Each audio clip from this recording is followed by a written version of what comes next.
Vikir van Baskerville, once a loyal hound of the infamous Baskerville family, knelt before the guillotine, betrayed and falsely accused of colluding with the demon clan.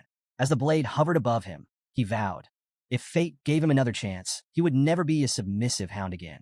To his shock, the guillotine's finality dissolved, and he awoke, not in the afterlife, but in the fragile body of an infant. Surrounded by the cries of newborns, Vikir realized he was in the Baskerville family nursery. His new life began under ominous circumstances. The cold-eyed patriarch Hugo Le Baskerville entered to inspect the infants. Dismissing the others as useless, Hugo's attention fixed on the silent Vikir, whose unyielding gaze betrayed no fear. Intrigued, Hugo ordered him sent to the Cradle of Swords, a deadly trial meant to forge Baskerville heirs. Vikir's hatred for Hugo burned hot. This was the man who had orchestrated his downfall in his past life. Memories of betrayal rushed back. He had been the Baskervilles' expendable pawn, loyal to the core, yet executed for knowing too much. But this time, Vikir would write a different story. Revenge could wait. Survival came first. The Cradle of Swords awaited, a brutal labyrinth of blades where children had to crawl to the Styx River, a mythical waterway said to fortify the body. The first to reach the river would reap its full benefits, while others were left with scraps. Vikir remembered how his siblings had sabotaged him in his past life, denying him the river's blessing. Not this time. Crawling through the razor-sharp maze, his infant body bleeding from countless cuts, Vikir pressed forward. Pain was an old friend, and he embraced it. Against all odds, he reached the river and plunged in. The Styx River's waters burned like molten fire, seeping into his wounds and bones. The agony was unbearable, yet Vikir endured. Compared to the torment of his past life, this was a whisper. Every second submerged strengthened his resolve and body. Outside, attendants panicked as they watched the infant endure far longer than any child before him. Hugo observed with his signature smirk, indifferent to their pleas for intervention. 7 minutes, reported John Barrymore, the family's butler. Hugo chuckled, his amusement tinged with grim expectation. He might not survive, Hugo called out, signaling it was time to surface. But Vikir ignored him. Each second in the river was a rare chance to grow stronger, and he refused to abandon it. The water began to flood his lungs, and his vision blurred. Even as his body screamed for air, his mind chanted a single mantra, endure. Just as darkness threatened to claim him, Hugo pulled Vikir from the Styx River. The patriarch's smug smile betrayed a mix of amusement and satisfaction. Greedy little thing, he mocked. You even try to drink the river.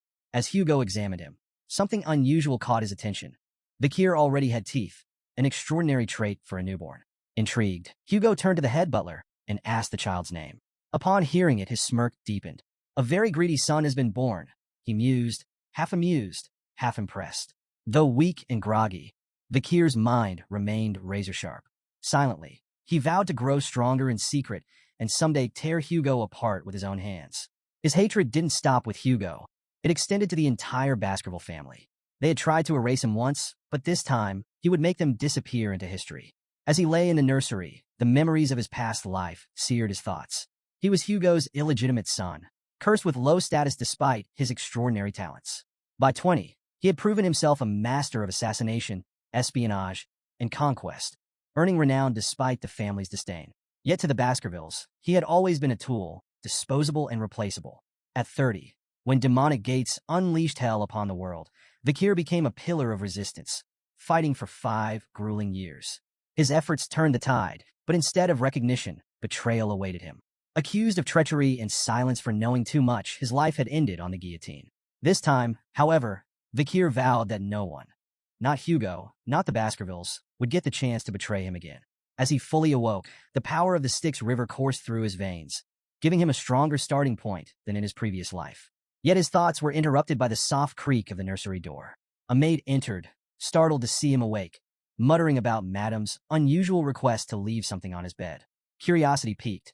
Vikir waited until the maid left before inspecting the small box she had placed beside him. The lid creaked open, revealing 2 venomous mambas, their crimson eyes glinting in the dim light. Vikir's sharp mind pieced it together instantly. This gift was an assassination attempt, orchestrated by one of the few women in the Baskerville family addressed as Madam. The motive was obvious: eliminate competition. If Vikir died, the other infants in the nursery might also succumb to the Viper's fangs, removing all potential rivals. Hatred burned in his chest as the snakes lunged at him. With cold precision, Vikir caught the mid-strike, his tiny hands fueled by a lifetime's worth of rage and survival instinct. The venomous creatures writhed in his grip, but were no match for his iron will. By morning, the snakes lay lifeless beside him as Vakir peacefully dozed. The scene sent shockwaves through the Baskerville household. Chaos erupted as the nannies on duty faced brutal interrogations, their failure deemed an unforgivable crime. They were swiftly executed, but the Viper's origins remained a mystery to all, except Vakir. 8 years passed, and Vakir sat in a classroom, half listening as the teacher droned on about the hierarchy of swordsmanship. The students were captivated by the descriptions of the stages. Sword beginner, unable to imbue their blade with mana. Sword expert, capable of infusing a small amount of mana. Sword graduate, their blade shimmered with a liquid-like mana aura. Sword master, the pinnacle of mastery, able to form and shape solid mana freely. The class erupted in awe as the teacher mentioned that Sir Hugo, the family patriarch, was a sword master, the strongest in the Baskerville line. Vakir, however, paid no attention. His thoughts were consumed by his own goals, not Hugo's accolades. His coming-of-age ceremony was fast approaching, and each day brought him closer to the moment he would regain his full power. To him, the question wasn't if he could destroy Hugo, but when. The teacher glanced at Vakir, mistaking his quiet focus for disciplined dedication. Vakir's unmatched endurance in the Styx River and his remarkable physical development made him a standout. The teacher thought Hugo would be pleased. Vakir, however, cared little for Hugo's approval. He was busy calculating how many years he had left to exact his revenge. After class, trouble came in the form of 3 arrogant boys. Identical in every way, but their misplaced bravado, the triplets, Highborough, Middleborough, and Lowborough Le Baskerville, cornered him. Known as Hugo's Trident, they sneered and jeered, calling him Garbage Van and mocking the stories about his legendary feats as a baby. Styx River? Strangling snakes? What a joke, Highborough taunted. The others laughed, feeding off each other's malice. Vakir's sharp memory identified them instantly. These were the same triplets who had betrayed him in his past life, stabbing him in the back when he was on the run from false accusations. At 9 years old, their cruelty was unchecked, but Vakir knew they would grow into dangerous obstacles. He debated whether to deal with them now or bide his time. Highborough, the self-proclaimed leader, pulled out a knife. They say your body's immune to blades, he smirked. Let's test that. Middleborough grabbed Vakir from behind, clamping a hand over his mouth. 3 minutes, he said with a sneer. If he can endure that, I'll eat my hand. The triplets began their experiment, slashing at Vakir with increasing frustration. 1 minute passed, then 3, then 10. No matter how hard they tried, the knife didn't leave a scratch. Annoyed and out of ideas, the triplets let Vakir go. Guess the legend's true, Middleborough muttered. As he released Vakir, he froze, noticing blood on his hand and the absence of a finger. Vakir spat the severed digit onto the ground, his expression calm, almost bored. What are you doing? Middleborough shrieked, his face pale. Vakir's dark smile deepened. You said you'd eat your own hand, he reminded him coldly. Panic gripped the remaining 2 triplets. We need a priest, they yelled, scrambling to find a way to reattach the finger. Vakir wasn't interested. His icy gaze silenced their panic, and he spoke with quiet authority. Leave. The enraged triplet lunged at Vakir with a knife, hurling insults and emphasizing their age advantage. Vakir remained calm, letting the blade strike him, but it failed to pierce his skin. Seizing the moment, he grabbed the boy's wrist and twisted it with merciless precision. The triplet screamed in pain as Vakir, his voice cold and steady, reminded them that in the Baskerville family, power and talent always trumped age. An evil glint flashed in Vakir's eyes as he taunted them. Shall we continue your little game? Let's see who lasts. He wrenched the boy's arm further, eliciting louder cries. The remaining 2 triplets, frozen in fear, soon snapped into action. One charged at Vakir in a blind fury, only to meet a devastating punch that sent him sprawling across the floor. The third followed suit, lunging in desperation, but Vakir countered effortlessly with a kick to the face, leaving him crumpled beside his brothers. The room fell into an eerie silence, broken only by the groans of the defeated triplets. Vakir stood over them, his gaze icy and unforgiving. With chilling detachment, he told them that while their wounds could be treated, they would have to endure their pain for now. Then, with a mockingly generous tone, he offered them a way out. One of you can leave the room, Vakir said. Relief flickered across the triplets' battered faces, and they quickly asked which one of them would be spared. In response, Vakir picked up the knife and tossed it onto the ground between them.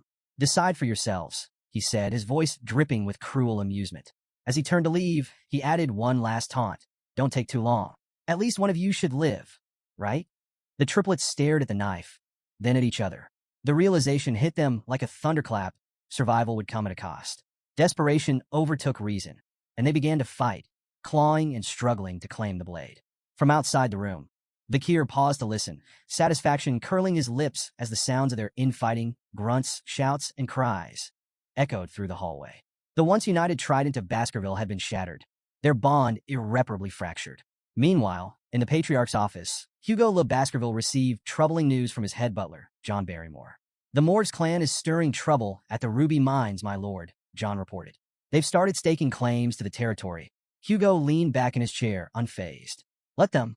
We'll deal with it when they come knocking," he replied coolly. John nodded and shifted topics. "The juvenile evaluations at the Baskerville Fortress have concluded the written exams. Master Vakir scored the highest." He hesitated briefly before adding, "The practical exams are in 5 days. The Guardian Knights have already begun clearing the training grounds." Hugo nodded, his expression unreadable, but John's slight hesitation didn't escape him. "Is there something else?" Hugo asked, his voice low. John hesitated again before finally speaking. "There's been an incident involving the young masters." Hugo's gaze darkened. "How many died?" "None, my lord," John quickly clarified. "But there were injuries. Master Highborough's teeth were completely shattered. Master Middleborough suffered a broken jaw, and Master Lowborough lost his left index finger." Hugo's face remained impassive as John continued. "The physical wounds have been treated, but the psychological impact seems severe. The boys are deeply shaken." Hugo's brow furrowed in mild surprise as he remarked, "The Trident of Baskerville is known for their unshakable bond. They wouldn't have turned on each other without good reason." John Barrymore, standing attentively, responded with precision. "The cause was another young master, Vakir. Not only did he inflict their injuries, but he also achieved the highest score on the written exam." Intrigued and faintly concerned, Hugo ordered, "Summon him." Vakir entered Hugo's office with a calm smile, exuding quiet confidence. Hugo greeted him with a tone of authority, commenting, "You've grown considerably since we last met." Hugo wasted no time addressing the incident with the triplets, noting the gravity of their injuries, not the physical ones, which had been treated, but the deeper wounds inflicted on their bond as brothers. Hugo's gaze was steady as he asked, "Do you think your actions were wrong?" Vakir met his gaze without hesitation, replying with his own question. "What did I do wrong?" Hugo's eyes narrowed slightly, yet he allowed Vakir to continue. The boy elaborated, asserting that in the Baskerville family, strength was paramount. If strength decides all, how can the stronger party ever be in the wrongs? Hugo paused, his expression unreadable, before revealing, "The triplets have already forgiven you." The revelation caught Vakir off guard. "They forgave me?" he echoed, incredulous. An old memory surfaced in Vakir's mind, a scene from his previous life. A young woman, the last survivor of a family annihilated by the Baskervilles, had come to Hugo as a nun. Despite her suffering, she forgave him, citing her faith. Hugo's response, cold and cutting, now rang clearly in Vakir's ears. Forgiveness is merely an excuse for the weak, who lack the strength to seek revenge. Drawing from that memory, Vakir repeated Hugo's own words back to him. Forgiveness is nothing more than a way for the powerless to cope with their inability to retaliate. For a moment, silence filled the room. Then Hugo's stern expression softened into approval, his eyes faintly glowing with satisfaction. "You understand," he said simply. Turning to John Barrymore, Hugo issued an unexpected command. "Let him take whatever snacks he wants from the food storage, so long as he can carry them himself." Grateful but cautious, Vakir made a modest request, chocolates. As he turned to leave, Hugo's voice stopped him. "Perform well in the upcoming evaluation," the Patriarch said, his tone sharp yet almost fatherly, "particularly against the direct descendants of the Baskerville bloodline. Don't disappoint me, son." Vakir's lips curled into a faint smile, though his crimson eyes betrayed a simmering hatred. "Understood," he replied, and left with Barrymore. The head butler led Vakir to the storage room, proudly explaining the premium quality of their chocolates. "These are the finest in noble circles," Barrymore said. The Moors clan spared no effort in procuring them. Before he could continue, Vakir interrupted firmly. "I don't want anything processed." Barrymore, momentarily taken aback, sought clarification. "Cacao beans," Vakir specified. "The ones with the richest aroma." Though puzzled, the butler complied, arranging for a batch of cacao beans to be brought to Vakir. As he placed one in his mouth, a nearby chef offered an explanation. "Those are bloody beans," the chef said, impressed by Vakir's choice. "They're legendary for their potency. Just one bean can produce up to 100 liters of chocolate. Their aroma and yield are unparalleled." The head butler, Barrymore, watched in bemusement as Vakir chewed on the bitter cacao bean without hesitation. Assuming Vakir had an unusual love for chocolate, Barrymore thought the boy's unorthodox request might be a clever ploy to secure more in the future. When the chef offered to process the beans into chocolate and deliver it to his room, Vakir declined, insisting on taking the raw beans with him. The peculiar request left the staff scratching their heads. What none of them realized was that Vakir had no intention of eating chocolate. These cacao beans were tools for a far more devious plan, one that would unfold during the practical exam in 5 days.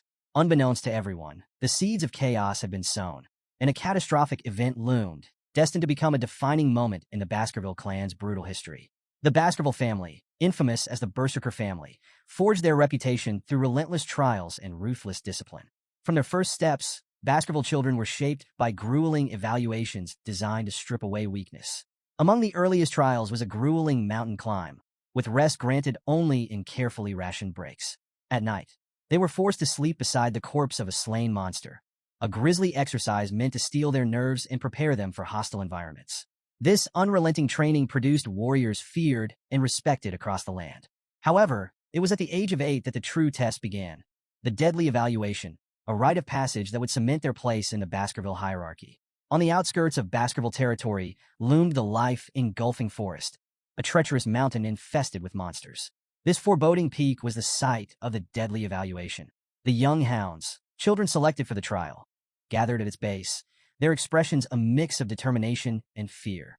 Standing before them was Shadow Dog Pavlov van Baskerville, an instructor renowned for his sharp instincts and formidable aura. He laid out the rules of the exam with cold precision. The task was deceptively simple: survive for 1 month on the mountain while hunting strong monsters. The scoring system, however, demanded both strategy and ruthlessness. Survive the month, 10 points. Avoid permanent injuries, 30 points. Defeat a monster, 70 points. Eliminate a contestant, 50 points. Fulfill all conditions, 90 points. But no one could achieve a perfect 100. Sir Hugo had decreed that perfection bred arrogance, and arrogance was the path to ruin. Additional points could be earned by stealing the badge issued to each participant. However, death carried an unforgiving penalty, 0 points. Pavlov issued a grim warning: do not stray beyond the designated area. While the marked zones were dangerous, they were partially subjugated with monitored monster populations. Beyond these areas lay the mountain's forbidden zones, where unknown horrors prowled. The shadow dogs, acting as examiners and covert supervisors, would observe the participants and minimize casualties where possible. Killing was not forbidden but carried penalties, and the instructors aimed to prevent unnecessary deaths. Yet in the Baskerville family, the line between survival and slaughter was perilously thin. As the young masters gathered at the base of the mountain, anticipation crackled in the air. Whispers rippled through the group, with many casting furtive glances at Vakir. His legendary endurance in the Styx River and the rumored incident with the triplets were hot topics of conversation. Vakir, as composed as ever, remained indifferent to their murmurs, his thoughts focused on the mountain before him. He had been to La Rouge et Le Noir before and was no stranger to its dangers. Unlike the others, who saw only a brutal test, Vakir saw an opportunity. Nearby, the triplets stood together, their usual arrogance dampened. Beads of sweat glistened on their foreheads as they cast uneasy looks at Vakir. Their nerves betrayed them. It was clear the memory of their encounter with him still lingered. Shadow Dog Pavlov, standing tall and imposing, offered a brief wish for success before the sharp toll of the bell echoed across the mountain. The evaluation had begun. The group exploded into motion, scattering in every direction. Some pursued carefully planned strategies, racing toward areas they believed offered an advantage. Others played opportunists, trailing their peers to claim their badges, or their lives, when the moment presented itself. The triplets, however, were already arguing. Each insisted on their own plan, their voices growing louder as frustration took hold. Their bickering slowed them down, their movements clumsy and disorganized. Watching from a hidden perch, Pavlov's expression darkened. Though he hoped to keep casualties minimal, the disarray among the participants hinted at an inevitable bloodbath. One shadow dog, assigned to monitor Vakir, followed him closely, while the other candidates scrambled for safe zones or sought out weaker competitors to target. Vakir took an entirely different route. He strode confidently toward the restricted zone, a place forbidden even to many of the instructors. The shadow dog's curiosity was piqued. Who was this boy? Rumored to be a prodigy, Vakir had already distinguished himself through his feats. His boldness in venturing into the restricted zone intrigued the seasoned observer, who followed silently, eager to see how Vakir would fare in the uncharted wilderness. Vakir stopped at a massive tree, scanning his surroundings with calm precision. The soft ground beneath the tree seemed like the perfect place to set up camp. To the Shadow Dog's surprise, Vikir began preparing to rest. While the other candidates battled monsters or plotted to steal badges, Vikir busied himself with mundane tasks, gathering wood, digging small holes, and practicing with a wooden stick. When night fell, he slept peacefully under the tree, completely unbothered by the chaos erupting elsewhere on the mountain. The Shadow Dog grew impatient. Was this boy truly a genius, or just a fraud avoiding the real competition? His so-called strategy seemed like nothing more than camping and cooking. Frustrated by the lack of action, the Shadow Dog eventually decided to abandon his watch, muttering to himself as he left to observe more interesting candidates. As soon as the Shadow Dog was gone, a sly smile crept across Vikir's face.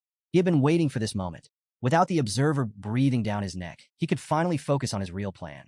Tossing a handful of bloodied beans into the fire, Vikir leaned back against the tree, reminiscing about the old days when camping like this was second nature. A quiet chuckle escaped him as he muttered to himself. Finally, that nosy dog is gone. The flames crackled, releasing the potent aroma of the beans into the air. Vikir's preparations were complete. The peaceful facade melted away, replaced by a glint of predatory intent in his crimson eyes.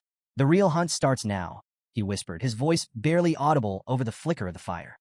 A few days into the evaluation, Vikir ventured into the restricted zone, a treacherous area he knew all too well from his past life. His sharp eyes scanned the charred terrain, his senses alert. The acrid scent of burning hung in the air, a clear indicator he was getting close. Scorched roots and smoldering stool confirmed his suspicion. His target was near. Towering before him, wreathed in sulfuric heat, stood a hellhound, a 3-meter-tall monstrosity with flames spewing from its mouth and eyes. The beast radiated terror, its very presence capable of incinerating anything in its path. Known for its relentless brutality, the hellhound burned its victims until nothing but ash remained. With a risk rating of B+, it was a living disaster, a nightmare brought to life. For a brief moment, doubt flickered through Vikir's mind.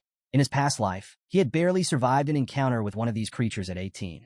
Now, as an 8-year-old, facing it directly would be suicide. But Vikir hadn't come to fight the hellhound head-on. He had a plan. The hellhound lunged, flames flaring wildly as it snapped its massive jaws. Vikir sidestepped, narrowly avoiding its bite. He recalled the creature's first critical weakness. Hellhounds could only move in straight lines. Their immense size and speed made sudden changes in direction impossible. Seizing the opportunity, Vikir quickly poured water onto the ground, creating a shallow puddle. The hellhound skidded to a halt, hesitating as it calculated a detour. "Can't cross water, can you?" Vikir muttered with a smirk. Like most canine monsters, the hellhound was instinctively repelled by water, even in shallow amounts. This bought Vikir precious time to reposition himself. But the danger was far from over. The beast's bloodlust was unrelenting, and it lunged again, flames roaring. Vikir sprang into action, executing the final step of his plan. As the hellhound opened its massive jaws to roar, Vikir hurled a bloody bean directly into its throat. The beast staggered, its snarls turning to whimpers as its body trembled violently. It collapsed, immobilized and helpless. "Chocolate's toxic to canines," Vikir remarked, watching the hellhound writhe. The bloody bean, capable of producing 100 liters of chocolate from a single seed, acted as a concentrated poison, overwhelming the beast in moments. With the hellhound incapacitated, Vikir approached with deliberate calm. His crimson gaze locked on its weak point, a vulnerable spot near its kidney, where no ribs offered protection. He gripped his sword tightly, then plunged the blade into the hellhound's side with surgical precision. The beast's body convulsed before going still. A rush of energy, its karma, flowed into Vikir, fortifying his young body. His sword felt lighter, his movements sharper. Inch by inch, he could feel himself reclaiming the immense power he had once possessed before his regression, all while still in the body of an 8-year-old. Standing over the fallen hellhound, Vikir allowed himself a moment of satisfaction. He imagined the stunned expression on Hugo's face when he returned to the clan with the head of a B+ rank monster. With a flick of his blade, Vikir decapitated the hellhound and hoisted its massive head. The weight felt insignificant in his hands, a testament to his growing strength. As he gazed out over the charred forest, Vikir's smirk deepened. Victory was already in his grasp. He knew that this kill had all but guaranteed him first place in the practical exam. Vikir's triumph was short-lived. A low, menacing growl shattered the silence, and he turned to see a group of hellhounds emerging from the shadows. Their flaming eyes locked onto him, filled with vengeful fury. It was clear they had come for their fallen comrade. Despite the odds, Vikir remained calm. He gripped his sword tightly, mentally calculating his resources. He had enough bloody beings to exploit their weakness, and he knew their patterns and limitations. Victory wasn't impossible, but before the hellhounds could attack, something unexpected happened. The pack began to whimper, their flaming eyes darting nervously as they shrank back. This sudden display of fear immediately caught Vikir's attention. Hellhounds never back down, even when facing certain death. What could terrify them? Vikir murmured, his heart pounding as he turned to face the source of their fear. His eyes widened in shock. Towering above him was a Cerberus, the legendary three-headed guardian of the underworld. The beast was colossal, 7 meters tall and radiating an aura of unmatched menace. Its 3 heads snarled and snapped, each mouth spewing fiery embers. With a risk rating of A+, Cerberus was leagues beyond the hellhounds in strength and ferocity. Vikir's mind raced. What is a Cerberus doing here? The monstrous creature was supposed to reside on the 7th ridge of life engulfing forest, far beyond the exam's designated area. Then he noticed something critical. Cerberus was injured. The creature's massive body bore several deep wounds, and arrows jutted out from its flesh. Blood trickled down its dark fur, and its movements were slower than usual. It was clear someone or something had been hunting it, driving it to this lower ridge. Realizing the opportunity before him, Vikir quickly assessed his options. An injured Cerberus was still a massive threat, but it was far more vulnerable than usual. This was a once-in-a-lifetime chance. With steely resolve, Vikir charged forward, his body moving with precision honed from years of battle in his past life. His blade flashed in the dim light as he landed several strikes on the massive beast. Each blow was calculated, targeting weak points exposed by its injuries. The Cerberus roared in pain, its fiery breath scorching the ground as it lashed out in retaliation. Vikir dodged with agility, his movements sharper than ever thanks to the strength he had gained from the Styx River. An injured Cerberus. This is doable, Vikir thought, his determination burning as brightly as the flames around him. But his confidence was short-lived. In a moment of carelessness, the Cerberus struck with lightning speed. Its first swipe shattered Vikir's sword, the blade exploding into fragments that scattered across the forest floor. The second blow hit him with tremendous force, sending him flying through the air like a ragdoll. Vikir's flight ended abruptly as his body slammed into a tree trunk with a sickening crack. The impact left him crumpled on the ground, motionless and battered. Blood spilled from his mouth, pooling beneath him as silence descended. For a moment, nothing moved. Then, Vikir's eyes fluttered open. Pain shot through his body, sharp and overwhelming. Panic flared as he noticed the unnatural angle of his left arm. His first thought was that the Cerberus had torn it clean off, but to his relief, it was still attached, though badly mangled. He grimaced, forcing himself to sit up. The Styx River's blessing saved me, he realized, though the protection came with limits. He wouldn't survive another direct hit. The Cerberus advanced, its 3 heads snarling in unison, fire and fury emanating from its massive frame. Vikir's instincts screamed at him. Brute force was no longer an option. Survival demanded a different strategy. Sometimes the wisest move was to retreat and live to fight another day. Swallowing his pride, Vikir turned and ran. His mind raced as he scanned the terrain for an escape. The beast's roars thundered behind him, its footsteps shaking the ground with each stride. Then he saw its salvation. A weathered iron fence loomed just a few yards ahead, marking the edge of the restricted zone. If he could cross it, he'd be closer to the safe haven he had prepared before the battle. Summoning every ounce of strength, Vikir sprinted toward the fence. The Cerberus lunged, its massive jaws snapping inches from his back. With a final burst of speed, he threw himself through the gate, crashing onto the other side. Relief surged through him, but there was no time to waste. The beast's pursuit was relentless, and Vikir had to move fast. He scanned the forest, his eyes locking onto the trap he had set days earlier, a deep pit camouflaged beneath thick foliage. As the Cerberus charged, Vikir led it straight to the concealed pit. Timing his move perfectly, he dived out of the way just as the beast lunged forward. Unable to stop its momentum, the Cerberus plummeted into the pit, impaling itself on the wooden spears hidden below. Vikir's lips curled into a grim smile. His meticulous preparation had paid off. The spears, coated with the essence of bloody beans, acted as a lethal poison to canine monsters. The Cerberus howled in pain, its growls turning to gurgles as foam oozed from its mouths. Yet, Vikir knew better than to relax. The legendary beast wasn't defeated yet. Despite its injuries, the Cerberus began to climb out of the pit, its enormous claws scraping against the sides. Vikir wasted no time. He grabbed a wooden spear, its tip smeared with venom from a bloody mamba snake, and hurled it with precision. The spear pierced the creature's side, eliciting another anguished roar, but the beast pressed on. Step by agonizing step, the Cerberus dragged itself forward. Vikir counted silently, his pulse pounding. 1, 2, 3. The beast advanced, each step slower and more labored than the last. 4, 5, 6. As the seventh step landed, the mighty Cerberus faltered. Its knees buckled, and with a final, earth-shaking groan, it collapsed lifeless at Vikir's feet.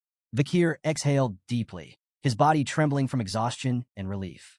The venom of the bloody mamba, true to its legend, had ensured the creature couldn't take more than 7 steps after being struck. He had hidden the spear long ago, a precaution for the most dire of circumstances. Today, it had saved his life. The immense energy of the defeated Cerberus surged into Vikir, strengthening his body further. His muscles felt lighter, his reflexes sharper. Power coursed through him, and he marveled at how close he was to reclaiming the strength of his former life. He turned to the massive corpse of the Cerberus, a testament to his victory. Its 3 heads alone would be proof enough of his feat, but there was a problem. The poisoned spears and venomous effects would be obvious upon examination. Rumors could spread, undermining his achievement. Vikir considered his options. Transporting the entire corpse was impossible alone, and while the heads were portable, he needed a witness to corroborate the kill. His thoughts drifted to the guardian knight, who had seen him carving the wooden spears days earlier. Perhaps they could vouch for him. A new thought ignited in Vikir's mind. The Cerberus was no ordinary monster. It was a gatekeeper. That could only mean one thing. It had been guarding something, most likely a dungeon. Vikir's pulse quickened. Dungeons were lairs of powerful creatures, brimming with rare artifacts and untold riches. The chance to uncover hidden treasure was too tempting to ignore. Before venturing further, Vikir took a calculated precaution. Scooping up a handful of the Cerberus's foul-smelling feces, he smeared it on his body. The stench was revolting, but it served a purpose, masking his scent from smaller predators that might cross his path. Survival before dignity. Following the Cerberus's trail through the forest, Vikir's experienced eyes spotted the signs. A path of dried soil, rotting leaves, and disturbed roots. Recognition struck him like a lightning bolt. This dungeon, he muttered to himself. In his past life, this place would be discovered a decade from now. By then, it would have already been plundered, its treasures long gone. But now, it was untouched. The air around it practically hummed with mana, an unmistakable sign of its vitality. The dungeon's entrance loomed before him, shrouded in oppressive darkness. Vikir approached cautiously, his crimson eyes faintly glowing with anticipation. One wrong step could mean death. He stepped inside, the silence broken only by the soft echo of his footsteps. The further he descended, the more the dungeon revealed its wonders. Veins of ruby minerals streaked the walls, their faint glimmers lighting the way. Vikir deduced they were connected to the nearby Red All Mountain, famous for its precious gems. His excitement grew as he pressed deeper into the labyrinth.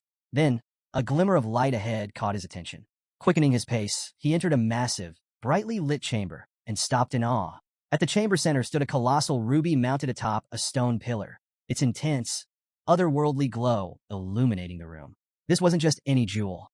Vikir could tell at a glance that the gem was infused with mana, its brilliance far surpassing anything he had ever seen. For a moment, he simply marveled at the treasure before him. But his awe was short-lived. Nearby, a skeleton lay crumpled on the ground. As he approached, the signs of violence became apparent. Deep stab wounds marred the brittle bones, and dried blood stained the floor around it, a silent testament to the victim's gruesome fate. Vikir knelt beside the remains, his sharp mind piecing together clues. Lying next to the skeleton was a weathered letter, its edges worn with age. Curiosity piqued, he picked it up and began to read. The writer introduced himself as Cain, but notably avoided providing his full name.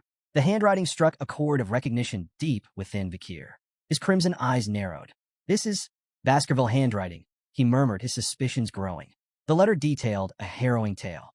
Cain and his brother, Abel, had stumbled upon this legendary chamber, a place spoken of in Baskerville lore for generations. Together, they had navigated countless trials and slain powerful monsters to reach this fabled location. But their journey ended here. The letter revealed they had been trapped by the dungeon's final trial, imprisoned in this chamber for 3 agonizing years. Vikir's thoughts churned as he absorbed the weight of Cain and Abel's grim tale. What treasure could possibly justify such suffering? His attention returned to the massive ruby at the chamber's center. Its mesmerizing glow seemed to call out to him, and Vikir knew instinctively it held the key to the dungeon's final challenge. Approaching cautiously, he read the riddle inscribed on the stone aloud. When entering, it's 1. But once inside, it's 2. When leaving, it's 1. The cryptic words hung heavily in the air, their meaning elusive. Vakir recalled Cain's letter, where the brothers had wrestled with this very puzzle. Cain and Abel, twins separated at birth, had believed the riddle required them to become one again. This interpretation led to tragedy. Cain, driven by desperation, had killed Abel in a futile attempt to solve the riddle. Yet even after his brother's death, the treasure remained inaccessible. Racked with guilt, Cain had abandoned the dungeon empty-handed, his letter warning future adventurers of its cruelty. He called it the Devil's Den, a place designed to prey on human greed, offering despair instead of salvation. Vakir reread the riddle, refusing to succumb to the same despair that had broken Cain. The answer wasn't about people, it couldn't be. His sharp gaze scanned the chamber, noting every detail. The ruby's light, the skeleton's silent testimony, and the phrasing of the riddle itself. 1, 2, 1. Suddenly it clicked. The answer wasn't about twins or sacrifice. It was about shadows. Vakir stepped toward the ruby, his thoughts crystallizing. In the dark passage leading to the chamber, he had cast no shadow. Upon entering the ruby's glow, he became two, himself and his shadow. And when the light disappeared, the shadow would vanish, leaving only one again. It was simple, too simple for Cain and Abel, blinded by their assumptions. Vakir gripped his weapon and struck the ruby with a precise blow. The gem shattered into fragments, its brilliant light extinguished in an instant. The chamber lit up with a final, blinding flash as the ruby crumbled. Then, as silence returned, the treasure the dungeon had guarded was revealed. Vakir's breath caught. At the center of the newly exposed chamber stood a sword embedded in a stone. Its sinister aura filled the air, heavy with malice and power. The blade exuded a dark, otherworldly energy that sent shivers down Vakir's spine. Approaching cautiously, he read the inscription etched into the stone. "Only those with Baskerville's blood may claim me." His eyes widened. This wasn't just any weapon. It was the fabled Beelzebub. The name stirred memories buried deep within him. As a child, he had seen illustrations of the gluttonous fly, Beelzebub, in an old picture book. The monstrous entity was said to devour all in its path, an insatiable glutton tied to ancient legends. The stories of Beelzebub were more than legends. They were warnings. Known as one of the seven calamities, Beelzebub was part of the devil's holy constellation, a force of destruction so immense that 7 great families, including the Baskervilles, had risen to combat them. Each family had faced a fragment of their power, sealing the remnants within their lands. The first patriarch of the Baskerville family had battled Beelzebub, sealing its essence within their territory. Many dismissed these tales as myths, but as Vakir stood before the ominous blade radiating Beelzebub's malevolence, he knew the truth. The sword's existence was undeniable proof that the legends were real. Vakir stared at the blade, its dark aura flickering faintly like the dying embers of a fire. This weapon was more than a tool of destruction. It was a symbol of his family's cursed legacy. Yet, it also represented unparalleled power. He thought of the blood-soaked history tied to its edge. Beelzebub's sword, once wielded by the demon clans, had left countless human lives in its wake. The weapon was both a prize and a threat, but one thing was clear. It could not fall into the wrong hands. "This sword is mine now," Vakir declared, reaching for the hilt. The moment his fingers closed around it, an intense surge of energy shot through his body, forcing a gasp from his lips. The blade reacted instantly, vanishing from sight only to reappear moments later, fused to his hand. Vakir held his breath as the sword materialized again, emerging directly from his palm as if it had always been part of him. Its faint, ominous aura pulsed in rhythm with his heartbeat. He stared at the weapon in awe. The sword wasn't just a relic. It was a fragment of the devil's holy constellation, imbued with potential that made his blood race. A grin spread across his face as he marveled at the power it could unlock. With such a weapon, his path to vengeance grew clearer. After thoroughly exploring the dungeon and finding nothing else of value, Vakir decided to leave. But as he approached the exit, a sudden wave of nausea overtook him. His vision blurred, his legs buckled, and he fell to his knees, clutching his stomach. At first, he thought it was his own hunger, but the sensation was strange, foreign. Then he understood. It wasn't his hunger. It was the sword's. Beelzebub's insatiable appetite was now linked to him, its hunger coursing through his veins. Stumbling out of the dungeon, Vakir felt the blade tugging at him, pulling in a specific direction. Unable to resist, he followed its guidance. It led him back to the Hellhound's corpse, still steaming from its earlier battle. Confused but compelled, Vakir extended the blade toward the body. His eyes widened as the sword came alive, voraciously absorbing the Hellhound's blood. The once dark blade pulsed with crimson light as it fed, its hunger satiated at last. As the feeding ended, the sword let out a strange, satisfied sound, like a child after a hearty meal. Vikir's own hunger faded, replaced by a gnawing frustration. The blade was unpredictable, its needs a burden he hadn't anticipated. Yet, its power was undeniable. Examining the weapon, Vikir noted its intricate design, slots embedded within the blade, faintly glowing. He recalled the stories about Beelzebub's inherent ability, gluttonous flies. The sword could absorb not only the blood of its victims but their skills, adding them to its arsenal. This ability made Beelzebub a weapon of limitless potential, but also one of chaos. Many of its past wielders had overindulged its appetite, allowing it to absorb so much that even their most fearsome opponents had been rendered powerless. I won't make the same mistake, Vikir muttered. He resolved to limit the sword's consumption to 3 abilities at a time, no more. Any more would risk making the blade unmanageable, and himself its victim. The barren trees and dried soil of the mountain took on a new meaning as Vikir reflected on the blade's gluttony. He suspected Beelzebub had been the cause of this desolation, its insatiable hunger draining life from everything around it. Inspecting the first slot, Vikir noted the newly absorbed skill, Hemorrhage Hellhound B+. This ability caused wounds inflicted by the blade to bleed uncontrollably, even from the smallest cuts, a devastating tool for attrition-based battles.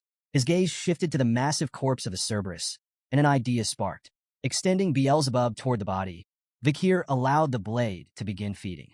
The sword's dark aura flared, and the Cerberus's blood was drawn into it.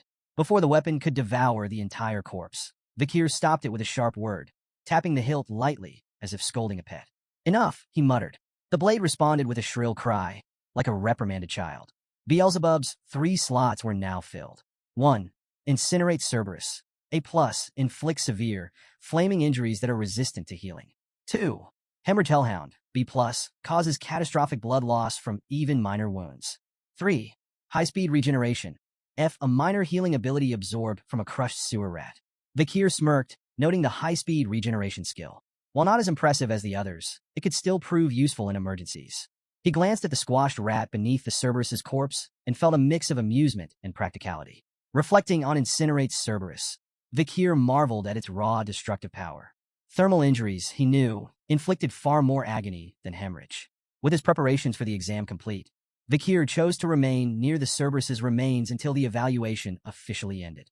When the young hounds returned to Baskerville Fortress, the elders began assessing their performances. Each participant was awarded a reward crafted from the remains of their hunted monsters, a sword, shield, or necklace symbolizing their success. But one hound stood out above the rest. In his office, Patriarch Hugo Van Baskerville leaned back in his chair, eyebrows raised in mild surprise. Turning to his head butler, John Barrymore, he asked, "Who caught what?" Barrymore responded dutifully. Master Vikir Van Baskerville, the 8-year-old hound, hunted a Cerberus, an A+ rank monster that wandered into the restricted area during the exam. Hugo's surprise deepened. Even the family's guardian knights avoided facing such creatures. Yet, Vikir had managed to slay one. Barrymore continued, explaining that the Cerberus had been previously wounded by the barbarian tribe before Vikir encountered it. The boy had then used poison on a wooden spear to secure his victory. However, the exact nature of the poison remained unknown, as Vikir's hunting journal offered no explanation. Hugo smirked, intrigued. And why hasn't he clarified this? Barrymore hesitated before answering. The boy claimed he was tired and retired to his dormitory. The patriarch chuckled, his eyes glinting with amusement. The little brat is already so sly. He understands that information is power, and power has its value. Barrymore nodded, though his astonishment lingered. It's remarkable that such talent comes from a hound named Van, rather than Lon. Hugo dismissed Barrymore's implication with a smirk. I do not judge hounds by their lineage. I raise them for their talent and their spite. Even mutts can rise to greatness. His tone left no room for doubt. In the Baskerville clan, skill and ambition outweighed noble birth. Barrymore hesitated, his mind drifting briefly to Hugo's second son, who was undergoing isolation training. He wondered if Hugo's indifference masked concern, but chose not to voice his thoughts. Instead, he bowed slightly and apologized for his earlier comment. Hugo waved it off. Enough of that. Bring me something to lift my spirits. Shall I summon Master Vikir? Barrymore offered immediately. Hugo nodded, and the butler departed. When Vikir entered the Patriarch's office, his composed, self-assured demeanor didn't escape Barrymore's notice. Hugo, ever direct, wasted no time questioning him about the Cerberus hunt. How did you manage it? Hugo asked. With calm precision, Vikir revealed his use of chocolate as a poison, exploiting its lethal effect on canine monsters. Hugo's eyes briefly widened in surprise, quickly piecing together the implications. The boy's earlier request for chocolate hadn't been a whim. It had been a carefully laid strategy. Barrymore, standing nearby, was equally astonished but kept his focus on the subtle tension between the two. The lack of formal greeting struck him as unusual. Was this how a father and son truly interacted? As the conversation continued, Hugo shifted gears. Why didn't you explain this to Barrymore earlier? Bakir's reply was curt but deliberate. The butler is not my master. Hugo raised an eyebrow, intrigued. Then who is your master? I belong to the clan, Bakir said without hesitation. The master of the clan is my master as well.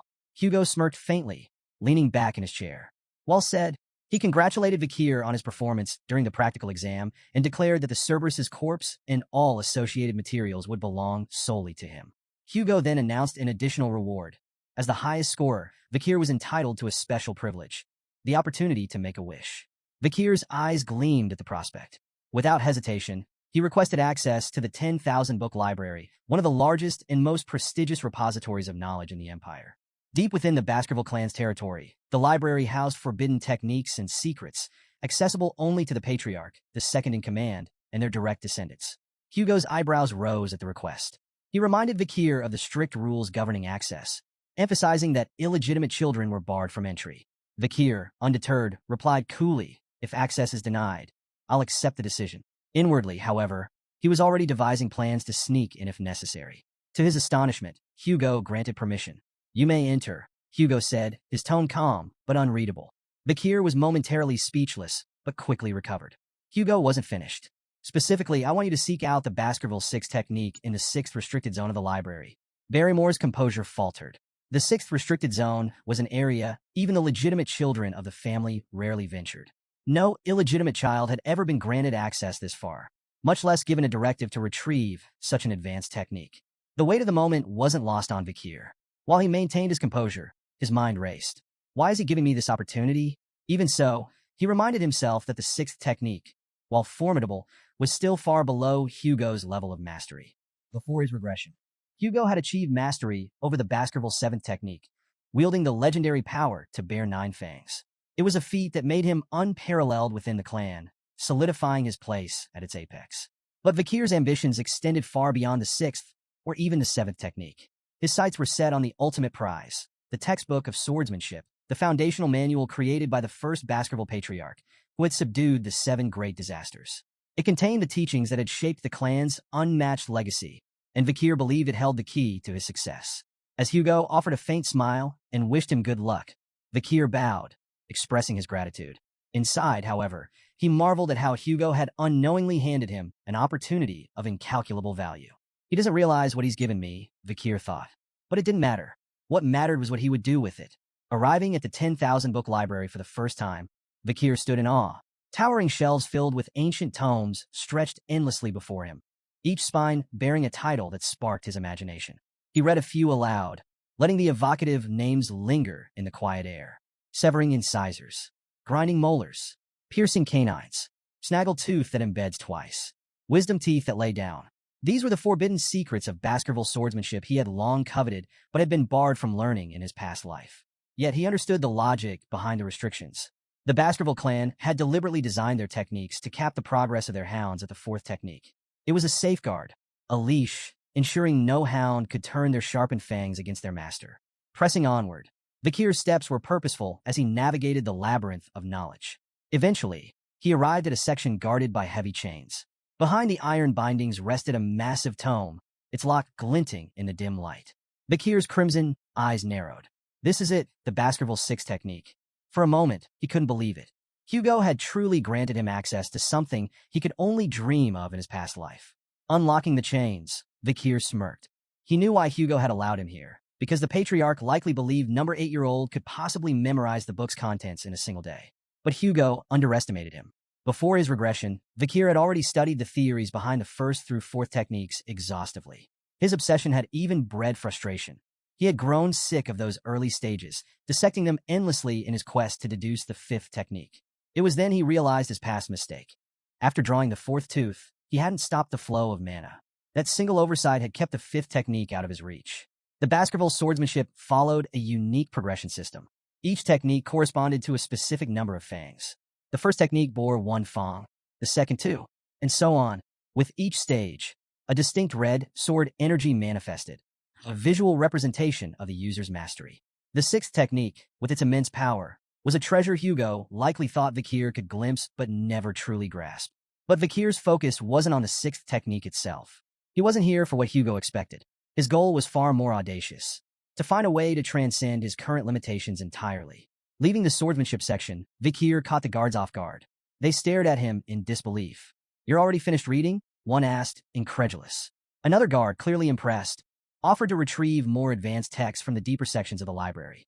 "You should check out the techniques stored in the restricted zones. That's where the real treasures are." But Vikir declined with a polite nod. "I've completed my task." The guards exchanged amazed glances as Vikir walked away. "Does he even realize how valuable those techniques are?" one whispered. "If it were me, I'd spend every second memorizing them," the other added. Vikir smirked to himself, letting them think what they wished. He knew exactly what he was doing. Amid the dusty shelves of miscellaneous books, Vikir searched for the real treasure he sought. His crimson eyes scanned row after row until they landed on an unassuming, tattered book tucked away in a neglected corner. Its title read, "Lurking Embedded Teeth." The book's worn cover and damaged pages made it appear worthless, a relic forgotten by time. Vikir held it in his hands, his expression calm, but inside his heart raced. He vividly recalled the time before his regression when he had served in the Hound Squad. During a mission, his team had stumbled upon a torn page from a Baskerville swordsmanship textbook. The page bore the unmistakable handwriting of a Baskerville ancestor and contained cryptic hints about a forgotten technique. When the page was brought to Hugo, it sent the patriarch into an obsessive frenzy. Determined to find the original text, Hugo scoured the library for years before finally locating it, within the lurking embedded teeth. The book, hidden among useless texts, contained the writings of a Baskerville ancestor and revealed the existence of the legendary 10th Fong technique. Vikir remembered the carnage that followed. Hugo, captivated by the promise of the 10th Fong, declared war on anyone holding the missing pages. He dispatched Baskerville hounds to the 7 great families to recover the remaining 6 pages. The mission came at an unimaginable cost. Hounds died by the dozens, their bodies piling high, drenched in blood. When the pages were finally recovered, Hugo's only acknowledgement was a cold, dismissive phrase: "Good job." Vikir's hands clenched as the memory burned in his mind. The senseless waste of life enraged him. He vowed that history would not repeat itself. He would surpass Hugo, not by mimicking his methods, but by learning from his mistakes. Flipping through lurking embedded teeth, Vikir noted its disjointed techniques and incomplete passages. Without the missing pages, the book was little more than a fragmented puzzle. But Vikir had an advantage no one else did. Before his regression, he had memorized every detail of those lost pages. The reason he couldn't progress beyond the 4th technique in his previous life wasn't his lack of skill or mana. It was the absence of this original text. The missing pages were the key to understanding the techniques in their entirety. As Vikir closed lurking embedded teeth, he muttered to himself, "To most, this book would seem like meaningless, disjointed nonsense. But with the missing pages, the misleading information transforms into an absolute masterpiece." He marveled at the text's brilliance, understanding that its true genius emerged only when the blanks were filled. Before his regression, Vikir had reached the pinnacle of graduate aura and mastered the highest level of the 4th Fong technique. Now, armed with this knowledge, he was confident he could surpass it. This time, however, he vowed to avoid the mistakes of his past. Before he turned 15, he would reclaim all the power he had lost, and more. Engrossed in the book, Vikir lost track of time. By the time he finished, dawn had broken. The realization of how much he had achieved filled him with pride. He had memorized every word, every nuance of the text. Glancing around the library, he noticed the absence of the Guardian Knights. The silence emboldened him. Though his young body wasn't yet capable of drawing all 10 fangs, he was certain the elusive 5th Fong technique, which had eluded him in his past life, was finally within reach. Approaching a nearby statue, Vikir steeled himself, his mind focused and his heart resolute. He began executing the Baskerville sword techniques, unleashing every ounce of power he could summon. First Fong technique, a sharp, decisive strike, its precision cutting cleanly through the air. Second Fong technique, building momentum. Each movement grew more deliberate and deadly. Third Fong technique, forceful and unrelenting. His strikes hammered the statue's surface. Fourth Fong technique, a whirlwind of honed precision, each blow infused with years of dedication. As his sword collided with the statue, Vikir's memories surged. He recalled the brutal struggle to reach graduate aura in his past life, only to have his illegitimate status bar him from progressing further. The direct bloodline of the Baskervilles had ensured he never advanced beyond the 4th technique, crushing his potential with their hostility. But this time was different. With each strike, Vikir channeled his anger, frustration, and defiance into his blade. In his mind, the statue became a vivid image of Hugo's face, taunting him. With a ferocious swing, he unleashed his full force, slicing through the statue in a series of precise, calculated blows. As the dust settled, Vikir stepped back, his breath ragged and his body trembling. For a moment, he stood still, hands gripping his weapon tightly, anticipation coursing through him. Then it came, a hot surge of energy flowing from his heart to his neck. He knew instantly. A triumphant smile spread across his face. He had done it, overwhelmed with emotion. Vikir nearly felt tears welling in his eyes. His success was monumental, but it was the tangible proof that left him awestruck. His canine teeth had begun to grow. In the Baskerville clan, this development symbolized a hound's readiness to draw their fangs against their master. Such a transformation had never occurred at such a young age in the clan's history. His body trembled with excitement as his mana surged within him, evolving into something far greater. The solid state of his energy had transformed into a liquid form, denser and more versatile. This was graduate aura at its true peak, a level of mastery that had taken him 30 arduous years in his previous life. Now, at just 8 years old, he had reached the same milestone. Vikir gazed at the flowing aura surrounding him, its liquid form a testament to his newfound status. To reach graduate aura was to ascend leagues above sword experts, and the realization filled him with both awe and quiet confidence. Yet this was only the beginning. His gaze shifted back to lurking embedded teeth, the book that had unlocked this monumental progress. The text's seamless transitions between offense and defense represented a swordsmanship technique of limitless potential, one perfectly suited to someone with Vikir's boundless ambition. Carefully, he placed the book near the window and allowed himself a moment to reflect. Since his regression, his growth in strength and skill had been exponential. With his current abilities, Vikir was confident he could hold his own against a mid-class graduate aura swordsman and emerge victorious. Still, he knew better than to reveal the full extent of his power. Not yet. For now, he needed to keep Hugo's eyes on him, buying time to secure everything he needed for the future. A sly grin spread across Vikir's face as he pulled out a magnifying lens. Positioning it over the book, he allowed the sun's rays to converge, igniting the pages in a small, controlled fire. As the flames consumed lurking embedded teeth, he remarked to himself that destroying the book would make it nearly impossible for Hugo and the hounds to piece together the 10th Fong technique. For him, however, it was no loss. He had memorized every critical detail. The acrid smell of burning paper quickly drew the attention of the library guards, who burst into the room. Startled to find Vikir there, they demanded an explanation. Vikir's expression shifted instantly to one of sheepish contrition. Bowing his head, he apologized profusely, claiming the fire had started when he had carelessly left the magnifying glass too close to the book. He even offered to report the incident to the butlers himself. The guards exchanged uneasy glances, fearful of punishment for neglecting their duties. One finally suggested that the blame lay with them for failing to monitor the library properly. "We're just lucky it happened in this section," one guard muttered, glancing at the ashes of what they deemed useless books. Seizing the moment, Vikir subtly steered the conversation. He mentioned their preoccupation with the Mords clan and the disturbances at the Ruby Mines, suggesting this might explain their absence. The guards nodded in agreement, grateful for the excuse and eager to bury the matter. They promised to keep the incident a secret if Vikir did the same. As he left the library, Vikir apologized again, thanking the guards for their understanding. Once he was out of sight, a mischievous grin spread across his face. The guards' voices echoed behind him, praising him as thoughtful and considerate, someone who deserved respect. Vikir relished their naivety, knowing he had orchestrated the situation perfectly. Later, in Hugo's office, the patriarch leaned back in his chair, his piercing gaze fixed on Vikir. "So," Hugo began, "did you learn anything enlightening from the libraries?" Vikir replied cryptically, "Something warm, sharp, soft, and viscous." Hugo and Barrymore exchanged startled glances.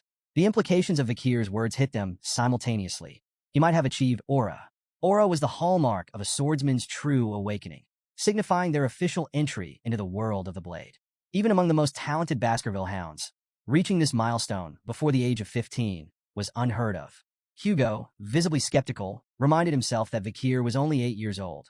Shaking his head, he demanded, "Prove it. Show me what you've learned."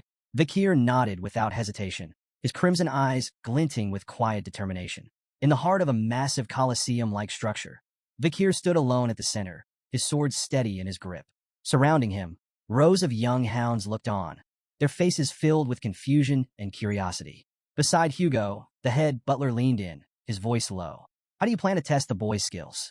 Hugo's smirk was both calculated and unsettling. By releasing a monster, the butler's eyes widened in disbelief. A monster? For an 8-year-old? Hugo confirmed with a nod, his smirk deepening. Hungry and feisty too, the gates before Vikir creaked open, and a chained orc was led into the arena by a guard. The massive, green-skinned creature snarled, its bulging muscles rippling with barely contained rage. Razor-sharp tusks jutted from its mouth, and its beady eyes darted around the Colosseum, assessing its surroundings with animalistic intelligence. A collective gasp rippled through the audience of young hounds. "That's overkill," one whispered. "Do they really need a monster like that to test him?" murmured another. Some muttered their concerns aloud. If things spiraled out of control, would the Guardian Knights have to intervene? But while the crowd buzzed with doubt, Vikir stood calm and composed. His sharp eyes fixed on the orc, he showed no sign of fear. His body was still, his blade poised, as Hugo gave the signal. The orc's chains fell away with a deafening clatter. With a feral roar, the beast charged, its massive bulk hurtling forward with terrifying speed. Vikir remained motionless, timing his move with surgical precision. As the orc lunged, he swung his sword in a blinding arc.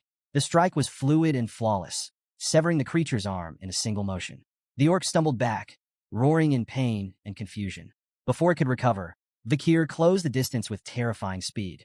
Another precise strike followed, this time severing the orc's leg. The monster collapsed, growling in agony, its body writhing helplessly on the arena floor. The Colosseum was frozen in stunned silence. How? How did he do that? One young hound muttered. Did he even use mana? Another asked, incredulous. From his vantage point, Vikir noted the orc's confusion. Its bleeding wounds failed to regenerate, a hallmark of its species. Vikir smirked. He knew why. It wasn't just the severed limbs. Hemorrhage Hellhound, the ability imbued in his blade, was preventing the orc's famed regeneration from activating.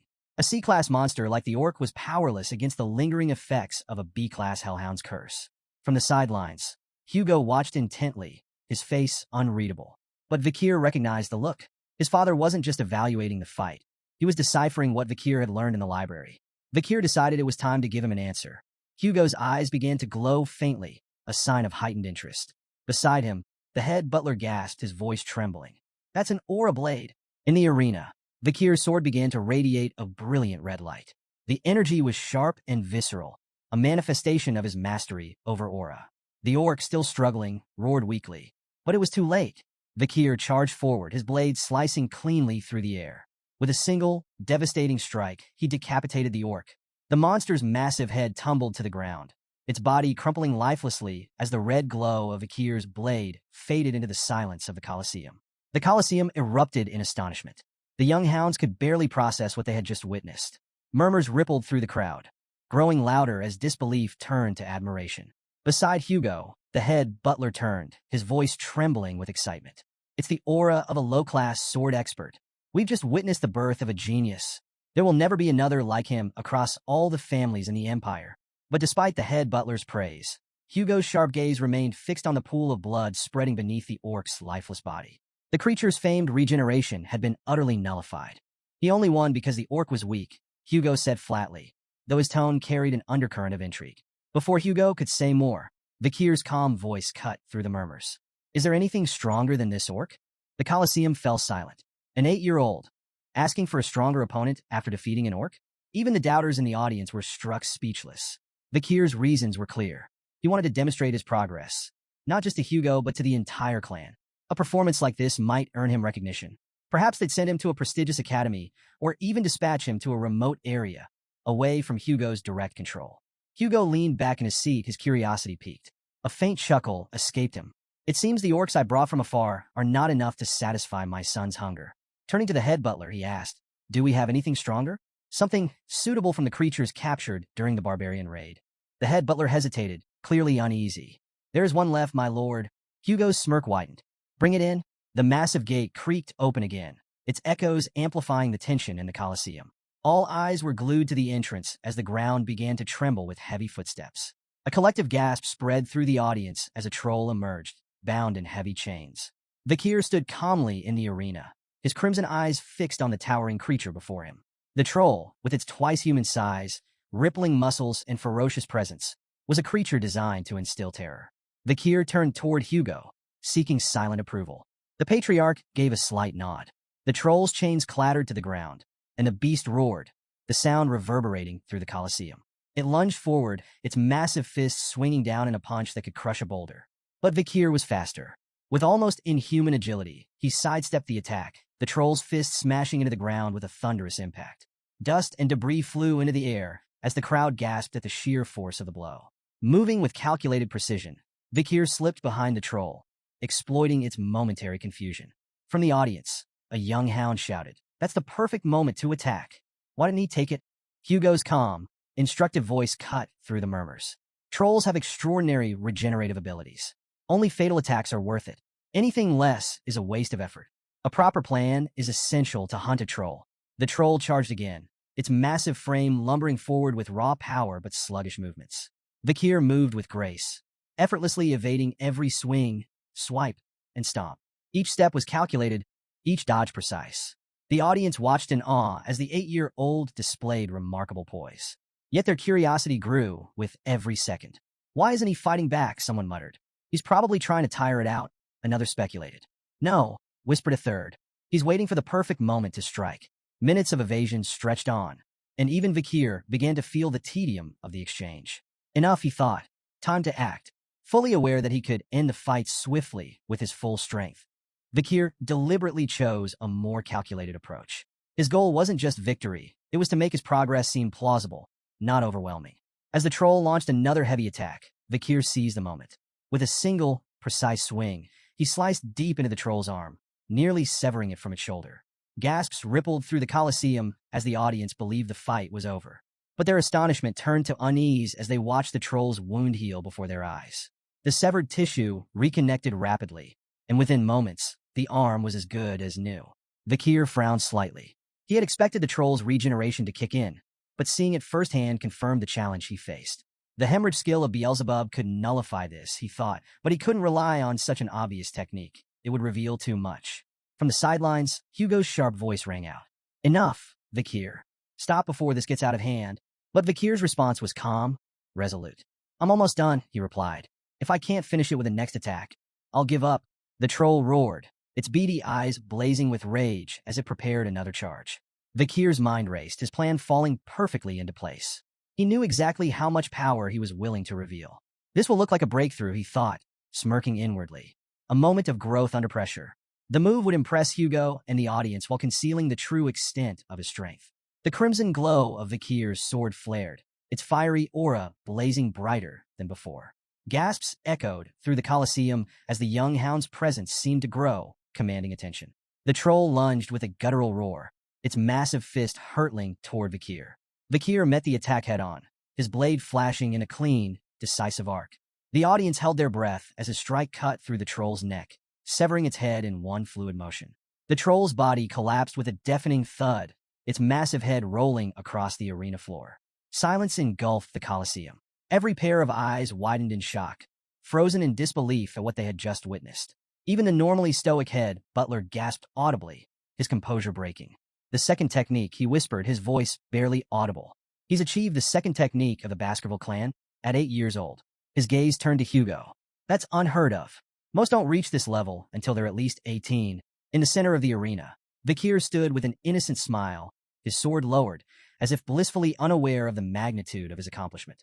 "I did it," he declared cheerfully, his tone almost childlike. The silence that followed was deafening. Hugo remained seated, his expression unreadable. Yet inside, he was reeling. What he had just witnessed defied everything he knew about swordsmanship and training. An 8-year-old performing the second technique? The implications were staggering. A week later, Vikir sat in the Baskerville dining hall, staring down at a bowl of unappetizing meat porridge. Around him, the air was heavy with tension. None of the other young hounds dared approach him. Their gazes flickered toward him briefly, before they quickly looked away. Vikir wasn't surprised. In the Baskerville family, power was everything. His recent display had placed him far beyond the reach of his peers, and they all knew it. As he ate, Vikir reflected on his progress with satisfaction. Even Hugo seemed unsettled by his performance. So far, he had revealed only what he wanted them to see: his mastery of the second technique and his rank as a medium-ranked sword expert. Yet the truth remained hidden. He was, in fact, a low-ranked sword graduate capable of weakly performing the fifth Fang technique. Vikir's thoughts turned to the ability he had gained from the troll. Super speed regeneration, C+. now occupying Beelzebub's third slot. The skill bolstered his strength to the level of an average graduate or a swordsman. Yet he noticed an unexpected side effect. His appetite had increased dramatically since acquiring the ability. Shoveling another spoonful of porridge into his mouth, he paused as he sensed a sudden presence behind him. The triplets had appeared, surprised and wary. Vikir turned to face them cautiously. He had no desire to deal with them again, so he returned his focus to his food, hoping they would leave. But instead of provoking him, the triplets quickly blurted out their reason for approaching. "You were so cool during your fights with the Cerberus and the troll." The statement hit Vikir like a thunderbolt. He was so shocked that he spat out his porridge. The triplets, alarmed, asked if he was okay, but Vikir remained suspicious. Could this be a two-faced technique? Or maybe a deceitful policy? He wondered. For a brief moment, he even considered beating them up preemptively, just in case. But after a moment's thought, he decided to observe them further. Before Vikir could act, Barrymore appeared behind him, his presence commanding the room. "Master Vikir," the head butler said, his tone polite but firm. Vikir turned, startled. It wasn't often that the butler sought him out in the dining hall. "The Patriarch has summoned you to his office immediately," Barrymore informed him. Intrigued, Vikir quickly finished his meal and stood. The triplets shuffled aside, their sudden admiration for him still puzzling. With a nod to Barrymore, Vikir made his way to Hugo's chambers, his mind racing with curiosity about what awaited him. In the Baskerville Patriarch's office, Hugo sat in his chair, exuding his usual air of authority. Across from him stood Adolphe Morgs, the Morgs clan's proxy patriarch. The Morgs clan, a prestigious mage family, had a long, intense history with the Baskervilles, an iron-blooded sword clan. While their philosophies clashed, the Emperor's decree bound them to conduct annual joint training sessions for children between the ages of 8 and 15. "It's been a while," Hugo said curtly. Adolphe nodded politely. "Indeed. I trust this year's event will proceed smoothly." Hugo's tone was casual, almost dismissive. "The joint training has always been handled without issue." Adolphe raised an eyebrow. "Without issue? Last year, 2 children, one from each family, were seriously injured." Hugo waved off the remark with a faint smirk. "A scratch. Nothing more. It seems the Morg's children are dramatic." Adolphe's lips twitched in irritation. "The Morg's children are noble and dignified, unlike some." His words carried a subtle but unmistakable sting. Once, the Baskervilles and Morgs had enjoyed a strong alliance. The past emperor had even declared that magic and swords complemented each other, fostering cooperation between the two clans. But everything changed with the discovery of a ruby mine along their shared border. The bloodshed that followed shattered their relationship. Now, the joint training sessions continued solely because of Imperial command. Adolphe had arrived on behalf of his brother to ensure this year's event proceeded without complications. Turning to Hugo, he remarked, "I've heard there's a supernova in the Baskerville family. A rare genius, born once in a century. A blessing to the Empire, no doubt." Though secretly pleased, Hugo downplayed the compliment. "It's nothing extraordinary," Adolphe smirked, detecting the subtle pride in Hugo's tone. "We, too, have a genius in our family," he said, gesturing toward the door. Morg's clan head Raspine's daughter, Camus. The door opened, revealing a red-haired girl with a fiery demeanor. She strode into the room with confidence, her sharp eyes immediately locking onto Hugo. Adolphe began a formal introduction, but Camus interrupted, pointing an accusatory finger at Hugo. "Are you the thief who stole our ruby mine? Give it back." The room fell into a tense silence. Hugo's face darkened, his calm demeanor giving way to a sharp glare directed at Adolphe. "Thief?" he asked coldly. "Is that what you're teaching your kin now?" Adolphe looked startled. "I never said such a thing." Camus, however, was unfazed. Fixing Adolphe with a determined glare, she declared, "You did. An hour and 42 minutes ago, right before we got off the carriage, you called him that annoying chin beard who stole the ruby mine." Hugo's glare deepened further as Adolphe stammered, his composure crumbling. "Camus, you must have misheard. I said no such thing." But Camus stood her ground, arms crossed. "You definitely said it." Hugo's patience was wearing thin. "It seems the Morgs clan struggles with teaching children proper etiquette," he remarked, his voice laced with irritation. Adolphe, scrambling to salvage the situation, tried to defuse the tension. "It's simply a misunderstanding, Patriarch Baskerville. Camus is young and spirited." Hugo's sharp gaze remained fixed on him. "There's no need to explain the Morgs clan's problems with education to me," he said icily. Camus, undeterred, persisted. Crossing her arms, she repeated her demand, her fiery tone cutting through the air. "Our research is impossible without those stolen rubies." Adolphe's voice turned warning. "Camus," but she ignored him, stepping closer to Hugo. Hugo's patience finally snapped. His voice was sharp, tinged with barely concealed anger. "It seems the Morgs don't teach manners at all." Adolf bristled at the comment, his composure cracking. And what do you plan to do? He retorted, his words biting. Threaten an 8-year-old girl? The insult struck a nerve. Hugo's proud Baskerville dignity prevented him from stooping to such behavior, leaving him momentarily speechless. Before the tension could escalate further, a calm but cutting voice sliced through the heated exchange. It seems the morgues don't teach their children not to envy what belongs to others. All eyes turned toward the speaker, Vakir.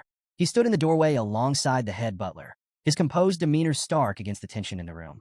The butler formally announced his arrival as Hugo turned to see his son, standing steady and unruffled. Adolf, startled by Vakir's sudden appearance, quickly connected the dots. This boy had to be the rumored Baskerville supernova. His thoughts were interrupted when he noticed something odd. Camus, who had been sitting beside him moments earlier, was no longer there. Camus had moved swiftly, now standing directly in front of Vakir. Her fiery demeanor was on full display as she demanded, "What did you just say?" Adolf called her name sharply, trying to stop her from causing a scene, but Camus ignored him entirely.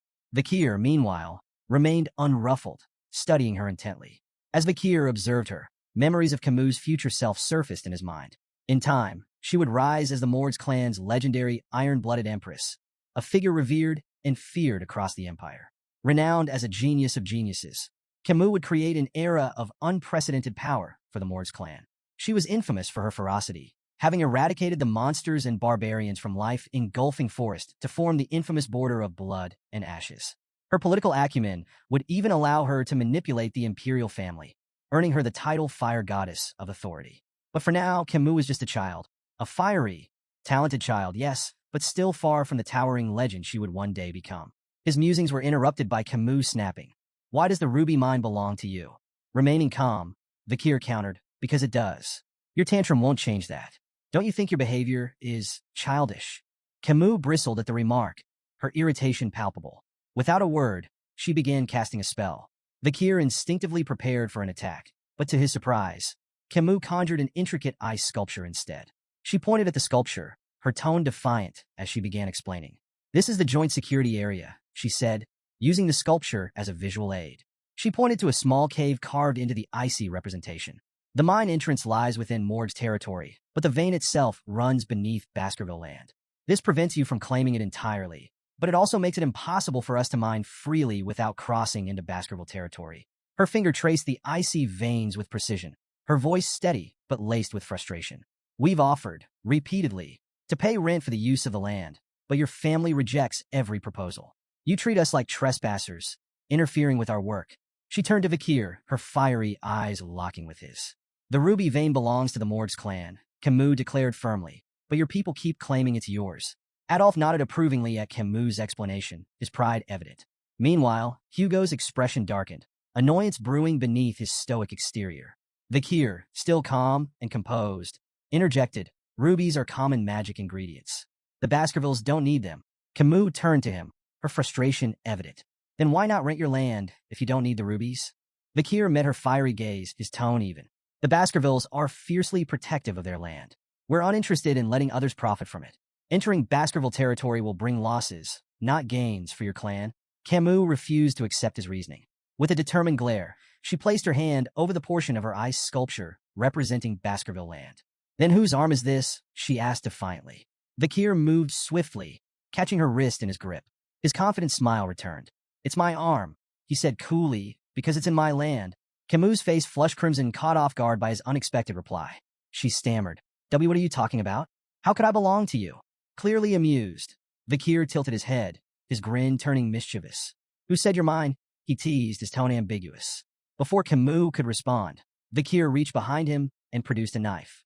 The sudden motion startled everyone in the room. Camus, Adolf, and even the head butler. Vakir's grin darkened, and his voice dropped. "What I'm saying," he said ominously, "is that your arm is mine." Camus froze, her fiery confidence shaken. "What?" she stammered, her voice trembling. Hugo, observing from his seat, broke into a cold sweat. The room grew thick with tension, the only sound Camus' faint, nervous hiccup. As Vakir moved the knife closer to her hand, Camus screamed, "Uncle, help!" Adolf appeared behind Vakir in an instant, his expression fierce. "Step away from my niece," he commanded, his voice full of protective fury. Camus seized the distraction to wrench her arm free, retreating quickly to Adolf's side. Shaken but defiant, She clung to her uncle's arm, glaring at Vikir. Adolphe turned his anger toward Hugo, his voice rising. What is going on here? Hugo, still sweating, turned his stern gaze to Vikir. You've gone too far with your joke, he said in a reprimanding tone. Vikir chuckled, raising the knife to reveal its harmless edge. It's just a toy, he explained, a Baskerville children's knife, given to us to practice with from a young age. The room fell silent for a moment. Adolphe's outrage returned with full force. A dangerous toy like that for children? This is unacceptable. Vikir bowed his head, his tone contrite. I apologize if I frightened Camus, he said. That wasn't my intention. Camus, however, was far from convinced, her fiery glare fixed on Vikir. Adolphe's frustration simmered. This boy fails to take anything seriously, he snapped. Hugo stepped in, his tone light but firm. Adults shouldn't meddle in the affairs of children, he said. Let's focus on the ruby mines and move on to the friendly duels. Adolphe hesitated, but seeing Hugo's resolve, he relented with a sharp nod. Camus, still upset and wiping away tears, turned to Vikir, her voice trembling with indignation. I won't forget this. Vikir met her glare with a faint, unreadable smile. Good, he said simply. Camus' fist clenched, her frustration bubbling over. But before she could respond, Adolphe guided her away. Vikir remained in place, his calm demeanor unwavering, his crimson eyes gleaming faintly in the dim light of the office. The day of the friendly duels had arrived. Children from both the Baskerville and Mords clans, aged 8 to 15, gathered in the grand arena to showcase their skills. The younger participants displayed theoretical techniques and mana sensitivity, while the older children engaged in live combat. Yet, this year, all eyes were on one match. Camus Mords versus Vikir Van Baskerville. Camus stood confidently in the arena, her fiery red hair catching the sunlight. She turned to Vikir, her expression sharp and determined. Get ready, she said firmly. I won't hold back. Without hesitation, Camus began casting a spell. Her intricate hand movements and the shimmering glow of mana captivated the audience. Spectators murmured in awe as her magical energy grew more intense. A voice in the crowd broke through the noise. Is she casting quadra-spells? The exclamations turned to gasps of astonishment. Quadra-spell casting, the ability to cast 4 spells simultaneously, was a feat that eluded even many adult mages. Seeing an 8-year-old achieve it left the audience awestruck. She really is the Mords clan's genius mage, one spectator remarked. Exactly what we'd expect from someone like her. Camus unleashed a flurry of attacks, casting 4 powerful spells simultaneously. Fire, ice, wind, and earth magic surged toward Vikir with precision and force. But Vikir dodged effortlessly. His movements were fluid, almost casual. Shaking his head slightly, he spoke with a faint tone of criticism. Instead of showing off with flashy spells, maybe focus on mastering just one. Camus sneered. Her pride stung. Why do you even care? You're just an idiot who doesn't understand magic. With a swift incantation, she conjured a sand wall, a thick barrier of swirling grains, to separate them. But Vikir, unimpressed, broke through it with a single kick. The wall crumbled like paper, scattering in the wind. Camus froze, stunned. Is this the strength of someone who's bathed in the river Styx? Her mind raced, recalling the tales of the infamous Baskerville trial. But before she could regroup, Vikir moved in with lightning speed. Realizing too late that the attack was unavoidable, Camus shut her eyes, bracing for the blow. But it never came. When she opened her eyes, she found herself propelled backward. Not by a strike, but by a flick to her forehead. The sheer power of the flick sent her tumbling across the arena floor. On the sidelines, Adolphe stared in disbelief. A flick? That was just a flick. Camus winced, holding her forehead, her fiery demeanor shaken. Why did you flick me? Are you going easy on me? Vikir smiled faintly, tapping his own forehead. Maybe it's time to end this before things get out of hand. Camus' eyes watered with frustration, but she refused to yield. With a defiant shout, she cast another spell. This time, she conjured 2 sand walls, layered for extra protection. Try getting through this, she declared confidently. Vikir stood unbothered, considering walking around the walls entirely. But with a faint smirk, he decided to humor her. Drawing back his fist, he punched straight through both barriers. The sand wall shattered, leaving a clean hole in his wake. Camus froze, astonished, as Vikir stepped through the debris. As he approached her, Vikir mimicked a flicking motion with his hand. Whose arm crossed the wall? He asked, his tone calm and deliberate. Camus opened her mouth to respond, but before she could, Vikir answered for her with another flick to her forehead. The stronger one, he said simply. The force of the flick sent Camus sprawling to the ground again. Growling in frustration, she pushed herself up, her fiery glare fixed on Vikir. Still ready to fight, she snarled, I'm not done yet. Vikir sighed inwardly. Dealing with children is harder than I thought. I could end this in 0.1 seconds if I wanted to, but that would just cause more problems. Dodging Camus' relentless spells with ease, Vikir's sharp gaze wandered to another part of the arena. Two contestants, a sword apprentice and a mage, were locked in a duel. The swordsman's precise, powerful strikes tore through the mage's spells. An idea sparked in Vikir's mind. They might be useful for this. Meanwhile, Camus' frustration boiled over. "Stop running away and fight me," she shouted, her voice trembling with anger. Vikir seized the opportunity, his tone calm but firm. "You might want to have a defensive spell ready." Camus blinked, momentarily confused by his sudden comment. Before she could process his warning, she noticed the mage behind Vikir preparing a large-scale attack. The intense glow of gathering mana filled the air. Adolf, observing from the sidelines, pieced together Vikir's plan. His voice rose in alarm. "Camus, watch out." The mage's spell erupted in a massive, fiery blast that engulfed the arena. Gasps and cries rippled through the audience as heat and blinding light consumed the battlefield. For a few tense moments, nothing was visible but flames and dust.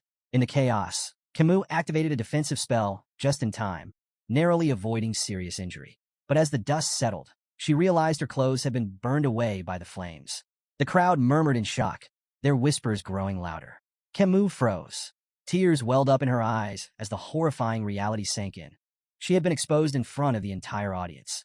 Her hands trembled as she tried to cover herself, humiliation washing over her. She heard her uncle Adolf calling her name, his voice filled with worry. How could this happen? She thought, her shame overwhelming. As the smoke began to clear, Vikir stepped forward. His calm figure emerged from the dissipating dust, unscathed and composed. The audience fell silent, their attention fixed on him. Vikir approached Camus, shrugging off his jacket as he reached her. To the crowd's surprise, he draped it over her shoulders. "You'll need this," he said simply, his voice steady. Camus stared at him in shock, her face flushed. "But you'll be exposed if you give me your only jacket." Vikir brushed off her concern with a faint smile, his tone light but resolute. "It doesn't matter." Camus, still reeling from the chaos, struggled to understand why her supposed rival would offer her kindness. Her confusion deepened when she noticed a thin line of blood trailing down Vikir's arm. "You're hurt," she said, pointing at the wound. Vikir glanced down, momentarily surprised. He hadn't expected his body, strengthened by the river Styx, to be scratched. Examining the cut more closely, he realized the swordsman's blade in the adjacent duel must have carried lingering aura. As the dust fully settled, the scene came into focus for the audience. Camus sat on the ground, wrapped in Vikir's jacket, her fiery demeanor momentarily subdued. Beside her stood Vikir, his shirtless figure revealing a small but noticeable wound on his arm. The crowd murmured in awe, their gazes drawn to Vikir's impressive physique. Despite his young age, his toned muscles and disciplined build stood as a testament to the brutal training of a Baskerville hound. Among the spectators, admiration for Vikir was growing. But for Camus, the situation was more complicated. Her cheeks burned with a faint blush as her gaze kept drifting toward Vikir. "Why am I feeling like this?" she wondered, her earlier anger replaced by an unfamiliar sensation. Even as her uncle Adolf pulled her into a protective hug, her thoughts remained on Vikir. Later, Vikir walked alongside Hugo down a dimly lit hallway, breaking the silence. Hugo's voice was calm but probing. "How was the battle with the Morg's girls?" Vikir answered thoughtfully. "It was interesting. I learned the purpose of the event once again." Hugo nodded slightly. "A battle with a mage is different from a duel between swordsmen. Why didn't you go for a decisive blow?" Vikir hesitated before admitting. "I wasn't sure how to handle a lady in battle." Hugo's expression hardened. "Letting your guard down will only lead to injury. Take this scratch as a lesson." The unexpected concern in Hugo's tone gave Vikir pause. This isn't the Hugo I remember, Vikir thought. The Hugo he knew had been strict, cold, and brutal, his emotions as unyielding as stone. Rumors whispered that Hugo's harshness stemmed from the loss of his first wife and eldest daughter, but such things had never been Vikir's concern. Yet now, hearing a faint trace of worry in Hugo's voice, Vikir felt a rare moment of unease. Seeking to shift the subject, Hugo asked, "What do you think we should do with the ruby mines?" Without hesitation, Vikir replied, "We should give control of the mines to the Morgs." Hugo's eyebrows shot up in surprise. "And your reasoning?" "The Baskerville's primary focus is territorial expansion," Vikir explained. "The monsters and barbarians around the mines will be obstacles if we try to claim the region directly. By allowing the Morgs control of the mines, we can use them to minimize our losses. Their presence will draw the threats into that area, allowing us to handle everything at once." Hugo listened carefully, his sharp mind processing Vikir's words. Slowly, a smile spread across his face. Interesting, he said. Once the Mords assign a large number of people to the mines, we'll push the monsters and barbarians into that region. The ruby veins will be soaked in their blood, and the Mords will think twice before stepping onto our land again. Placing a hand on Vikir's head, Hugo said, "Your idea aligns with about 90% of what I had in mind." Impressive. Vikir accepted the praise silently, his expression composed. Inside, he mused on the irony. This plan was originally Hugo's idea. Vikir had carried it out on his orders in his previous life. Now, seeing it unfold from this perspective brought an odd sense of satisfaction. To conclude, Vikir added, "We should keep a close eye on the Mord's movements." Hugo dismissed the concern with a wave of his hand. "There's no need. I've already increased the number of hounds scouting the area." Vikir nodded, choosing to keep his thoughts to himself. As they continued walking, a familiar voice rang out behind them, stopping them in their tracks. "Hugo, I have something to discuss before I leave." Turning toward the source, they saw Adolf approaching, his expression serious. Hugo nodded, gesturing toward a nearby room. "Let's talk." Once seated, Hugo leaned back in his chair. "What is it you want to discuss?" Adolf wasted no time. "I think it's time to resolve the issues surrounding the ruby mines peacefully," he began. Hugo raised an eyebrow. "Peacefully?" Adolf continued. "We could implement usage fees, but I have another suggestion, an engagement between the Morgs and Baskerville children." As the two patriarchs discussed the potential union, Camus sat nearby. Her gaze occasionally drifted toward Vikir, her cheeks faintly flushed. Hugo noticed this, leaning forward with subtle interest. "Which children do you have in mind?" he asked. Adolf smiled confidently. "The eldest son of the Baskerville clan and the eldest daughter of the Morgs, my niece Camus. She's exceptional, beautiful, intelligent, talented. She lacks nothing and would make an ideal match." Hugo raised an eyebrow. "My eldest son is 25. That's a 17-year age gap." Adolf waved the concern away. "What's a mere 17 years? In the grand scheme of things, it's nothing." Before Hugo could respond, Camus interjected firmly. "I will not marry anyone weaker than my mother. And I don't want a significant age gap in my partner." Adolf's face twisted in frustration as he turned to his niece. "Camus, if you insist on marrying someone stronger than your mother, you'll be alone for the rest of your life. That's not a realistic demand." Hugo, clearly displeased, added dryly, "Engagements aren't a buffet where you can pick and choose. Consider the bigger picture." But Camus, confident and unwavering, crossed her arms. "I have no intention of playing around." Suddenly, Camus' face flushed a deep red, and she looked away, drawing the attention of both Hugo and Adolf. Adolf followed her gaze, his eyes narrowing as realization dawned. She was looking at Vikir. Adolf's mind reeled. "No, this can't be happening. Not him." Leaning toward her, Adolf hissed in a harsh whisper, "Don't even think about it. Vikir is of the Van surname, not from the Lil lineage. He's a small fish in a big pond." "This is absurd." Hugo, sensing the rising tension, sighed and decided to intervene. "The most important thing in an engagement," he said, "is the opinion of those involved. Let's hear what Vikir has to say." All eyes turned to Vikir. Camus looked at him expectantly, her blush deepening as the room fell silent. Meeting her gaze, Vikir's calm voice broke through the tension. "I accept." The room erupted into chaos. Adolf's face turned beet red.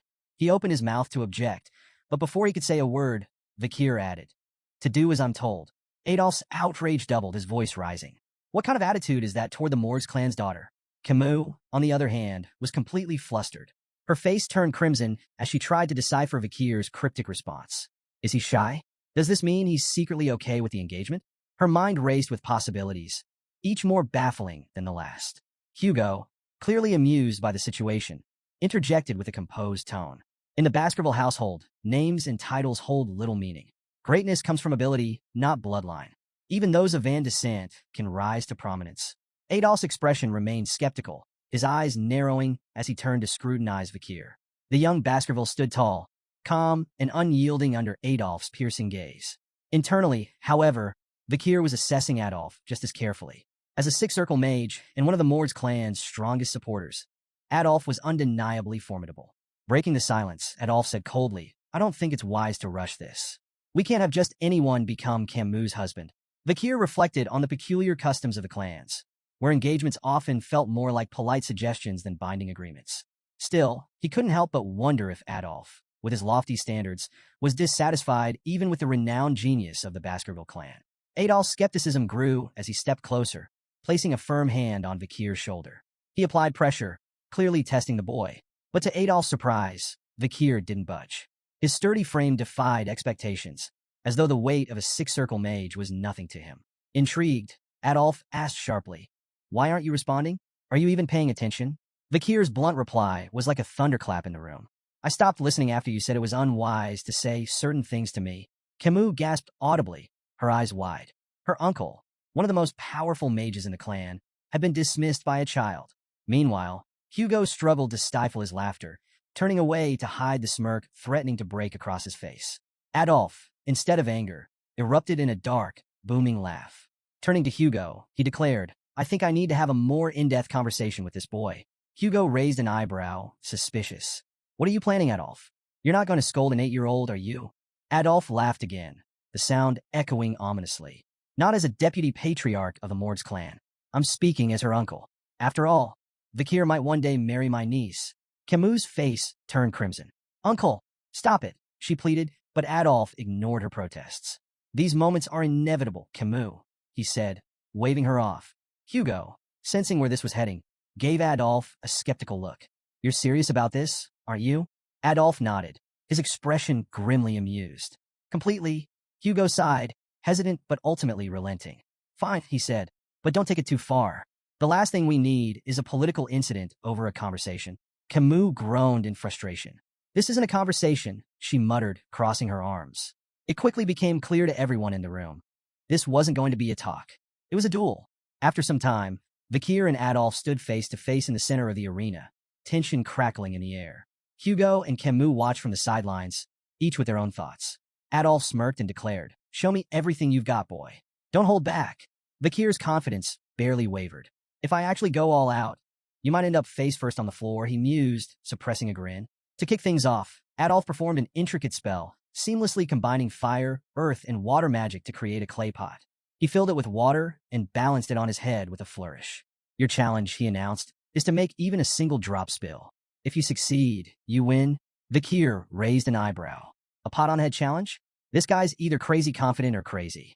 Camus leaned toward Hugo. "This is classic Adolf," she explained. "His control is basically unmatched." Vikir analyzed the setup. Charging straight at Adolf might not work, but it'd give him valuable intel. Without hesitation, he lunged forward, sword in hand, aiming directly for his opponent. "Vikir, no!" Camus cried, horrified by his reckless approach. Adolf didn't flinch. He raised a hand, casting a shimmering barrier that effortlessly absorbed Vikir's strike. "Rookie mistake," Adolf said smugly, glancing at Camus. "Why are you helping him? Shield magic makes swordsmen like him obsolete." Vikir clicked his tongue, frustrated but unfazed.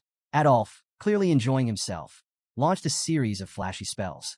Fireballs, wind blades, and earth spikes flew toward Vikir, but he dodged them all with cat-like agility. From the sidelines, Camus seethed. "He never used this much magic against me," she shouted. Adolf turned to her, feigning betrayal. "Et2, Camus? My own niece, rooting for the enemy." He returned his gaze to Vikir, playful menace gleaming in his eyes. "You'll pay for that." Hugo stayed quiet, watching intently.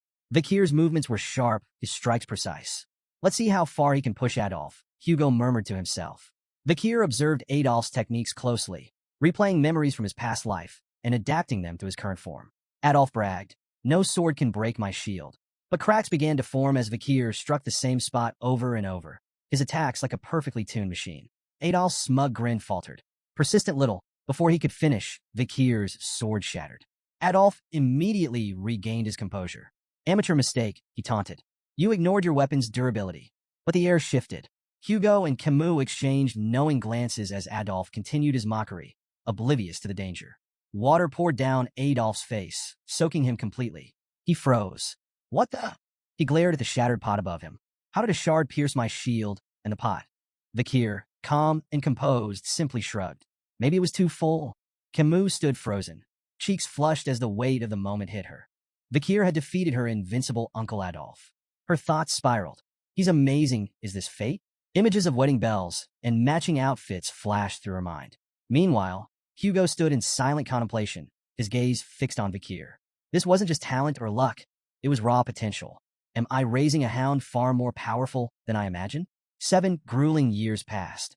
The young hounds, now honed by relentless training, faced their ultimate test, a monstrous horn bear. The beast charged, its roar shaking the ground. In perfect unison, the hounds launched their attack, swords slicing with precision. From the sidelines, their instructor, Staffordshire Baskerville, watched with a calculating eye. "Stop wasting your energy on its vital points," he barked. "Go for the hind legs, slow it down first." The triplets responded instantly, their crimson auras flaring as they executed synchronized strikes. The beast staggered, its movements slowing. Staffordshire nodded in approval. "Good. That's how Baskervilles fight. As a pack." With the monster weakened, the remaining hounds moved in for the kill, finishing it with a coordinated assault. Staffordshire clapped his hands. "Congratulations. You're now lower-ranked sword experts and have mastered the first Baskerville technique." But his tone turned grim. This was a controlled environment. Out there in the life-engulfing forest, the oxbears won't be caged or predictable. One mistake, and you're dead. Your bloodline strength is your lifeline. Don't waste it. His words hung heavy in the air as the young hounds absorbed the harsh truth. Their 7-year training had officially ended, but their journey was only beginning. The newly minted hounds buzzed with excitement, discussing their futures. 2 of them debated their preferences for the Baskerville clan's 7 night orders. "I'm all about the Wolfhound Order," the first said, puffing his chest. "Guarding the Patriarch? That's peak prestige. Wolfhound's cool," the second replied, "but I'm eyeing the Doberman, Pitbull, and Rottweiler orders. Assassination and all-out warfare? Now that's my vibe."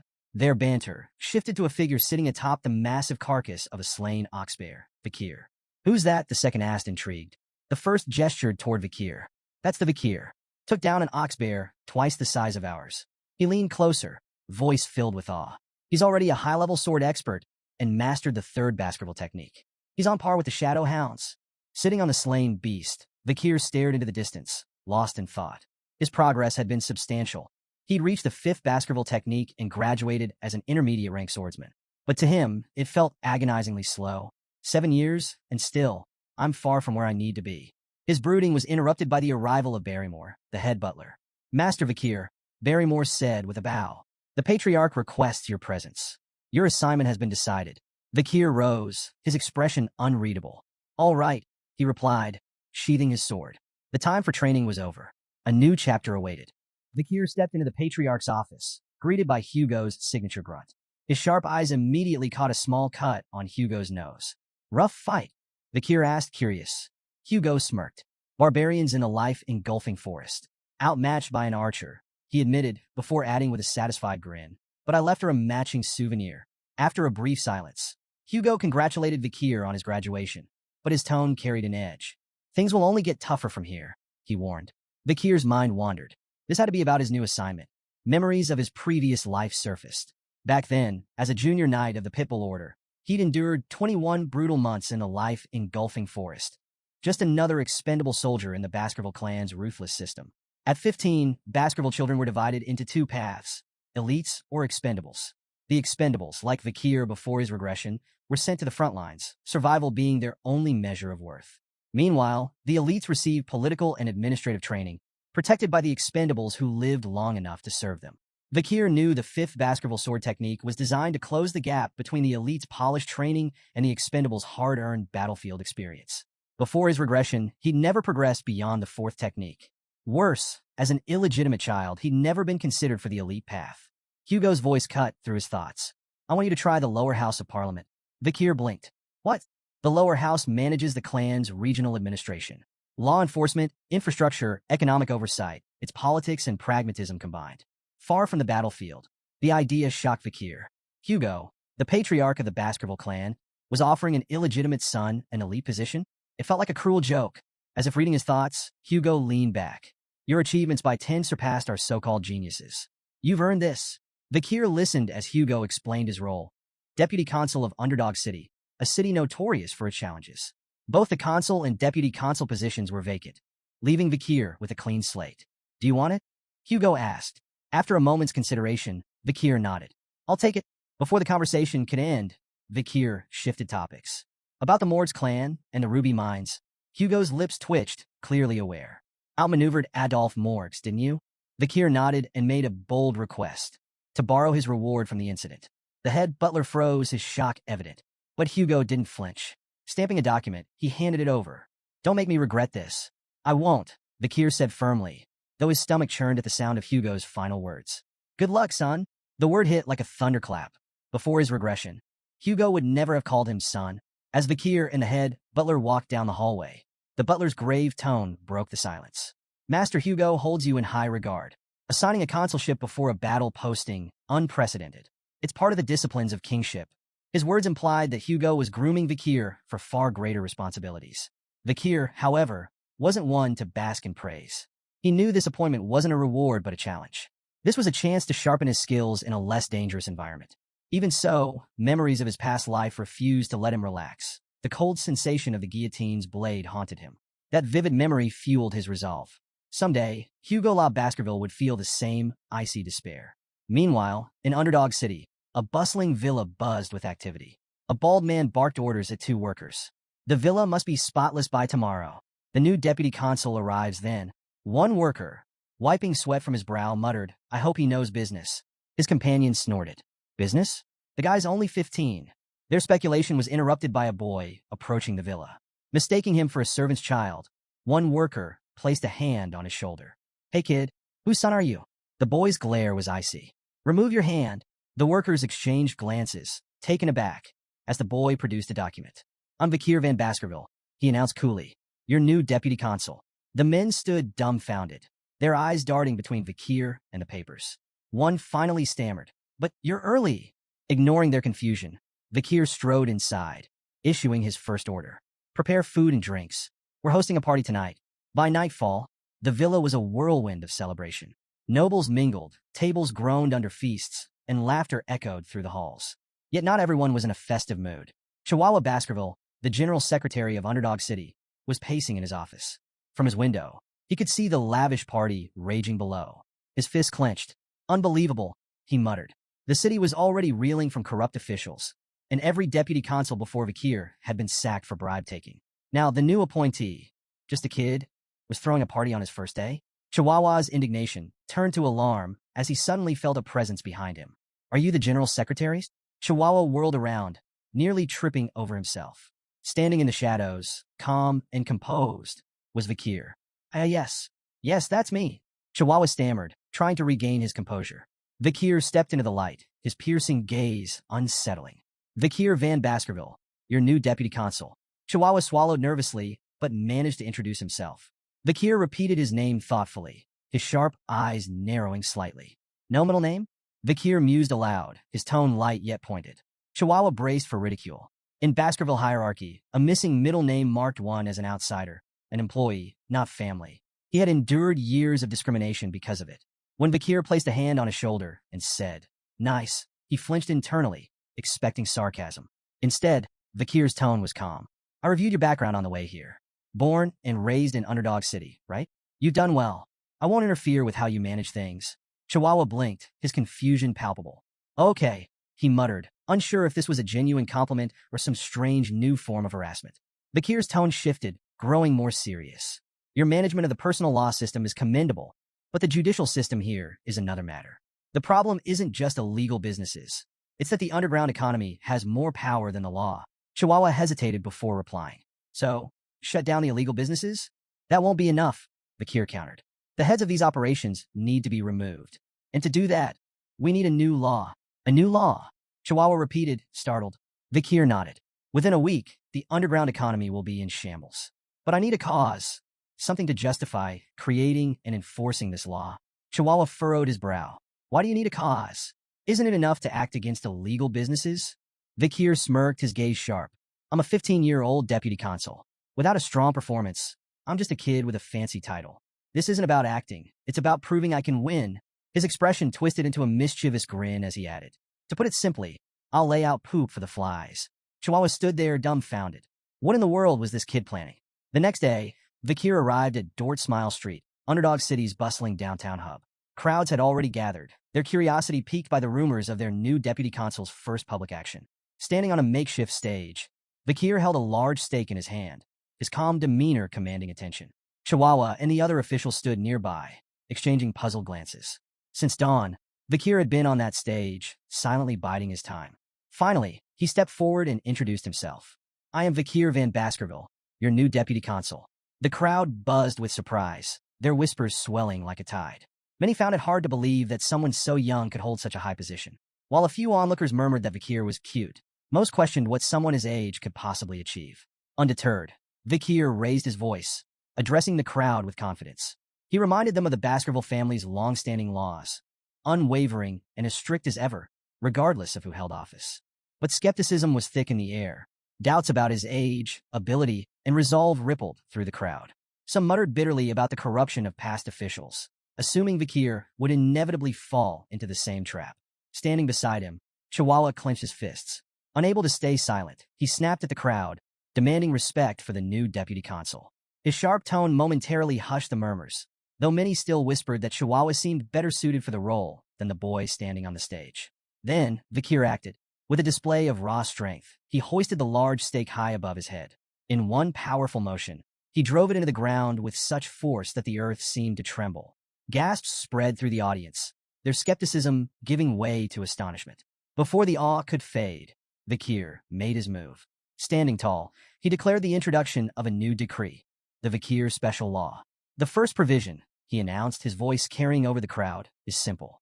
Anyone who pulls this stake from the ground will be rewarded with 100 million gold, personally paid by me. The crowd erupted in disbelief.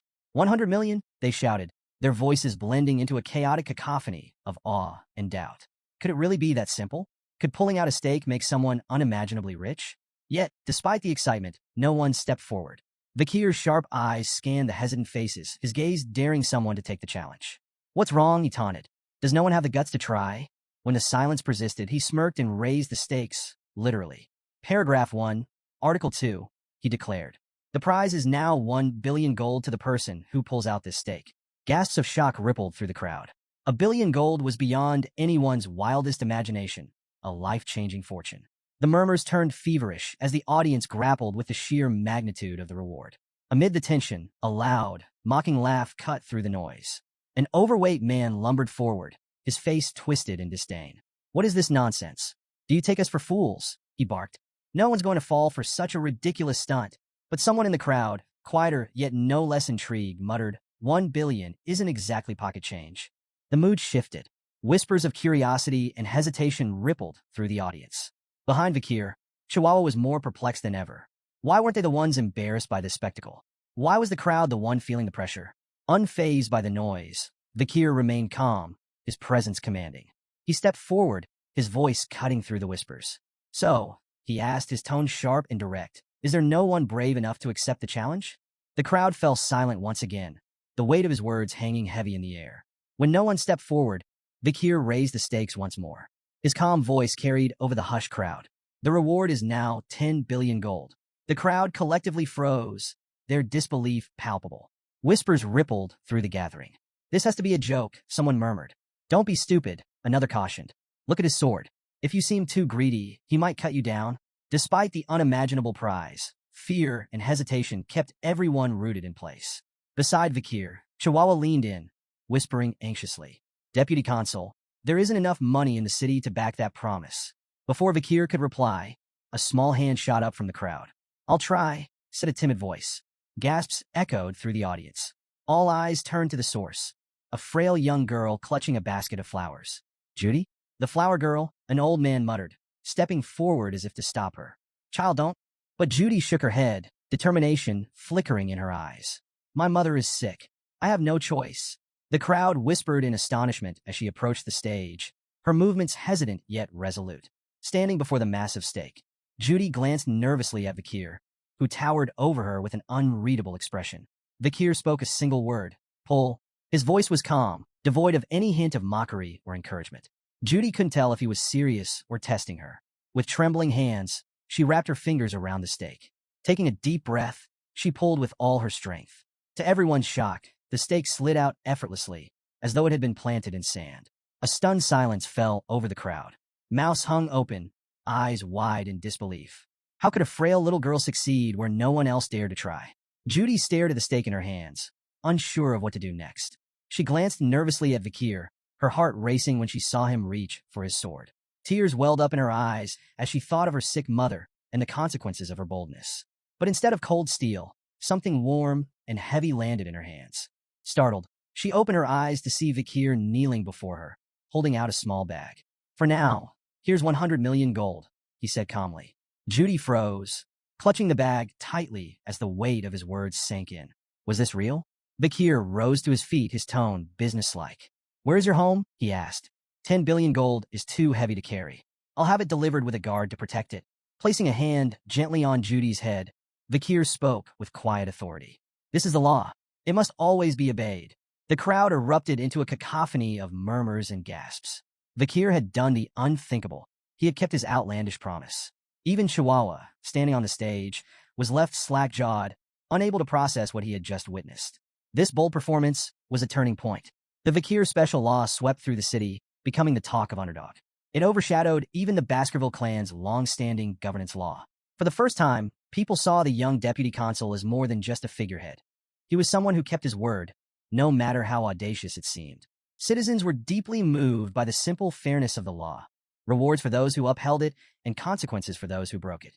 Word of Vakir's commitment spread like wildfire. Unlike his corrupt predecessors, Vakir wasn't about greed or empty promises. He was earning the city's respect. In a matter of weeks, the atmosphere in Underdog City began to shift. Crime rates plummeted, and for the first time in years, the streets felt safer. The people began to take pride in their leadership. In the deputy consul's office, Chihuahua was scribbling on a board when Vakir approached, noting that the text was written in the Eastern language. Impressive handwriting, Vakir remarked casually, sparking a conversation. Still reeling from the earlier spectacle, Chihuahua confessed, Deputy Consul, I've lived in this city for 2 decades, and I've never seen anything like today. It was inspiring. Vakir offered a faint smile. Fear and wrath can only go so far. Trust in the law is what matters. Today wasn't about theatrics. It was about trust. Chihuahua, visibly moved, stepped forward and bowed deeply. You have my loyalty, sir. From this day forward, I will serve you for the rest of my life.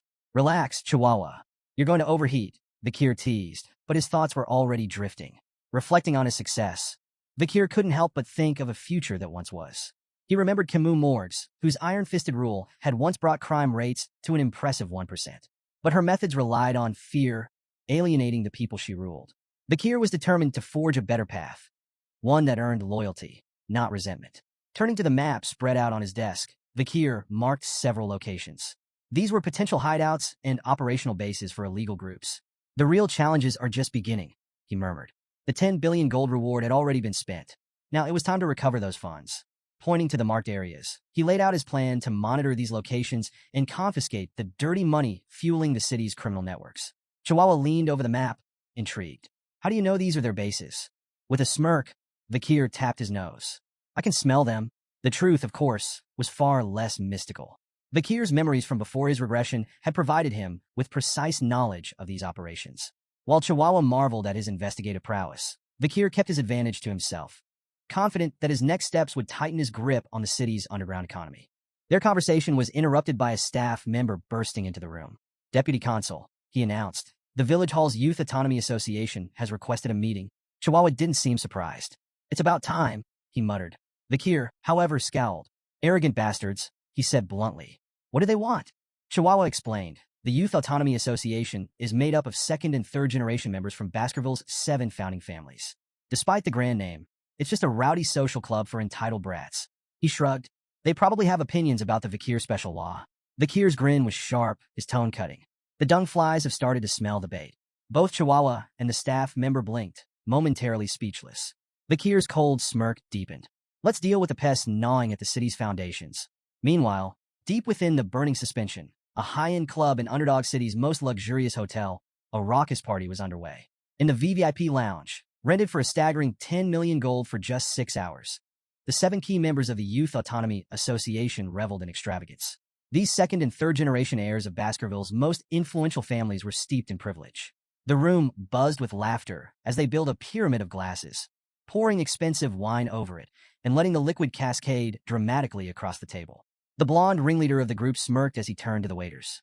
Drink it, he ordered, gesturing to the wine pooling on the table. Without hesitation, the waiters complied, lapping up the spilled wine like obedient dogs. Thank you, sir, for the privilege, one muttered, wiping his mouth. Reclining on a plush sofa, the blonde man chuckled. No matter how recklessly I spend, my money always comes back to me, he bragged. One of his companions nodded, raising a glass. Thanks to the Baskervilles, of course. All that territorial expansion gives us an endless supply of barbarians to kidnap and sell as slaves. Another laughed. The Baskervilles' ambitions are a blessing. They're like our personal hunting dogs, always there to protect us. Protect us, the blonde man scoffed. They're just sword-wielding idiots we can manipulate. Leaning forward, he added with a grin, remember when we orchestrated that conflict between the Mesamadrano and Baskerville clans? The Baskervilles wiped them out without even realizing they'd been played. The group burst into laughter, toasting their cleverness. As the laughter died down, one of them brought up the new deputy consul. What about this Vikir van Baskerville? The blonde man sneered. Oh, never heard of him. The group shook their heads, equally unimpressed. Well, the blonde man said, his grin widening. How about we teach the boy a lesson? We'll invite him to a lavish party, ply him with expensive drinks and women, and then stick him with the bill. The group roared with laughter at the thought. Think about it, the blonde continued. The kid wouldn't dare report us. A 15-year-old deputy consul? He'd ruin himself trying to pay. As they finalized their plan, the waiter entered with a group of women in tow, their arrival announced with a flourish. The group's attention shifted immediately, their laughter giving way to eager anticipation for the night's indulgences. As the party raged on, one of the companions noticed an unfamiliar young man standing among the women. His brow furrowed. Who's that kid? He demanded. The waiter stammered nervously. He entered with so much confidence that no one stopped him. The young man stepped forward, and the room fell silent as recognition began to dawn. It was none other than Vikir himself. The blonde man, smirking to hide his unease, gestured for a waiter to handle the situation. The waiter grabbed Vikir by the hair, yanking him forward. Who do you think you are, barging in here? He snarled. Vikir's cold, glowing eyes froze the room. A tension so thick it felt like suffocating blanketed the space. Without a word, Vikir twisted the waiter's arm at an unnatural angle, eliciting a howl of pain that sent shivers through the group. The companions froze, staring in disbelief as Vikir calmly stepped forward. One of them, his voice shaking, stammered, Deputy Consul Vikir? Why are you here? Vikir's reply was short and cutting. You invited me. The blonde man forced a laugh, his tone overly jovial. Well, isn't this incredible? The deputy consul has graced our humble party. What an honor. Vikir didn't respond. He sat silently, his sharp gaze scanning the room as the blonde man leaned in to whisper to a companion. Their hushed tones weren't subtle enough to escape Vikir's trained ears. Let's move ahead with the plan, the blonde man murmured. Keep him here, and when it's over, stick him with the bill. The companion smirked. Let's see if he even tries to fight it. Vikir's patience snapped, slamming his hand down on the table. The entire surface exploded with a deafening crack, sending glass, drinks, and a champagne tower crashing to the floor. The room descended into chaos as the stunned partygoers struggled to process what had just happened. The blonde man's eyes widened in shock. He stared at the shattered remnants of the table, his mind racing. Did he use mana for that? The realization hit him like a blow. Vikir wasn't just a child. He was a trained Baskerville, one of the most dangerous warriors in the territory. One companion, trembling, whispered angrily, We underestimated him. The blonde man snapped back, Do something. But the companion shook his head, visibly terrified. We don't stand a chance. Vikir leaned forward, his hand landing heavily on the shoulder of one of the companions. The man froze under his icy gaze, panic flooding his features. Well, we'll pay for the drinks ourselves, the man blurted out desperately. Vikir's expression darkened. Were you planning to make me pay for everything? His voice was cold, each word a dagger of accusation. The companion's face shifted from panic to regret, realizing the depth of their mistake. Another companion nervously laughed, trying to diffuse the tension. Who would even dare think of doing something so ridiculous? The blonde man forced an awkward laugh, jumping in. It's all a misunderstanding. We were just testing you, to see if you're strong enough to resist the city's corruption. Exactly, another chimed in hastily. And it looks like you've passed. You're just the kind of leader Underdog City needs. Vikir's piercing gaze silenced their excuses. Without warning, he lunged at the man sitting closest to him. In one swift motion, his palm struck the man's stomach with a claw-like grip, driving him backward with devastating force. The man gasped in pain as Vikir leaned in, his voice low but firm. An owner can test their dog, he said coldly, but a dog should never test its owner. Ever. The room plunged into an uneasy silence as Vikir's icy gaze swept across the group. His voice was calm, but razor-sharp. Have you grown so complacent with your wealth and power that my actions don't move you? His eyes narrowed. You have no idea what real fear looks like. Without hesitation, he threw the man beneath his grip to the ground and stomped on his face. The sickening crunch reverberated through the room. Vikir straightened and looked back at the others. Do you even know why I'm doing this? If not, perhaps you all need the same lesson. The blonde man's face turned deathly pale. Stammering, he insisted, We understand perfectly. There's no need for more. Vikir's expression darkened. If you really understood, you'd already know what's coming next. He delivered a sharp kick to the downed man, eliciting a groan of pain. Tension boiled over. The blond man spat. You bastard. Another sneered, his voice dripping with scorn. Do you really think you can get away with this? In an instant, Vikir closed the distance between them, standing mere inches from the second man. His voice was cold and unyielding. You're guilty of abduction, kidnapping, illegal slave trafficking, and insulting Baskerville authority. The room froze. The companions' faces contorted in shock. How could Vikir possibly know the details of their crimes? Before they could react, Vikir's fist collided with the second man's face, sending him sprawling to the ground. Animals don't learn until they're taught, Vikir said, his tone dripping with disdain. His lips curled into a sinister grin. And now, I'll teach you disobedient creatures what happens when you defy the law. In the dim confines of a prison cell, two figures stood in stark contrast.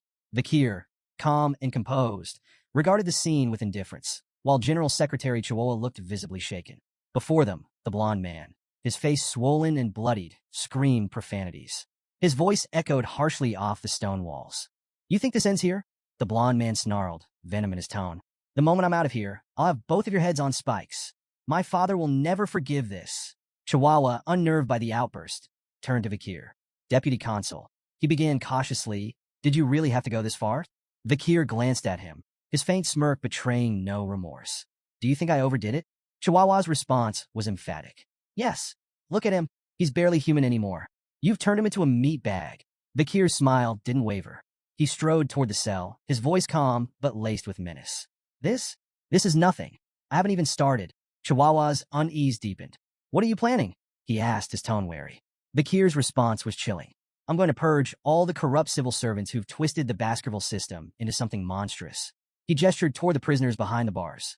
Look at them, arrogant smug. They've trampled the clan's authority for far too long. This is what happens when education is neglected. The blond man and his companions, finally grasping the severity of their situation, dropped their bravado. Desperation etched their faces as they begged for mercy, offering Vikir anything he wanted in exchange for their lives. Chihuahua, ever the pragmatist, voiced his concern. You do realize their families won't sit quietly, right? They may be cowards, but they're bold enough to retaliate if pushed too far. This could spiral out of control. Vikir's confident smile didn't waver as he reassured Chihuahua.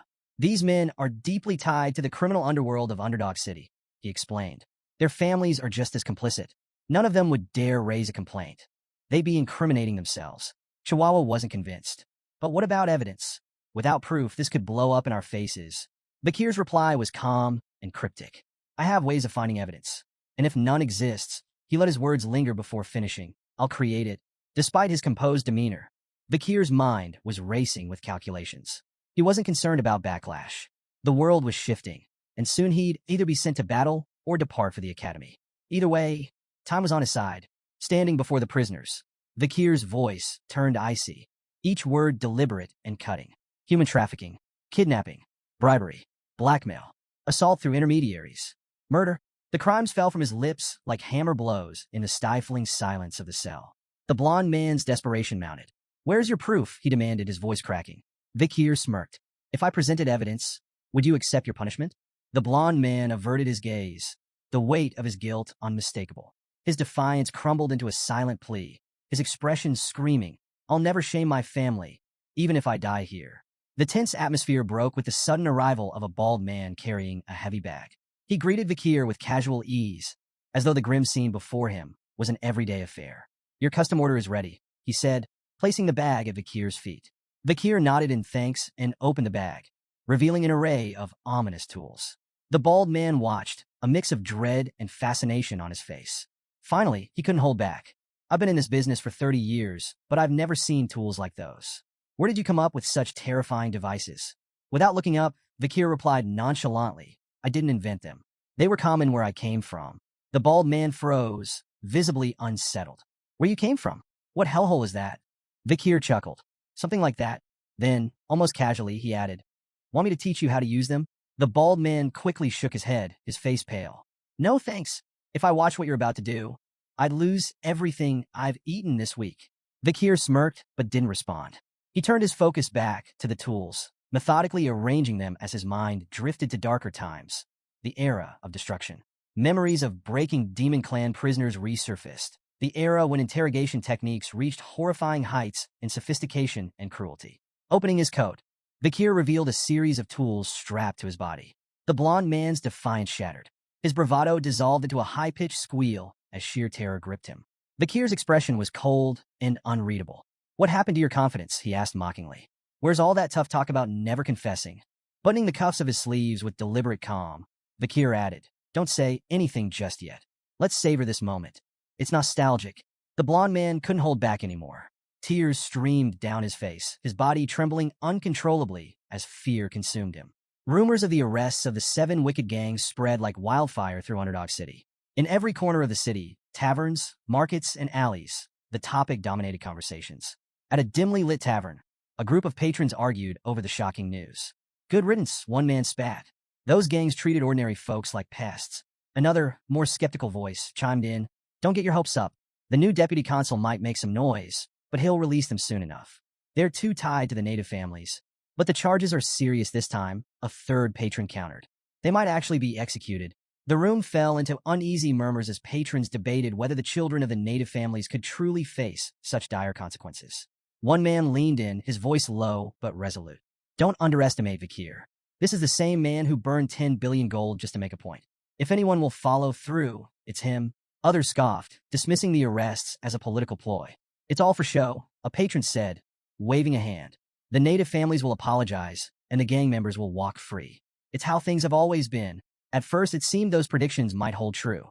The Mablink, Pyre, Luib, Chanel, Daragamu, Hermes, and Prada clans, families tied to the 7 wicked gangs, issued formal apologies to Deputy Consul Bakir. But the apologies fell on deaf ears. In the heart of the city's central square, 7 severed heads hung grotesquely from iron spikes. Salt preserved their twisted expressions of agony, a chilling reminder of the suffering they endured before death. Above the heads, a public notice detailed their crimes and punishments under the Baskerville Family Autonomy Constitution, a set of laws infamous for its strict and unforgiving penalties. Clause 1. Banning illegal brothels. Punishment: tattooing the word sex across the criminal's face. Clause 2. Banning illegal gambling. Punishment: wrist amputation, repeated 72 times, 1 for each offense. Clause 3. Banning illegal private loans. Punishment: eye removal. This penalty was suspended after pleas from victims. Clause 4. Banning illegal lobbying. Punishment: exile. Since the criminals were already dead, their headless bodies were discarded outside the city walls. The crowd stood frozen, staring in silent horror at the grisly display. The severed heads of the 7 wicked gangs and the brutal enforcement of the laws left the city in shock. In his office, Bakir addressed Chihuahua, who was visibly shaken. "There's no need to look so surprised," Bakir said, his tone cold. "These laws have always existed. The only difference is that this is the first time the so-called native families are facing the consequences." Chihuahua swallowed hard, struggling to process what had just unfolded. "Do you really think this will work?" Bakir turned his gaze to the window, watching the flickering torches of the central square below. "This is only the beginning," he said. "This enforcement will spark a chain reaction. Underdog City is on the brink of a violent shift." His voice grew darker. "When the destruction begins, this city will become a bloodbath." Turning back to Chihuahua, Bakir's tone sharpened. "Brace yourself. You're joining me for the next step of the plan." Chihuahua blinked, clearly rattled. "Me? Why do I have to?" "You're part of this now," Bakir interrupted, his voice leaving no room for argument. Chihuahua let out a resigned sigh, his face pale as the weight of what lay ahead settled over him. The scene shifted to a dimly lit tent buzzing with anticipation. Chihuahua, now donning a sinister mask that only made him more jittery, stood among a crowd of similarly veiled figures. Turning slightly, he whispered nervously to a figure caged behind him. Bakir, exuding his usual unbothered confidence. "Are you sure this plan isn't insane?" Chihuahua asked, his voice barely audible. Bakir's crimson eyes locked onto him. "Have I ever let you down?" Chihuahua's silence spoke volumes. He adjusted his mask, feigning composure as more masked individuals filed into the area. This was no ordinary gathering. It was the infamous underground slave auction in Underdog City, a lawless pit nestled at the edge of Baskerville territory. Under the cover of night, a sprawling tent had risen from the barren wasteland, its garish lights luring in luxurious carriages like moths to a flame. Inside, a grim marketplace awaited, where lives were bartered like commodities. Kidnapped barbarians, disgraced nobles, and commoners alike. The Baskerville family, oblivious to this atrocity on their outskirts, remained conspicuously absent. At the entrance, The auctioneer greeted arrivals with exaggerated cheer. His tone shifted slightly upon noticing Chihuahua's group, recognizing the telltale insignias of the Mablink clan, one of the auction's most esteemed customers. "You're here as sellers this time," the auctioneer remarked, glancing at their credentials. "I trust you've brought something to impress. Last time, the clan wasn't exactly thrilled with our offerings." Chihuahua's lips curled into a nervous smirk beneath his mask. "No complaints here. Quality is never a problem." The auctioneer's gaze fell on Vakir, trapped in a cage among the other merchandise. His striking black hair and piercing crimson eyes drew the man's attention like a shark to blood. "Now that's a rare gem," he murmured, his greedy eyes glinting. "I'll make sure he fetches a premium." Feigning agreement, Chihuahua nodded and let the auctioneer handle the rest. The man bowed theatrically before disappearing, leaving Chihuahua to stew in the chaos of the tent. Inside, the atmosphere was electric. The crowd of criminals and elites buzzed with anticipation, swapping whispers about the night's offerings. From exotic slaves to tragic nobles, everyone had their preferences, though all shared the same ravenous hunger for novelty. The auctioneer took the stage, his flamboyant energy rivaling that of a carnival barker. "Ladies and gentlemen," he boomed, "our first item, a beast straight from the nightmares of hell itself." With a dramatic flourish, he unveiled an A-rank monster, the Mercy Lego.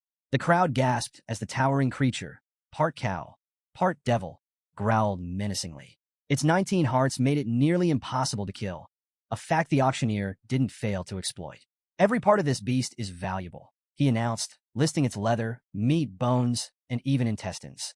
"The bidding starts at 100 million gold." Excitement rippled through the audience as the bids climbed. 140 million, 200 million, 250 million.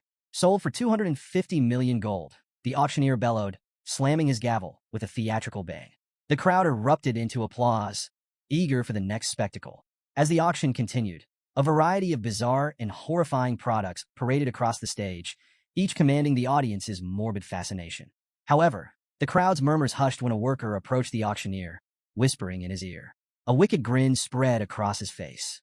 "Ladies and gentlemen," he announced, his voice laced with excitement, "we have a special addition to tonight's lineup. From the savage tribes of the life-engulfing forests, a warrior of unparalleled ferocity." The girl was dragged onto the stage, her fierce glare defiant even as the chains bit into her wrists. The auctioneer wasted no time hyping her up as a wild beast begging to be tamed, urging the crowd to prove their dominance. "Bidding starts at 5 million gold," he declared, his voice booming. Silence. "All right, 3 million, he tried, his enthusiasm wavering. The crowd exchanged uninterested glances. "Fine, 1 million gold. She's a steal," he shouted, desperation creeping into his voice. Still nothing. Murmurs of boredom rippled through the tent. Frustrated, the auctioneer waved the guards over. "Take her away. Let's get to something worth their time." The guard stepped in, but the girl wasn't about to go quietly. She thrashed violently, almost breaking free, until one guard struck her in the stomach. She crumpled to the floor, unconscious, and was unceremoniously dragged backstage. The auctioneer cleared his throat, forcing a smile as he tried to salvage the moment. "Apologies for that little incident, but fear not. I present to you the crown jewel of tonight's auction." The crowd stirred as the spotlight swung to Vakir, seated calmly in his cage. He radiated a quiet, commanding presence that silenced even the most restless attendees. "Behold," the auctioneer proclaimed, "a pureblood with striking black hair and crimson eyes, beauty, strength, and obedience in one perfect package." Before the bidding officially began, a woman in the crowd, smitten by Vakir's striking appearance, raised her hand. 600 million gold. The auctioneer blinked, momentarily caught off guard. "We haven't even announced the starting price." 800 million. Another bidder cut in, a gruff man with an imposing presence. The woman whirled on him, her tone sharp. "Why would you need him?" The man smirked. "I'll make him a gladiator. He'll be worth twice the price by the time I'm done." The two traded barbs as the bids climbed rapidly. 900 million, 1 billion. The tent buzzed with energy until a new contender, masked and silent, raised their plate. Number 99. 6 billion gold. The masked bidder said coolly, silencing the room in an instant. Gasps rippled through the crowd. Someone whispered, "That's Baron Gambino. He's swimming in money after taking over the underground funds from the granary." While the audience admired the Baron's bold move, his attendant leaned in, her tone cautious. "That's a dangerous sum for a slave. You'll only profit if he stays unscathed." The Baron shot her a withering glare. "I saved you from the streets, and this is how you repay me? Keep your mouth shut." The auctioneer slammed his gavel. "Sold. To customer 99 for 6 billion gold." Guards hauled Vakir from the cage, presenting him to Baron Gambino. Up close, Vikir's presence was even more intimidating, his crimson eyes practically daring the Baron to test him. "You're mine now," Gambino said, a twisted grin spreading across his face. "But don't worry, I'm not a bad guy." Vikir's stoic expression didn't falter, though the Baron's lecherous tone was enough to make the air in the room feel heavy. "Relax," Gambino purred. "I'll find all sorts of ways to enjoy you." If looks could kill, Vikir's glare would have struck him down on the spot. Vikir raised his bound hands toward the Baron, a subtle smirk playing on his lips.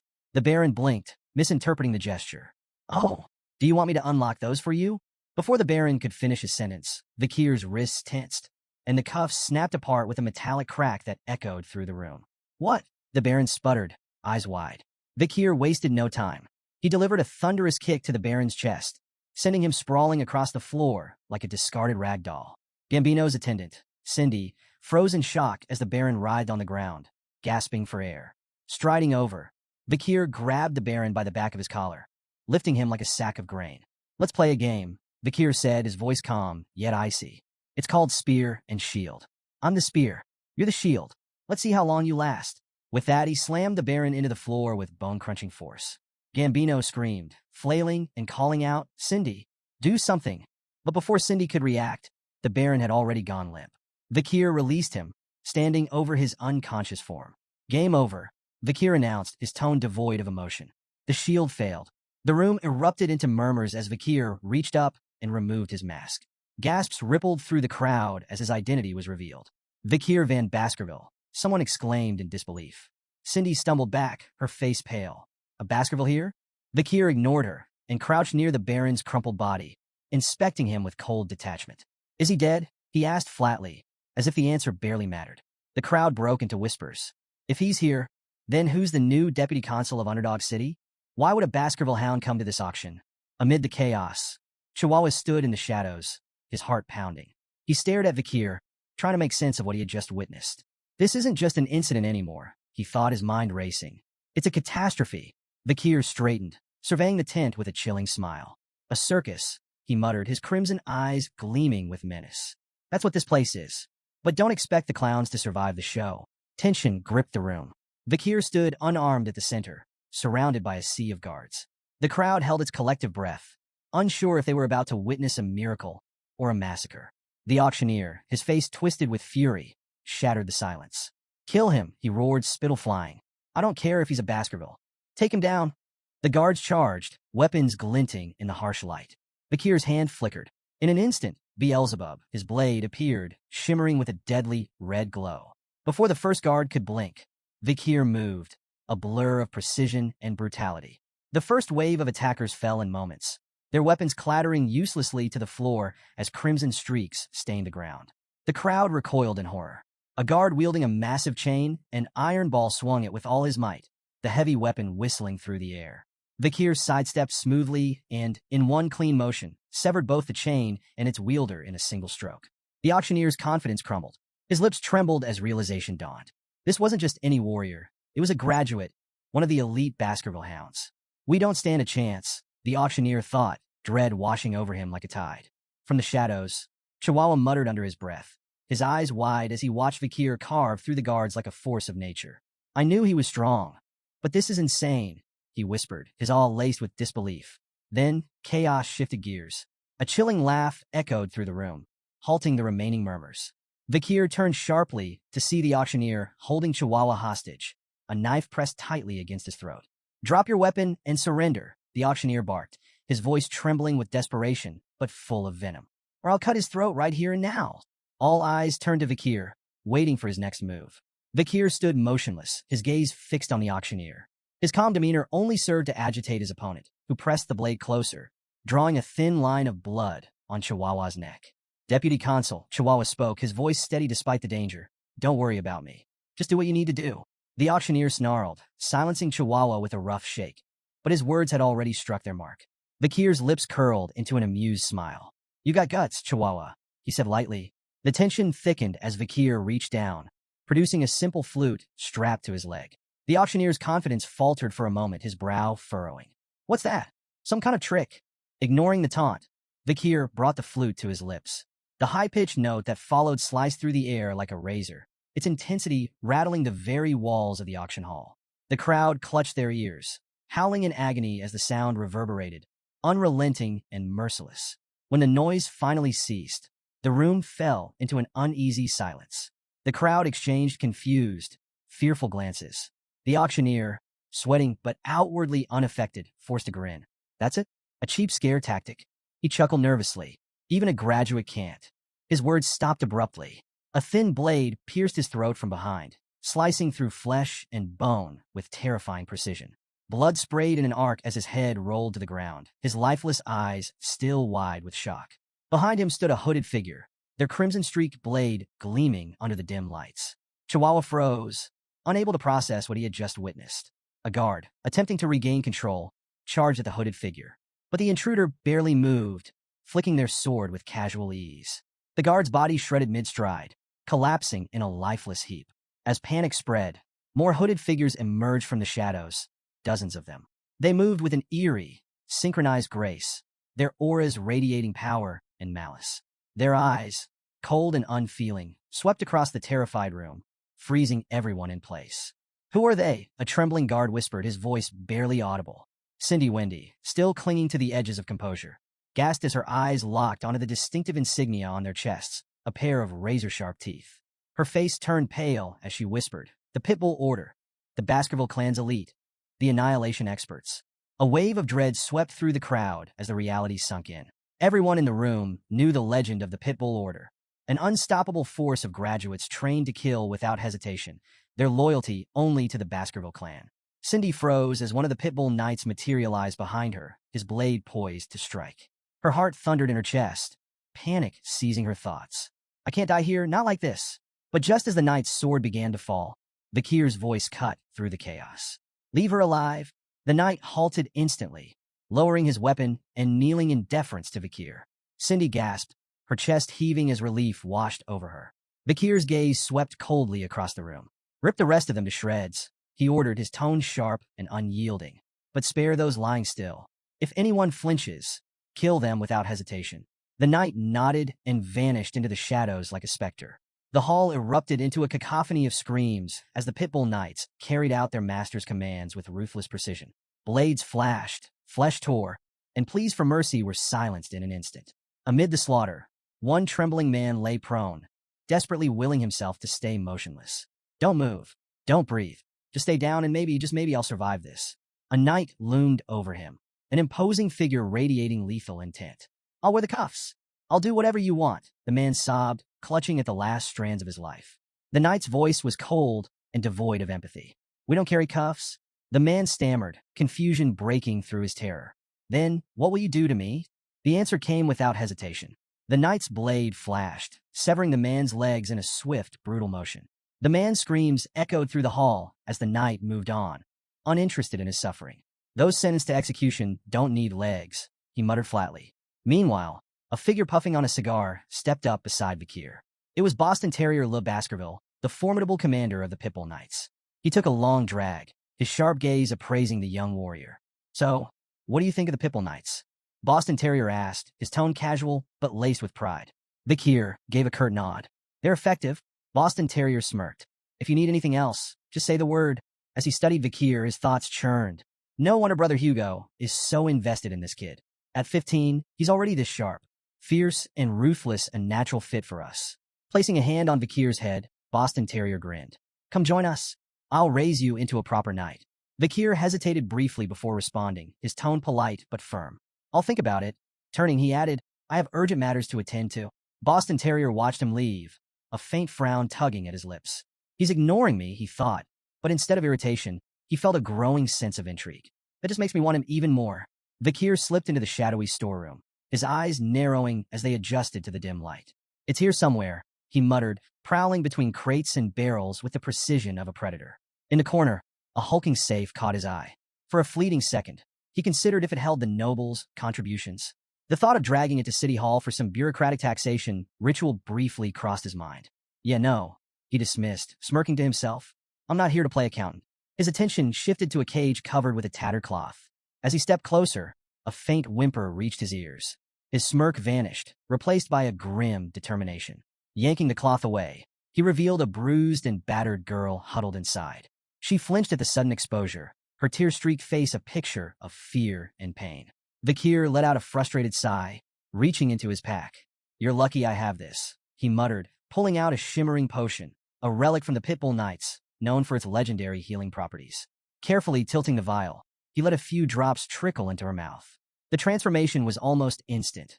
Wounds knitting together, bruises fading like ink washed away. Her eyelids fluttered open, but the sight of Vikir made her retreat further into the cage, trembling. Vikir frowned. "What's with the fear? Do I look like the bad guy here?" The girl remained silent, staring as if weighing her odds of survival. Vikir stood, unlocking the cage with a practiced twist. "Go," he commanded, his tone firm but not unkind. When she didn't move, he switched to halting barbarian. "Run. Away." Her eyes widened slightly, the recognition of her native tongue flickering in her expression. Yet she hesitated, mumbling something in barbarian that sounded soft, almost pleading. Vikir crossed his arms. "Look, I'm not fluent, but this isn't a language test. The exit's that way." He pointed emphatically. Finally, the girl rose, still limping but steadier with each step. At the doorway, she paused and turned back to him, her voice trembling as she spoke again in barbarian. Vikir couldn't make out the words, but the gratitude in her tone was unmistakable. Once she disappeared into the night, Vikir exhaled and pulled another cloth aside. Beneath it lay his real target, the carcass of Mercy Lego, an A-rank monster. Still fresh, he noted, crouching down to inspect the massive beast's remains.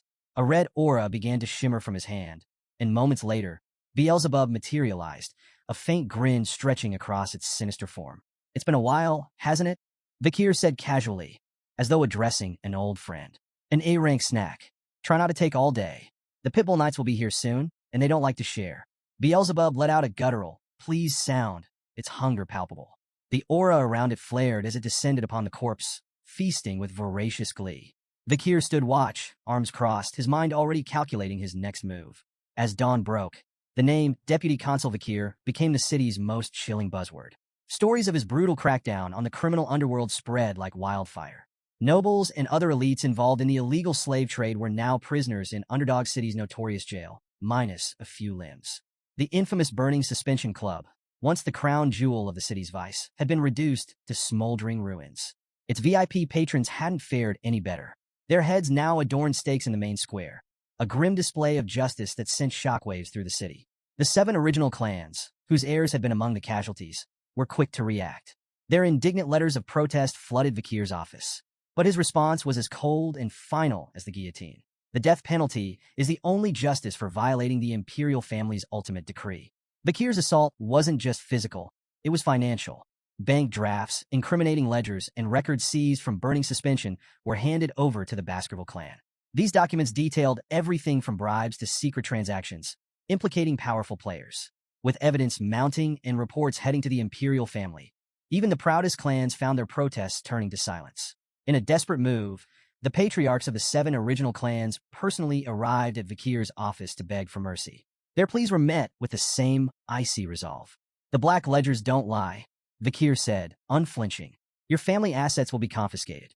For the crime of treason, 3 generations of your bloodlines are sentenced to eradication. That's final." The city itself felt the shockwave of Vikir's iron rule. Execution grounds flowed red as the corrupt elite were purged. Freed from criminal strangleholds, public offices and contractors began hiring again, slashing unemployment. The destruction of the underground auction house funneled newfound tax revenue into public welfare. Businesses flourished, and even the stock market felt the effects as optimism surged. Underdog City transformed almost overnight, its people celebrating a newfound hope. Meanwhile, Vikir's popularity skyrocketed, and the once embattled deputy consul became a beacon of progress.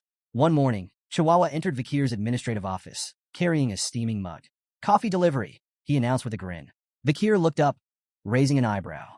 "You're the office manager, not my errand boy." Chihuahua waved off the remark. "Call it gratitude. You saved me at the auction, remember?" That clown's knife was way too close for comfort. A rare smirk tugged at Vikir's lips. "Coffee? That's a bit cheap for a life debt." Chihuahua laughed. "Hey, it's not just any coffee. 2 spoons of sugar, extra creamer, and barely any water. Top shelf stuff." Their banter filled the room with an unusual warmth before Chihuahua shifted gears. "How's the transcribing going? Still practicing your writing?" Wordlessly, Vikir handed him a sheet of paper. Chihuahua scanned it, his eyes widening. Wow, you've only just started learning, and this is incredible. Your handwriting is nearly perfect. Vikir shrugged, downplaying the compliment. Still a long way to go. Besides, you're the one running this office like clockwork. Chihuahua chuckled, but couldn't help feeling awed. Beneath Vikir's stern demeanor lay a man capable of reshaping the city's foundations. He didn't just enforce laws. He understood their purpose, their weight. Watching Vikir at work, Chihuahua silently hoped he'd stay in Underdog City. With Vikir at the helm, it felt like the city was finally on the verge of something extraordinary. Under the pale glow of the moonlight slipping through iron bars, Vikir stood in the shadows of a prison cell. Opposite him, Cindy Wendy, Baron Gambino's former attendant, sat bound and blindfolded, her defiant posture stark against the cold walls. Breaking the silence, Vikir spoke, his tone apologetic yet distant. I should have come sooner, but duty kept me. Cindy Wendy, isn't it? She ignored the question, her voice cutting through the air like ice. Why did you spare me? Vikir stepped forward, removing the blindfold with deliberate calm. Their eyes met, his crimson gaze steady. Because I need answers. Her lips twisted into a bitter sneer.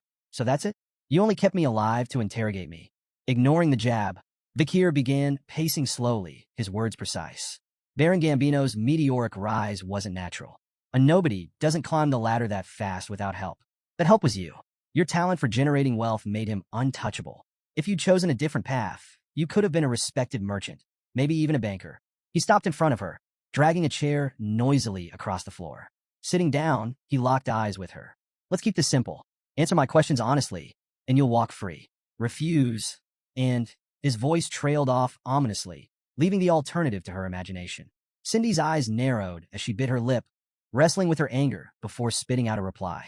Fine, I'll answer. Vikir leaned back, his first question direct and unsettling in its simplicity. How would you rate my performance as a law enforcer? Her laugh was sharp and mocking.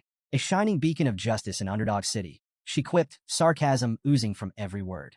Unmoved, Vikir leaned forward. Mockery's a dangerous game, Cindy. Play along, or the deal's off. With an exasperated sigh, she dropped the act. Fine, you're doing well. Happy. Vikir's demeanor shifted instantly, his grin sudden and wolfish. Rising, he closed the distance between them, gripping her chin. His voice dropped to a chilling tone. Why do you think I'm doing well? Cindy stiffened, sweat beading on her brow as his crimson eyes bored into her. Releasing her, Vikir returned to his chair, gesturing for her to speak. Grinding her teeth, Cindy finally relented. Because you enforce order with fear. People listen, but not because they respect you. They're terrified. You crush criminals and boost your authority, but you're planting seeds of hatred at the same time.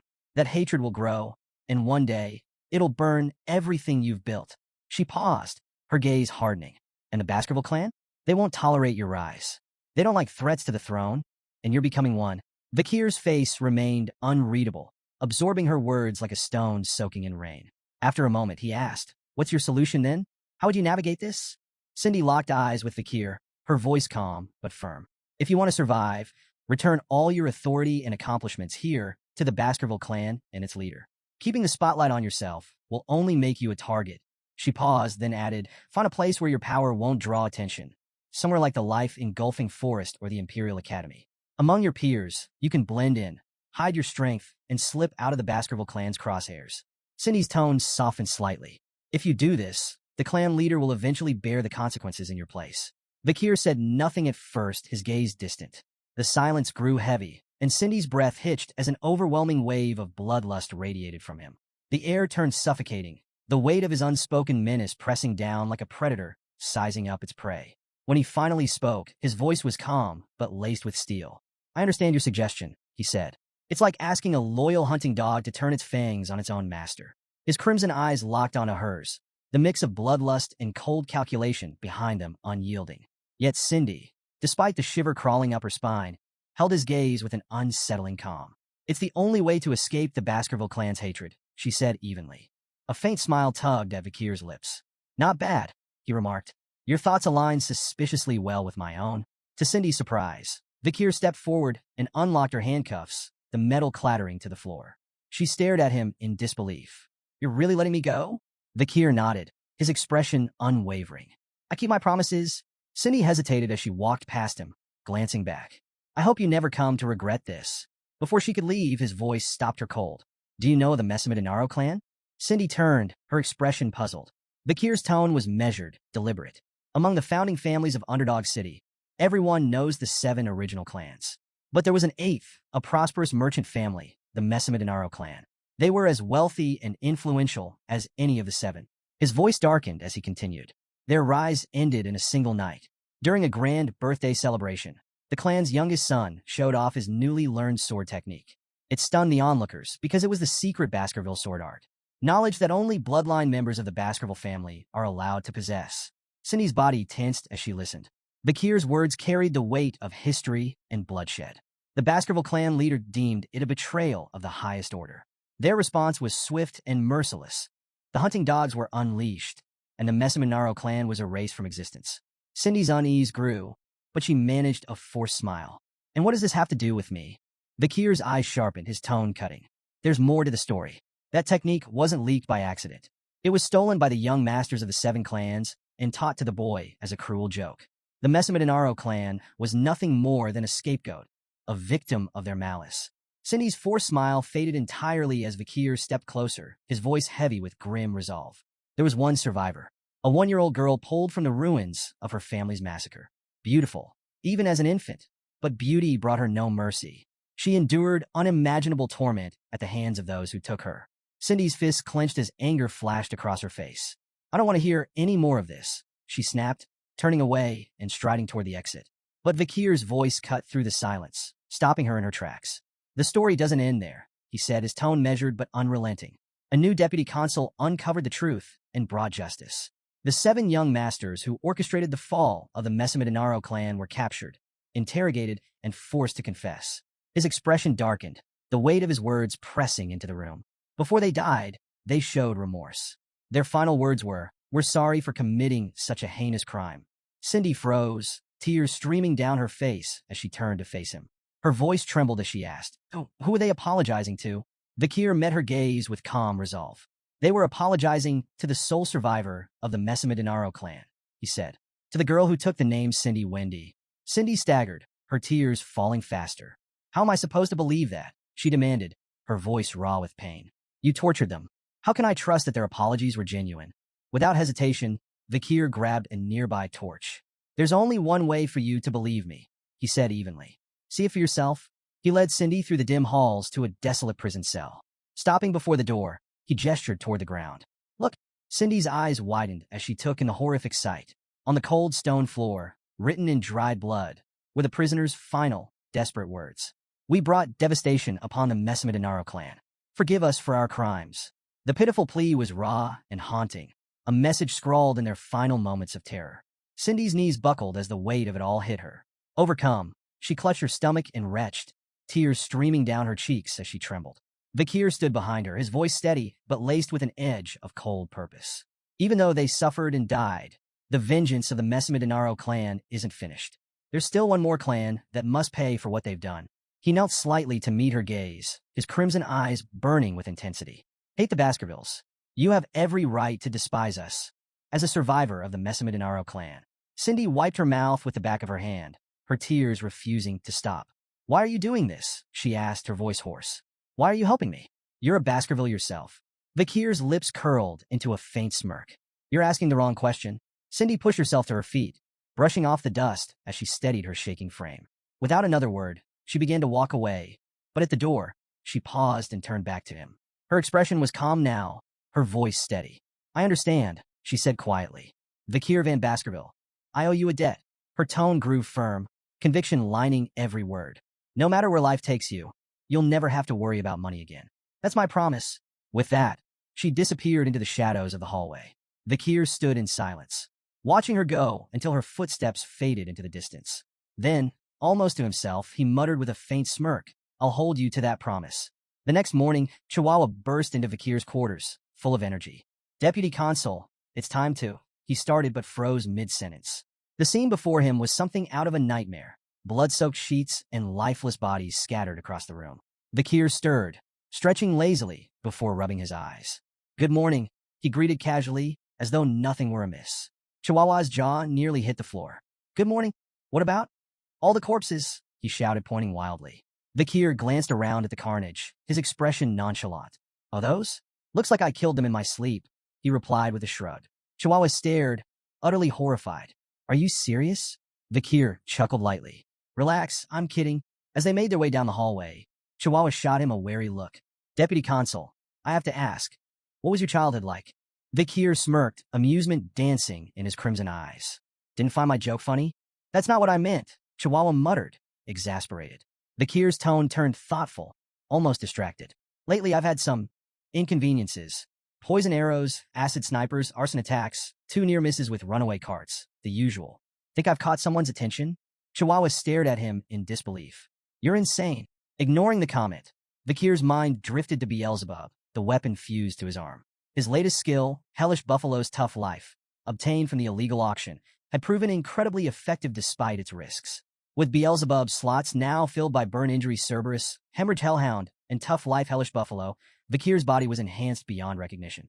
Combined with the River Styx's modifications, his skin had become so resilient that even elite assassins had failed to harm him. But while the power was satisfying, the relentless attempts on his life were becoming more than just an irritation. I need to figure out who's behind these attacks and deal with them, Vikir muttered, his tone sharp. Chihuahua, still processing Vikir's casual recount of near-death experiences, nodded nervously. That sounds like a good idea. As they approached the courtyard, both noticed a carriage waiting nearby. The flag it bore was unmistakable, the Baskerville crest. They've sent someone from the main family, Vikir said, his tone growing serious. The carriage door opened, and a figure stepped out. Chihuahua immediately began sweating bullets, his posture stiff as he whispered to himself. No way. It's really him. Vikir, by contrast, remained calm, his crimson gaze steady. The figure descending from the carriage was none other than John Barrymore, the legendary head butler of the Baskerville household. John greeted Vikir with a warm smile. It's been quite a while, hasn't it? Vikir inclined his head politely. You look well, head butler, he replied. The butler chuckled as he approached. Do I? I've always believed you'd do well since leaving the main residence. Just luck, Vikir replied modestly, his expression betraying little. Nearby, Chihuahua was awestruck. John Barrymore wasn't just a servant. He was the servant, a man who had faithfully served the fearsome Baskerville family for 4 generations. Meeting him was like standing in the presence of a myth. Breaking the moment, Vikir addressed John directly. What brings you here, head butler? John's ever-present smile didn't falter as he delivered his message. The Patriarch has been following your progress and is pleased. He's ordered you to return to the main residence. Vikir blinked, momentarily thrown. Hugo is pleased, he thought, struggling to picture such a concept. In his mind, he imagined his stern Uncle Hugo smiling, an image so absurd he almost laughed out loud. At the Baskerville estate, Hugo Le Baskerville, the clan patriarch, sat at his desk, his piercing gaze fixed on a newspaper article with a peculiar headline. The most beloved figure among underdog citizens, Vikir. The piece listed several awards Vikir had earned. Most trusted by merchants, most loved by farmers, most respected by children and scholars, most targeted by assassins. Hugo's sharp eyes scanned the page before looking up at Vikir, standing silently before him. The Baskervilles have always been known for their weapons, not their wits, Hugo remarked bluntly. But with your actions, perhaps we can change that reputation. He nodded, a faint trace of approval in his expression. You've done well, Vikir. Vikir bowed deeply, placing a hand over his chest. I only did what was expected of me. Yet inwardly, he couldn't help but wonder if Hugo's rare praise masked another layer of intent. Was that faint smirk truly pride, or something far colder? Hugo leaned back in his chair, his tone commanding. Reward and punishment must always suit the occasion. You've earned your reward. You will be attending the Colosio Academy this year. Vikir nodded, unsurprised. He had anticipated this move. The Colosio Academy was the Empire's premier institution for the elite, accepting only the children of aristocracy and royalty. Its strict dormitory rules and unparalleled security made it the perfect training ground for the future rulers of the Empire, and an ideal way for Vikir to grow stronger while keeping a safe distance from Hugo's scrutiny. Hugo continued, mentioning his intent to send companions with Vikir, but admitted he hadn't decided who. Do you have any siblings you prefer to take with you? He asked. Vikir answered smoothly, Highborough, Middleborough, and Lowborough. We're closest. Internally, he thought of them less as companions and more as reliable punching bags. Hugo nodded, seemingly satisfied. Done. He then asked Vikir if he recalled a plan they had discussed when he was just 8 years old. Vikir's mind immediately went to their joint training with the Morgs. You're referring to the plan to lend the ruby mines to the Morgs and use them to wipe out the barbarians? A smirk spread across Hugo's face. Exactly. And it worked. Intrigued, Vikir pressed for details. Hugo explained that the Morgs, seeking Baskerville support for a joint raid, had approached them with humility. The alliance was already yielding promising results. Switching topics, Hugo added one final task before Vakir's departure. Inspect the territory. Ensure the laws you implemented are being upheld. It will be educational. Vakir bowed once more. I'll follow your orders, Patriarch. The next day, Vakir and Chihuahua stood at the city gates. Tears streamed down Chihuahua's face as he waved frantically. Deputy Consul, I'll do my best to manage everything while you're gone. Vakir turned slightly, glancing back at the emotional Chihuahua. Though he said nothing, he silently noted that this parting was likely permanent. As Vakir and his small group traveled farther from the city, the quiet was broken by his voice, sharp and commanding. Come out, now. In an instant, dozens of figures dressed in black emerged from the surrounding trees and rocks, encircling the group. One of them stepped closer to Vakir, removing his head covering to reveal his face. The man stepped forward, removing his hood to reveal a sharp face and an air of confidence. Staffordshire Baskerville, he introduced himself. Knight of the Pipple Order. Vakir nodded in acknowledgement. Thank you for waiting. I wanted the departure to proceed in an orderly fashion. Staffordshire waved off the apology. No trouble at all. Our mission is to safely escort you to the Morgs family's juvenile fortress. Vakir's expression remained calm as he asked, Any word from my uncle, Boston Terriers? Staffordshire chuckled. He's doing well, but he's been relentless about trying to recruit you into the Pipple Order ever since the slave auction incident. A faint smirk tugged at Vakir's lips. Internally, he couldn't help but feel uneasy about his uncle's obsession. It bordered on fanatical. The group eventually reached a hilly region where farmers worked the land with quiet diligence. Vakir gestured toward the fields. Is this the territory we lent to the Morgs? Staffordshire nodded. That's right. Everything seems peaceful here. No signs of trouble. Vakir's eyes swept across the farmland, his sharp gaze taking in every detail. Though the stated purpose of their mission was a routine inspection, Vakir knew the real goal, to eliminate the barbarians. As they moved on, Staffordshire provided more information. The Morgs family has assembled quite the force. 3 delegates, 30 members of the lower house parliament, and around 100 unaffiliated mages. Vakir noted the Morgs' efforts, contrasting it with the Baskervilles' modest contribution. Just himself, a dozen knights, and the elite forces stationed on standby beyond the mountains. Hugo's parting words echoed in his mind. Observe the barbarians' way of life. It'll serve you well. The fortress came into view, looming in the distance. Its surroundings were grim. Dead trees littered the landscape, their branches adorned with skeletons swaying in the breeze. Vakir observed the macabre scene. A mage's handiwork, he remarked. Clearly a message from the Morgs to the barbarians. Staffordshire shuddered. It's unsettling to say the least. But Vakir's thoughts drifted to Camus Morgs. How much had she changed since their last encounter? As they neared the gates, 3 figures appeared on top of the walls. A stern voice called out, State your business. Vakir and Staffordshire looked up, surprised. Standing above them were 3 identical girls, their expressions equally defiant. One stepped forward confidently. No one passes without our permission. The other 2 immediately echoed her words in perfect unison. Vakir sighed inwardly. The 3 flowers. The infamous Morgs triplets, high cis, middle cis, and low cis, were well known for their chaos and unpredictable behavior. People often joked that their combined insanity could rival the gods themselves. Steeling himself, Vakir stepped forward. I am Vakir of the Baskerville Envoy team, here to inspect the territory and strengthen relations. Open the gates. High cis crossed her arms, unimpressed. I need to report to the person in charge first, she said smugly. You'll get your response tomorrow. Irritation flickered across Vakir's face. You're denying me entry into my own land? High cis smirked, and the other 2 followed suit. Tenant protection law, she retorted, her tone dripping with mockery. Don't look down on us just because we're renters. That law, it's from your family after all. Vakir's temple throbbed with annoyance as the mocking tone of High cis grated against his nerves. A familiar red aura flickered faintly around his hand, a reflection of his growing irritation. He exhaled slowly, reining in his anger before it boiled over. Keeping his voice calm, but icy, Vakir replied, I've amended the law. It now allows me to evict tenants I dislike. His words were sharp enough to cut through the tension. Open the gates. Now. A wave of killing intent radiated from Vakir, slamming into the triplets like a physical force. The sudden surge of bloodlust made them hesitate, a flicker of fear flashing across their faces. High cis, recovering quickly, glared at Vakir and sneered. We've heard about the psycho kid running Underdog City, but we've dealt with enough lunatics to know how to handle you. With a swift motion, she cast a spell, aiming it near Vakir. The explosion shook the ground, sending his horse rearing in fright. From above, Lo Sis shouted, "Don't even think about stepping on a morgue's territory without permission." Her insults sharpened. "Stupid swordsman. You think you can handle us? I'd love to see the so-called rising star of the Baskervilles try."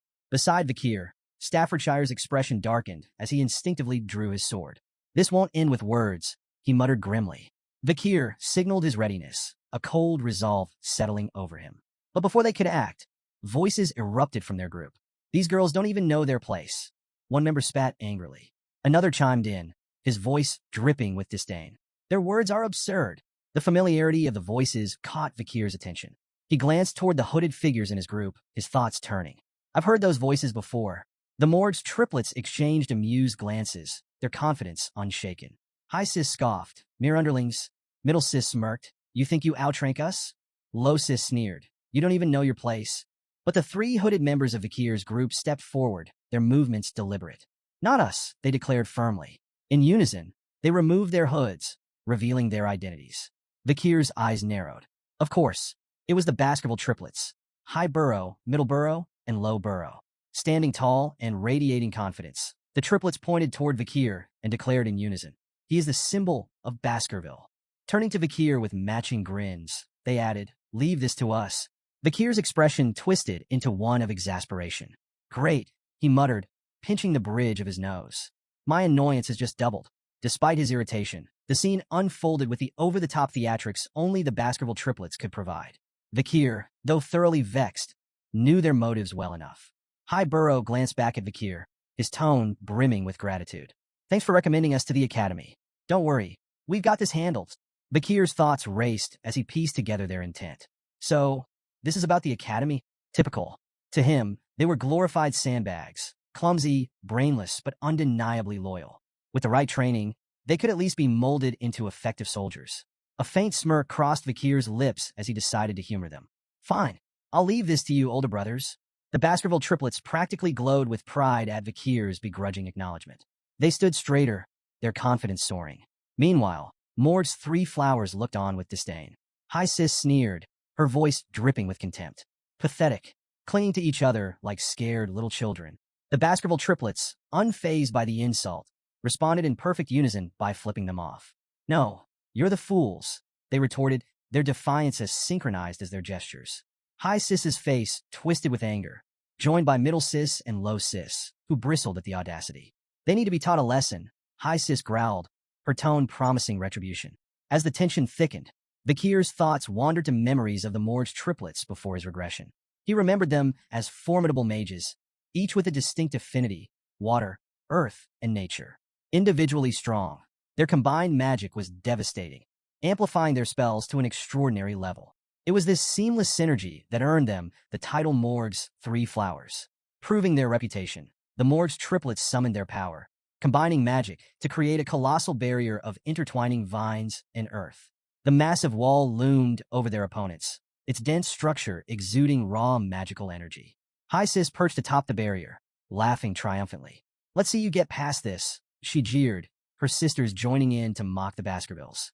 Undeterred, High Burrow drew his sword with a confident smirk. "This," he said coolly, nodding toward the vine wall. "It's nothing." Without hesitation, he executed the Baskerville first technique. His blade cut through the air with precision, slicing the vine barrier apart in one devastating strike. The once imposing wall crumbled into ruin, its shattered remains scattering across the field. From a distance, Staffordshire's eyes widened in admiration.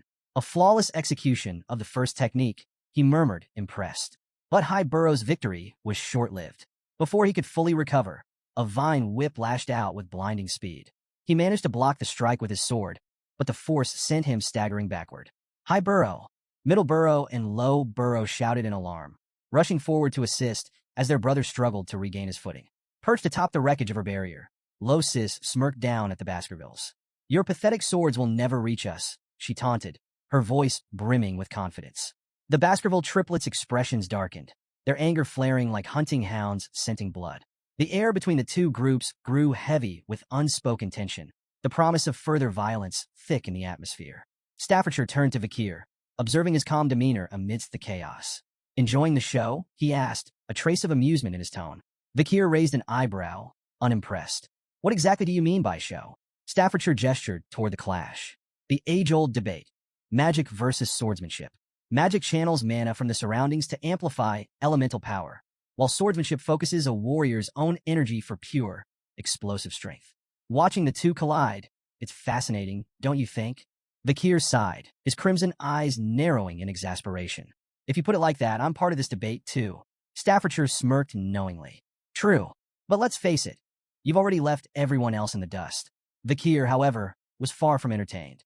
His expression hardened with frustration as he glanced at the ongoing clash. They're all wasting my time. If only they'd wipe each other out and save me the trouble. I've got more important things to deal with than refereeing a squabble between overgrown children.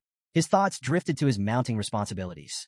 Between managing the chaos of Underdog City and finding a capable supervisor, his patience for pointless bickering had long since worn thin. A fiery explosion erupted across the battlefield, silencing the chaos in an instant. A commanding voice, filled with anger, cut through the smoke and flames. What are you fools doing in front of my territory? High Burrow, momentarily distracted, tried to seize the advantage against High Sis, but the battle's tide shifted dramatically as a massive wall of fire surged forth. The blast shook the ground, leaving everyone momentarily stunned. Staffordshire tensed at the overwhelming display of magic, while Vakir stood unfazed, a faint smirk on his lips. If we're lucky, that might have incinerated them all, he muttered dryly. To his annoyance, the Baskerville triplets emerged from the smoke, coughing and stumbling, singed but alive. Vakir clicked his tongue in irritation, glaring at them. High Burrow wiped soot from his face, still in shock.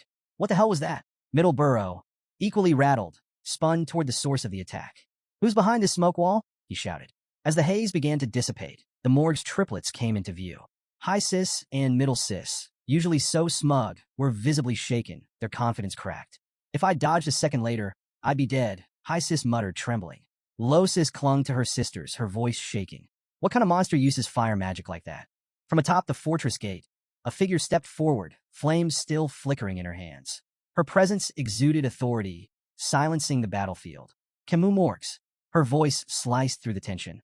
I can't forgive anyone who causes trouble in the territory I manage. She leapt down gracefully, landing in front of the Morg's triplets. Her cold gaze pierced through them, and High Sis scrambled to explain. We were trying to stop the invaders, she stammered. Low Sis pointed accusingly. It was their fault. They started it. Camus didn't flinch, fixing them with a withering glare. First of all, address me properly. I'm the vice head of this fortress, not someone you can call Camus so casually.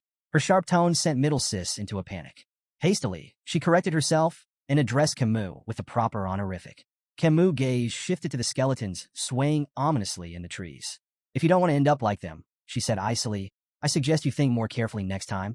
Middle Sis squeaked in fear, bowing repeatedly as she apologized on behalf of her sisters. Camus turned her attention to Vakir, her eyes narrowing before recognition dawned. Her expression softened slightly as she approached him, a faint smile tugging at her lips. It's been a long time, she said softly, her voice carrying a touch of warmth. 7 years, hasn't it? Vakir nodded, his expression relaxed. It has, he replied. As Camus studied him, Vakir's gaze briefly lingered on her. She looked more mature now, and he found himself noting her increased allure. He recalled how, in his previous life, Camus had captured the attention of countless men in high society. Rumors and scandals swirled around her, some involving even married men. But in this timeline, there were no whispers of such stories. Dismissing the thought, Vakir returned to the matter at hand. Open the gates, he said bluntly, his tone firm. Words won't work on the triplets. Camus blinked at Vakir's bluntness, her expression darkening. That's all you have to say to me after all this time, she snapped, her voice edged with frustration. Vakir tilted his head slightly, his crimson eyes studying her with a mix of curiosity and detachment. What else should I say? He replied, his tone calm and neutral. Camus' frustration boiled over. Staffordshire, observing from a safe distance, raised an eyebrow, wondering if this verbal sparring might escalate into a clash between the two stars of their respective clans. Pointing a trembling finger at Vakir, Camus glared at him, her eyes shimmering with unshed tears. 0 points. You get 0 points, she declared, her voice quivering with a mix of anger and embarrassment. Your attitude toward your future wife is appalling. The words hung in the air like a lightning strike. The entire group, Morg's 3 flowers, Baskerville's triplets, Staffordshire, and even Vakir, froze in stunned silence. Camus, realizing what she had just said, turned away sharply, her face reddening. She muttered a flustered humph while refusing to meet anyone's gaze. The collective thought running through everyone's mind was the same. Whose wife? Later, as the group rode toward the fortress, Vikir and Camus found themselves riding side by side. Their earlier tension softened into casual conversation. The Baskerville clan doesn't seem to know much about the barbarians, Camus remarked, her tone light but probing. Vikir raised an eyebrow. We know more than you think, he countered confidently. We've fought them countless times, probably more than the Morg's family ever has. Camus glanced at him sideways, her smirk returning. If that's true, why send those idiots? She asked, gesturing toward the Baskerville triplets in the distance, who were currently bickering over whose sword was shinier. Vikir shrugged. The arrangement was already made with the Morg's family, he replied. The main force is stationed on the other side of the mountain range. You know that. Camus leaned slightly closer, her voice teasing. You may think you know, but I wonder if you're as informed about the barbarians as you claim. Vikir met her gaze evenly. As the leader of this delegation, it's my duty to know everything. Of course I'm well informed. Camus' expression softened into a faint smile. For someone the clan may have wanted to discard, you seem surprisingly trusted now. The conversation shifted naturally. Which of the barbaric tribes do you find the most troublesome? Camus asked, her curiosity evident. Vikir considered for a moment before answering. The Balak warrior tribe and the Rococo sorcerer tribe, he said. The Balak are unmatched archers. Their skill surpasses even the Empire's best. And no, that's not common knowledge. Camus nodded, impressed. 8 points, she said, evaluating him in her own whimsical way. 8 points? Out of what? Vikir asked, frowning slightly. Camus grinned playfully. Out of 100, of course. You answered well, so you earned points. Vikir gave her a skeptical look, but let it go. Camus continued her peculiar scoring. I don't like overly intelligent men, she declared. They're boring. A little foolishness makes them more interesting. She shifted her gaze to his horse. Your choice of horse? Awful. That massive beast doesn't suit someone of your shorter stature. Her teasing tone carried a playful jab as she deducted 6 points. Then, she critiqued his attire. Your clothes? Bland and uninspired. 4 points for effort. Noticing that Vikir was entirely ignoring her commentary, she smirked. 1 point for your so-called manners. Finally, her eyes softened as she studied his face. Your face? 99 points, she said, her tone quieter and more sincere. But you lose 1 for that lack of expression control. Vikir let out a heavy sigh, his patience wearing thin. Enough with these pointless evaluations, he said, his tone firm. Camus' eyes narrowed, her tone sharp as she shot back. Pointless? I'm just being stern with my future husband. Vikir froze, confusion flashing across his face. Future husband? What are you even talking about? Camus folded her arms, huffing indignantly. You passed the test, remember? My uncle's test. That duel was to determine if you were worthy to be my husband. Vikir's eyes narrowed as realization set in. She was talking about the duel he had fought 7 years ago against her uncle, a test of his abilities as her potential partner. Camus, her frustration mounting, continued venting. I never agreed to this. That duel ruined my path to marriage. But she sighed heavily, her anger fading into reluctant resignation. A promise is a promise, so I have to follow through. Not that I'm happy about it. Vikir watched her silently, acknowledging her skill as a fire mage, among the best he had ever seen. Finally, he interrupted her rant with a blunt declaration. I've forgotten all about that day. As far as I'm concerned, it never happened. Camus' face turned bright red. Without hesitation, she grabbed her jacket and threw it at him.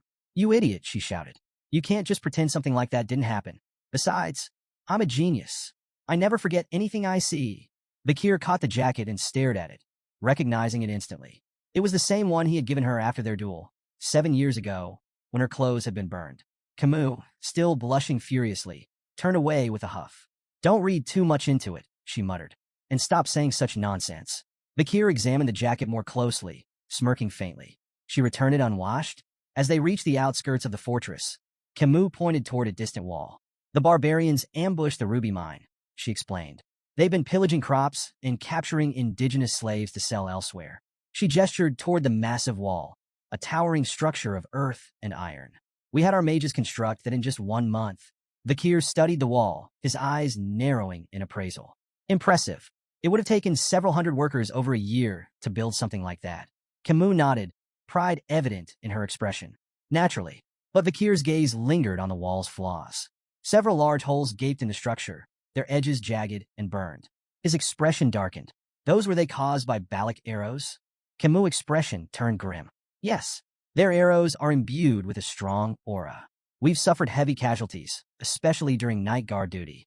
Those arrows can pierce walls 2 to 3 meters thick. She hesitated before adding, even my uncle wasn't spared. One of their arrows broke through his magic shield and struck his chest. He survived, but his pride didn't. Vakir's brow furrowed as he recalled a similar incident with Hugo, the Baskerville patriarch. A Balic arrow had grazed Hugo's nose bridge, leaving him seething with fury. Do you know who's behind these attacks? Vakir asked, his voice serious. Camus hesitated, her tone uncertain. It's hard to say. Their faces are painted black, so identifying them is nearly impossible. But I think it's a woman. Their conversation was cut short as a mage hurried toward them, addressing Camus with urgency. Vicehead, we've captured a reconnaissance member of the barbarians. Please come quickly. Vakir and Camus exchanged a glance. Curiosity and concern mirrored in their expressions. Following the mage to a large tent, they found a disheveled barbarian restrained and surrounded by guards. Vakir's sharp gaze swept over the captive. After a brief moment, he spoke with certainty. This one's from the Rococo sorcerer tribe. Camus turned to the mage, her expression firm. Have you been able to extract any information from him? The mage shook his head, frustration evident. He's uncooperative. His sorcery makes him resistant to psychic magic. We haven't been able to read his mind. Camus' eyes hardened as she directed her attention to the captive. Tell me about the ambush on the Mords clan's fortress. How many people did you take? The barbarian remained silent, his expression unreadable. Camus' voice sharpened with anger. Among those taken was Rose, a daughter of the Mords. She's my sixth cousin. Tell me, what have you done with her? A twisted grin spread across the barbarian's face, and he muttered something in his native tongue. Camus frowned, turning to the mage. What did he say? Is there anyone here who can translate? The mage shook his head again. We don't have anyone available who understands his language. Vakir's calm voice broke the tension. I know a little Rococo. Camus raised an eyebrow, surprised. Is there anything you don't know? I'm not fluent, Vakir replied, his tone measured. But I understand the basics. Camus nodded, her voice steady but strained. Then ask him. Ask him where my cousin is. She's 12 years old, with red hair, red eyes, and white skin. Vakir stepped forward, his voice firm, as he questioned the barbarian in his native tongue. The barbarian's grin widened, and he replied curtly, his tone dripping with mockery. Vakir's expression turned grim. He closed his eyes for a moment before looking at Camus. Your cousin is dead, he said quietly. Camus' face contorted with fury and grief, her hands balling into fists. She straightened, her voice cold and resolute. With the senator of the audience hall recovering and the senator of the temple away, the decision falls to me. She took a deep breath and declared, I, Camus Morgs, a member of the Middle House and the vice head of this fortress, issue the verdict. Immediate execution. Without hesitation, a sharp spike shot through the barbarian's body, followed by a torrent of flames that consumed him entirely. As the fire raged, the barbarian cried out in his language, his voice weak and filled with venom. Camus' voice was icy as she dismissed his final words. After this war, your language will only be spoken in hell. The barbarian's screams faded into silence as the flames reduced him to ashes. Nearby, another restrained barbarian watched in silent terror, his wide eyes reflecting the flames.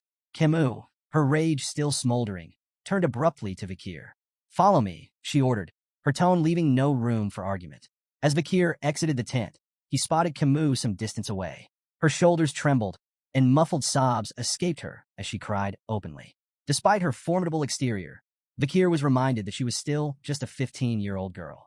He approached her slowly, his voice soft. Were you close with your cousin? Camus nodded, her tears falling freely. Very close. She was so pure, nothing like the rest of us. Unlike the cold-hearted Morgs, she didn't belong in a place like this. Vakir hesitated before offering comfort. I believe she left this world peacefully. Camus turned to him, her tear-streaked face clouded with doubt. Don't lie to me, she said, her voice trembling. I'm not stupid. I'm a genius. I understood a little of what he said. Her voice cracked as she pressed him. Tell me the truth. What did he really say? Vakir froze, unsure of how to respond. He had hoped she hadn't caught the barbarian's chilling words. We ate her. Camus' knees buckled, and she fell to the ground, her cries raw and full of anguish. I couldn't protect her, she whispered, guilt consuming her. I'm so sorry, Rose. Vakir stood silently, his expression unreadable as he watched her grief unfold. For a moment, he extended a hand toward her, but then he hesitated, pulling it back. Camus' heart-wrenching cries echoed through the air, and Vakir remained lost in thought, contemplating the weight of the moment. After a while, Camus managed to steady herself. Wiping her face, she stood and took a deep breath, her composure returning. This isn't a bad thing, she said, her voice steady despite the lingering tremor. If anyone had given me half-hearted sympathy, I'd have killed them on the spot. She turned to Vikir, her tear-streaked face now filled with resolve. This isn't the time to mourn. I need to focus. I need to prepare for revenge. Vikir studied her steely determination, a faint glimmer of admiration surfacing in his mind. Heroines really are built differently, he thought. He extended his hand toward her, nodding silently in agreement. Before Camus could take his hand, a loud, bell-like sound rang across the fortress, shattering the moment. Vikir frowned. What's that? Camus stood up abruptly, her expression serious. It's the signal for a barbarian attack. Vikir smirked faintly. Seems your time for revenge has come sooner than expected. Outside the fortress, a group of barbarian girls astride massive white wolves prepared for battle. Each was armed with a bow, their leader standing at the front. The leader, her face painted black, nocked an arrow. Drawing it back, she aimed toward the guards on the fortress walls and released. The arrow struck its mark with deadly precision, detonating in a fiery explosion that sent guards scattering in disarray. She raised her voice, commanding her companions. Attack! The barbarian girls launched into battle, their wolves charging with terrifying speed. The massive beasts tore into soldiers with relentless ferocity, while the barbarians themselves struck with brutal efficiency. Ropes flew through the air, lassoing soldiers by the neck and dragging them down with startling precision. The fortress descended into chaos. Vikir arrived at the scene, his sharp eyes scanning the battlefield. The gruesome sight before him, a storm of blood, smoke, and bodies, was something he had seen countless times before. Did I get here too quickly? He wondered, assessing the chaotic scene. His focus sharpened as he prepared to enter the fray. Suddenly, a rope shot toward Vikir, wrapping tightly around his neck before he could react. His crimson eyes narrowed as he turned his gaze forward, spotting two barbarian girls expertly holding the ends of the rope. In their native tongue, one of them grinned and said, "We've caught a good one. This hunt for husbands is going well." Vikir immediately understood their intention. The barbarians were capturing men to breed stronger offspring for their tribe. Without missing a beat, Vikir grabbed the rope with one hand and yanked it forcefully, sending the two girls flying through the air. "Sorry," he said dryly, "but I'm not available. I might already be engaged." The barbarian girls crashed to the ground with a heavy thud, eliciting shocked gasps from the male barbarians nearby. "What? Who is this guy?" one of them muttered in disbelief. The others quickly readied their arrows, uncertainty flickering in their eyes as they debated whether Vikir was friend or foe. Despite the tension, Vikir remained calm. Hugo's warning rang in his mind. Avoid engaging in battle before meeting up with the main force. Vikir hesitated briefly, considering whether to hold back, but his decision came swiftly. Drawing his sword, he strode forward confidently, unbothered by the arrows flying toward him. With precision and agility, he cut through the barrage with ease, each strike precise and deadly. His movements were fluid, almost mesmerizing, as he deflected every projectile aimed at him. The barbarians' shock turned to panic. "How is that possible?" they whispered among themselves. Their awe, however, was short-lived. A wave of fire suddenly erupted across the battlefield, engulfing the barbarians in searing heat. Cries of pain echoed as flames consumed their surroundings. Camus stepped forward, flames crackling in her hands, her expression fierce and unyielding. "These barbarians will burn," she declared, her voice dripping with fury. Vikir turned to her in astonishment, realizing she had transformed the battlefield into an inferno. Camus glanced at him, her sharp eyes narrowing. "Are you using liquid aura?" she asked, a rare note of acknowledgement in her tone. Her words carried weight. "You're the only man I could ever recognize." Vikir responded calmly. "I received orders from the Patriarch to avoid battle until regrouping with the main force." Camus scoffed, undeterred by his explanation. As she began casting more spells, her voice rang with defiance. "An order from the Baskerville Patriarch? Do you think that will stop me?" The intensity of her flames increased as she stepped forward. "A Baskerville should refrain from intervening," she said coldly. "I'll handle this myself. Every last barbarian here will burn." Camus unleashed a series of devastating fire spells, setting the battlefield ablaze.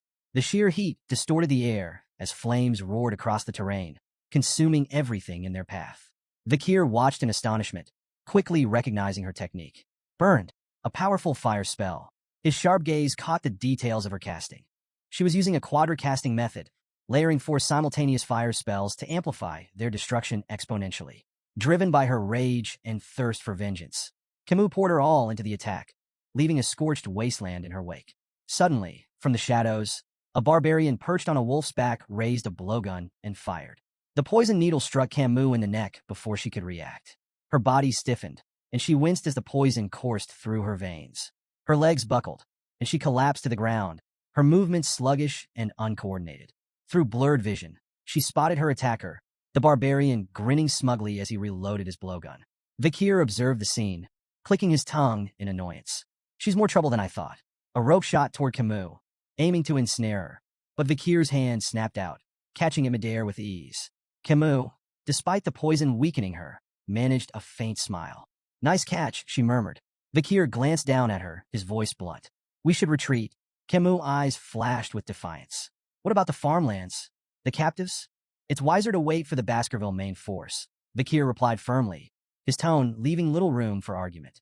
But Camus shook her head, her resolve unshaken. I won't retreat. I can't. Not after what the barbarians did to my cousin. Vikir sighed, frustration flickering across his face. You need to make a rational decision. Before he could say more, his instincts flared.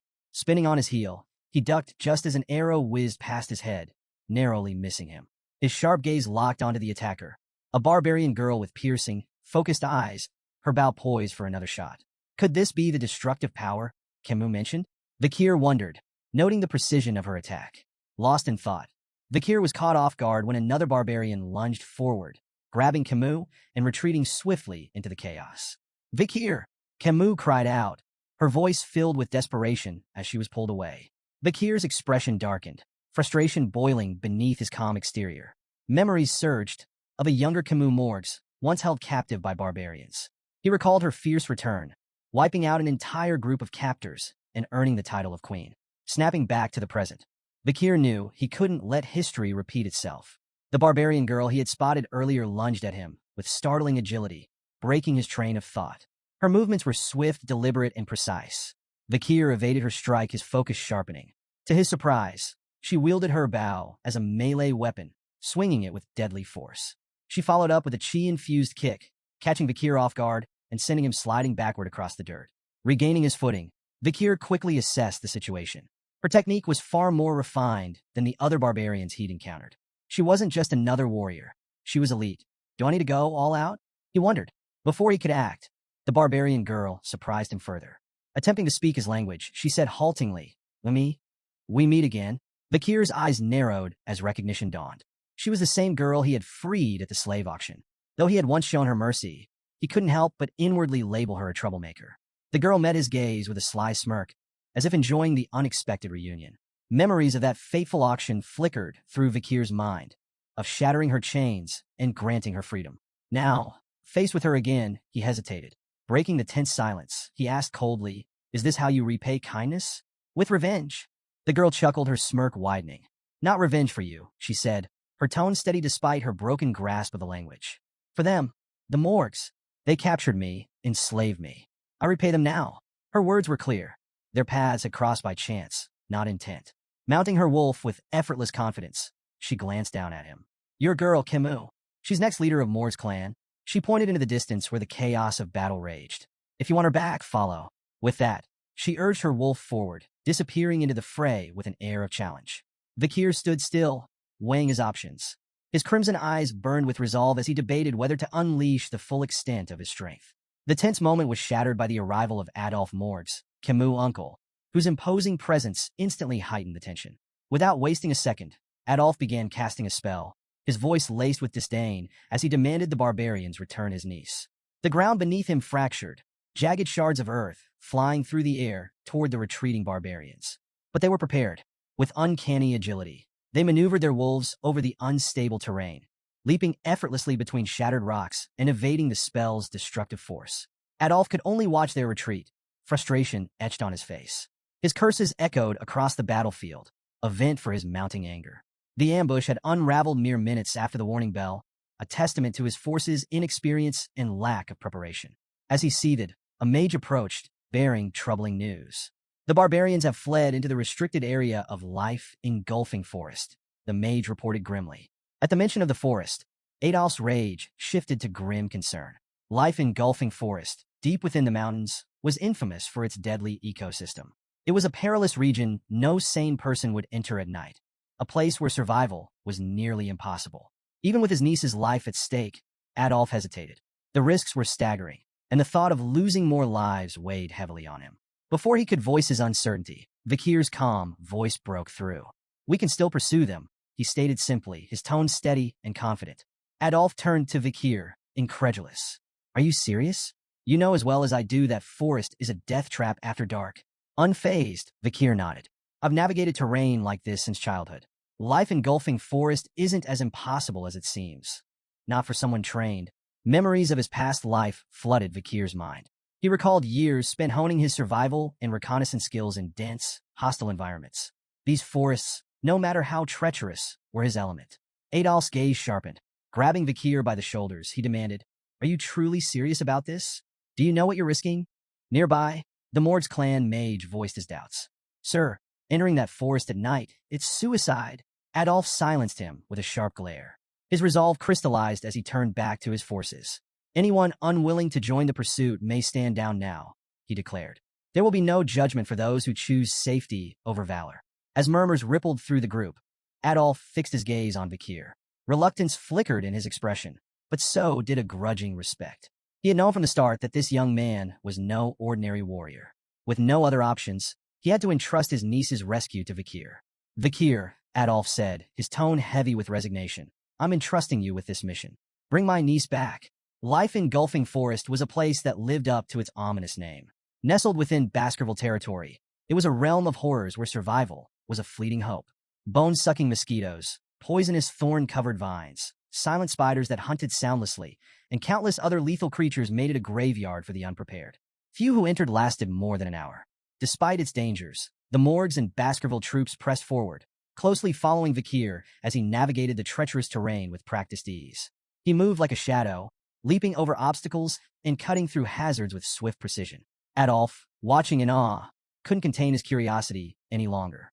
Are all Baskerville boys like this? He asked, his voice tinged with disbelief. Staffordshire Baskerville chuckled, shaking his head. No, not all of them. But young Master Vikir? He's different. Their conversation was cut short when two enormous, venomous bees emerged, buzzing aggressively as they blocked the group's path. Before anyone could react, Vikir dispatched them in a single fluid motion, his blade slicing through the air with effortless grace. The bees fell, lifeless, before they could even pose a threat. The onlookers froze, stunned by the display. He's so cool, the Baskerville triplets whispered in unison, their admiration practically glowing. Suddenly, Vikir stopped behind a large tree and raised a hand, motioning for the group to halt. He pointed ahead, where faint flickers of light pierced through the dense canopy. They're close, Vikir said, his voice low. The barbarians haven't gone far. He added a warning, his tone grave. Balak hunters scatter dry leaves around their camps to detect pursuers. From here on, every step needs to be taken with extreme caution. Before the group could react, Adolf stepped forward, casting a spell.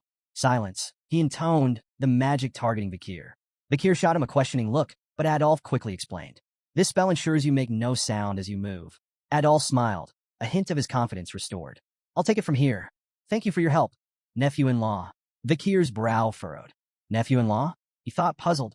What is he talking about? Not far ahead, the barbarians had set up camp in a clearing. A fire crackled at its center, casting flickering shadows on the surrounding trees. Camus was tied tightly to a tree, her wrists and ankles bound with thick ropes. Her fiery spirit, however, remained unbroken. You're all going to burn to ash the moment I get out of here, she shouted, her voice filled with fury. I'll make you regret capturing me with my special fireball. Her captors paid her no mind, likely unable to understand her language. Nearby, two barbarian girls chatted casually. One spoke of her interest in the man they had encountered earlier, while the other lamented her lack of success in husband hunting. Camus gritted her teeth, her frustration mounting. They're not even listening to me, she thought bitterly. She caught snippets of their conversation and pieced it together. Husband hunting? Wife hunting? Realization dawned. Is that why they've been ambushing us this whole time? Her thoughts were interrupted as the male barbarian who had captured her approached. Smirking, he addressed Camus in his native tongue. An excellent catch like you. Every male in our tribe will want you. Camus glared at him, her fiery spirit undiminished. You perverted bastard, she shouted. If that's your plan, just kill me now. The barbarian scratched his ear lazily, feigning confusion. I don't understand what you're saying, he said with a mocking grin. Then, with unsettling cruelty, he grabbed her chin, forcing her to meet his gaze. But I can tell you're talking back just by looking into your eyes, he sneered. Camus struggled, her anger boiling over as she spat. Touch me again, and I'll burn you alive. Ignoring her, The barbarian raised an arrowhead in his hand. Slowly, deliberately, he licked its tip, his intentions clear. This arrogant slave needs to be disciplined, he said menacingly, his voice dripping with malice. Before things could escalate further, another barbarian strode into the clearing, a figure Vakir immediately recognized. It was the barbarian girl he had freed during the slave auction. "Stay away from my slave," she commanded sharply, her piercing gaze fixed on the male barbarian, Ahan. Ahan hesitated, his bravado faltering. "Commander Ian," he stammered. Then, regaining a shred of pride, he added, "But I was the one who captured her." Commander Ian shot him a cold glare. "Lower your voice," she ordered, her tone sharp enough to make him flinch. Defensive, Ahan tried to justify himself. "I shot the paralyzing arrow. I set the trap." Ian cut him off without missing a beat. "If I hadn't stepped in, you'd be a corpse. That boy with the sword would have taken your head in seconds." Ahan froze, her words sinking in. After a moment, he muttered weakly, "So, this woman, she's your prize now?" "That's right," Ian replied, her voice brooking no argument. Camus, still bound to the tree, watched the exchange with growing curiosity. An internal power struggle? She thought. While her grasp of the barbarian language was limited, she caught enough to piece things together. The girl's name was Ian, and she was clearly their commander, a position of authority that even the brash Ahan seemed to fear. Ahan, still nursing his wounded pride, jabbed a finger toward Ian. "You may be a commander, but you're still just a woman." The clearing fell silent. Ian's eyes burned with fury as a powerful blue aura erupted around her, the air growing tense with her presence. Fixing Ahan with an icy glare, she retorted, "And what difference does that make? If you got a problem with me, come forward. I'll leave you in a bloody heap." Ahan's bravado evaporated as his body broke out in a cold sweat. Raising his hands in surrender, he stammered, "I'm not angry. Do as you please." He turned and retreated hastily, thoroughly cowed. Camus watched the scene, taking note of the respect or fear that Ian commanded. "She's definitely in charge here." Commander Ian turned her attention to Camus, her gaze appraising. "Good eyes, strong physique, as expected from the future leader of the Mord's bloodline," she said, almost to herself. But her tone darkened as she delivered a sudden, sharp kick to Camus' side. Camus winced, anger flashing in her eyes as Ian continued bitterly. "You Mord's bastards sold me into slavery. If not for a stroke of kindness, I'd still be rotting in chains. But you won't be so lucky." Leaning closer, Ian's voice dropped to a menacing whisper. "I'll tame you. You'll feel it in your very bones and soul. Menial tasks, like licking the space between my toes, will become your new routine." Camus' fiery spirit flared as she gritted her teeth. "You think I'll break that easily? Dream on." Before Ian could respond, a piercing scream shattered the tension. A barbarian behind her burst into flames, his agonized cries echoing through the clearing. "What is this? An explosion?" Ian snapped, spinning around to assess the situation. The burning barbarian collapsed as the fire spread, and the remaining warriors scrambled to arm themselves. "It's an ambush," one of them shouted, panic creeping into their voices. From the roaring inferno, a lone figure emerged. The firelight framed him like an avenging specter, his silhouette cutting an imposing figure against the chaos. "Barbarians," the figure called out, his voice sharp and resolute. "You'll pay for what you've done." Camus' face lit up with relief and joy as she recognized the voice. "Uncle Adolf," she exclaimed, her hope renewed. Amidst the burning wreckage, Adolf Morg stood with flames dancing in his hands, his presence commanding and unyielding. His booming voice cut through the battlefield. "Release my niece immediately, or face annihilation." The barbarians froze, startled by the overwhelming force of the Baskerville and Morg's troops who were now hunting them down with ruthless efficiency. Perched on a tree branch above the chaos, Vakir surveyed the scene. His sharp eyes scanned the battlefield, narrowing in thought. Something felt off. The Balak hunters, renowned for their precision and tactical ambushes, were now scattered and in complete disarray. Below, barbarian girls astride their wolves voiced their frustration, barking orders to one another as they struggled to regroup against the relentless onslaught of the Morgs and Baskerville forces. Adolf's voice thundered once more as he spotted several barbarians attempting to flee. "No one escapes. Eliminate every last one of them." Camus, still tied to a tree, watched the pandemonium unfold with a smug grin. They deserve this, she thought, satisfaction gleaming in her eyes. But her moment of amusement was cut short. A rustling sound behind her caught her attention, and she turned her head sharply, her eyes widening in surprise. "Vakir," she exclaimed, her voice far too loud for the circumstances. Emerging from the shadows behind her, Vakir placed a finger to his lips, signaling for silence. Her loud reaction prompted a sigh of exasperation. With a swift motion, Vakir cut the ropes binding her to the tree and helped her to her feet. You came to save me. Camus beamed, her happiness radiant. Vakir, slightly irritated, replied curtly, do you not understand the meaning of silence? Before they could retreat further, Commander Ian stepped out from the shadows, blocking their path. Her sharp eyes gleamed with anticipation as she regarded Vakir. I expected you to come, Ian said, her voice calm yet brimming with authority. She studied him intently, her words carrying a weight that demanded attention.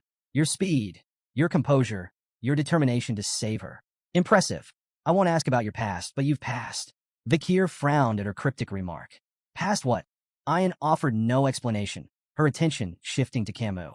The two locked eyes, their gazes sharp and unyielding. Though no words were exchanged, the intensity of their silent battle spoke volumes. Vakir's grip on Camus tightened, a subtle signal that he was ready for action. Concealing my abilities may no longer be an option, he thought grimly. As he studied Ian more closely, a flicker of recognition stirred in his memory. Could she be related to the one who scarred Hugo's nose? The infamous Balak archer, Night Fox, came to mind. But after observing Ian's movements, Vakir dismissed the thought. No, she's too young and inexperienced.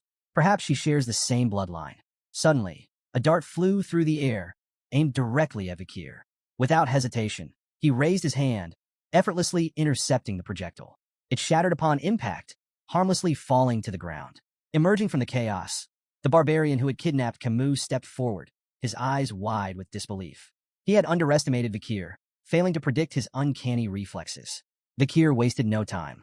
Sweeping Camus into his arms, he said firmly, things have gotten troublesome. I'll take you to your uncle. Camus' face turned bright red as she stammered. Right. Her embarrassment deepened as she noted his unusually formal tone. Is it the poison making her act like this? She wondered. Vakir moved swiftly through the dense forest, carrying Camus effortlessly toward Adolph's position. Behind them, Commander Ian watched with a conflicted expression. A mix of disappointment and determination etched across her face. Will you come to me willingly one day? She murmured to herself, her voice barely audible over the rustling leaves. As they pressed forward, Vakir glanced down at Camus. Are you sure the poison isn't too severe? He asked, his voice calm but concerned. Camus hesitated, unsure of her condition. I think, maybe it is, she replied uncertainly, her tone betraying her unease. Their exchange was cut short as two barbarians emerged from the shadows, firing arrows in quick succession. Vakir deflected both projectiles with precision, his movements swift and efficient. From a distance, Ian silently raised her bow, her expression cold and resolute. Her sharp eyes locked onto Camus as she knocked an arrow imbued with a bluish aura. Should I eliminate the girl from Morgues? She mused aloud, her voice devoid of emotion. Without hesitation, she released the arrow, its path streaking through the air with deadly accuracy. Vakir's glowing red eyes tracked the arrow as it sped toward them, its trajectory unerringly aimed at Camus. Reacting instinctively, he twisted his body to shield her. Camus, sensing his sudden movement, turned her head just in time to see the arrow close in, only 2 inches from her eye. But the arrow never struck. A shimmering ice wall materialized between them, stopping the projectile in its tracks. Are you hurt, my dear niece? Adolph's voice rang out, laden with worry. He approached quickly, flame still flickering faintly in his hands, the ice spell dissipating as he stepped forward. Uncle! Camus cried, relief washing over her. Adolph wasted no time, reaching out to cast Cure Poison. It's a severe numbing poison, he explained. I've slowed its effects, but we'll need to visit Divine Quo Vadis for complete treatment once we return. But before the spell could fully take effect, Camus pushed his hands away. Let go for a moment, she demanded, surprising Adolph. He stepped back, confused, only to watch in shock as Camus ran toward Vakir, throwing her arms around him in a tight embrace. Thank you for saving me again, she said, her voice earnest and filled with gratitude. Adolph stood frozen, his eyes wide in disbelief. Tears welled up as he shouted, Camus, I did my best too. Camus turned to him, her expression indignant. And yet, you show up now? She snapped. I'm telling Mother about this. Before Adolph could muster a response, a rope shot through the air, wrapping tightly around Vakir's neck. Commander Ian stepped forward, holding the rope firmly. Come with me willingly, she demanded, pulling with all her strength. It'll be easier for both of us. I don't have much time. Despite her efforts, Vakir remained unyielding, his feet firmly planted. Ian's frustration grew as she struggled to comprehend how he could resist so effortlessly. Camus gasped, her recognition immediate. It's you again, she exclaimed, her disbelief evident. Vakir remained calm, his focus unwavering. Gripping the rope with one hand, he broke it effortlessly, snapping it like a twig. Ayan flinched at his strength, but held her ground. Her words, however, lingered in Vikir's mind. No, Tom, what does she mean by that? He wondered, sensing a deeper urgency behind her actions. A sudden, overwhelming wave of killing intent swept through the forest, suffocating the air. Birds burst from the treetops in panicked flight, their cries fading as an oppressive sense of dread settled over the area. Ayan's face turned deathly pale as her eyes darted upward, horror etched across her features. Her trembling voice cut through the eerie silence. "It's noticed us," she whispered, each word quivering with fear. Vikir frowned, confused, until a sharp, buzzing sensation radiated from his hand. He glanced down to see the red lines etched into his skin glowing ominously. Beelzebub, the hidden blade coursing through his arteries, was issuing an intense and unmistakable warning. "She's coming," Ayan murmured, her voice barely audible, yet heavy with dread. Vikir's expression hardened. "She? Who's she?" he asked, his instincts sharpening. Ayan's cold sweat betrayed her terror as she uttered a single name, her voice barely a whisper. "Madam Eight Legs." From the heart of the forest, a towering pillar-like structure emerged, its form cloaked in darkness and pulsating with an eerie purple aura. The barbarians froze in place, their expressions twisted with fear. "It's the madam! The madam is here!" they screamed, their voices trembling. Camus, still recovering from the earlier events, squinted at the strange structure. "Is that just a pillar?" she asked, her tone uncertain. Vikir's sharp gaze remained fixed on the ominous form. His voice was low and firm. "No, not a pillar." Before their eyes, the pillar began to split apart. 8 long, spindly appendages unfolded with unnatural grace, descending like enormous tree branches. The massive legs anchored themselves into the ground, creating an unholy silhouette that towered over the forest. Adolf, his usual composure shattered, muttered in disbelief. How could something so monstrous have been hidden here all this time? Vikir's face turned grim as the pieces clicked into place. This was Madame Eight Legs, a name that carried weight and terror. A creature ranked as an S-tier threat, capable of leveling entire cities in mere hours. The spider stood on its 8 grotesque legs, its massive frame casting a shadow over the trembling group. It let out a piercing scream, an ear-splitting wail that sent shivers down every spine and rooted the onlookers in place. Camus opened her mouth to speak, but Vikir was faster. Placing a hand firmly over her mouth, he leaned in and whispered urgently, "Stay quiet. Madame Eight Legs has poor sight, but heightened touch and hearing." Vikir's mind raced as fragments of an old native legend surfaced. He had once dismissed it as a terrifying campfire story, a tale of the Madame of Eight Legs, a monstrous entity that haunted the depths of forbidden forests. But now, standing face to face with the legend, it felt all too real. He recalled the Empire's monster dictionary, its several revisions still failing to fully account for this nightmare. Madame Eight Legs, a name that struck fear into even the bravest warriors. The creature screamed again, louder this time, before spewing a stream of greenish liquid from its gaping maw. The acidic substance rained down in a deadly cascade, hissing and crackling as it melted through trees and rocks alike. Vikir moved swiftly, dodging the falling poison with calculated precision.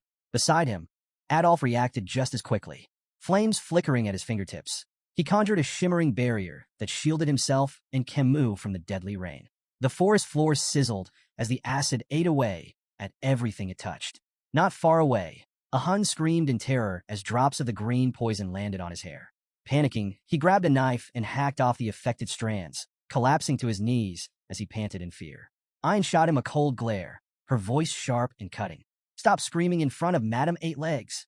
Her eyes flicked briefly toward the monstrous spider, her tone growing darker. "If you weren't the shaman's grandchild, I'd kill you myself." Turning back to the other barbarians, Ayn barked her orders with steely resolve. "Retreat, all of you." On the other side of the chaos, Adolf, cradling Camus in his arms, echoed the sentiment in a quieter tone. "Make a run for it," he instructed, his voice brooking no argument. The oppressive presence of Madame Eight Legs seemed to pulse through the forest, suffocating any thoughts of resistance. There was no choice but to flee. Madame Eight Legs emitted strange, mocking noises, as if reveling in the chaos. As the various groups scattered, the Baloch barbarians splintered into smaller clusters, while the Baskerville and Morg's forces retreated in a more organized formation. The creature's twitching appendages seemed to consider its options before abruptly charging after the Baskerville and Morg's forces. Adolf scowled in frustration, muttering under his breath. "Why is it chasing us?" One of the Morg's mages, brimming with misplaced confidence, stepped forward. "Leave it to me. he declared boldly.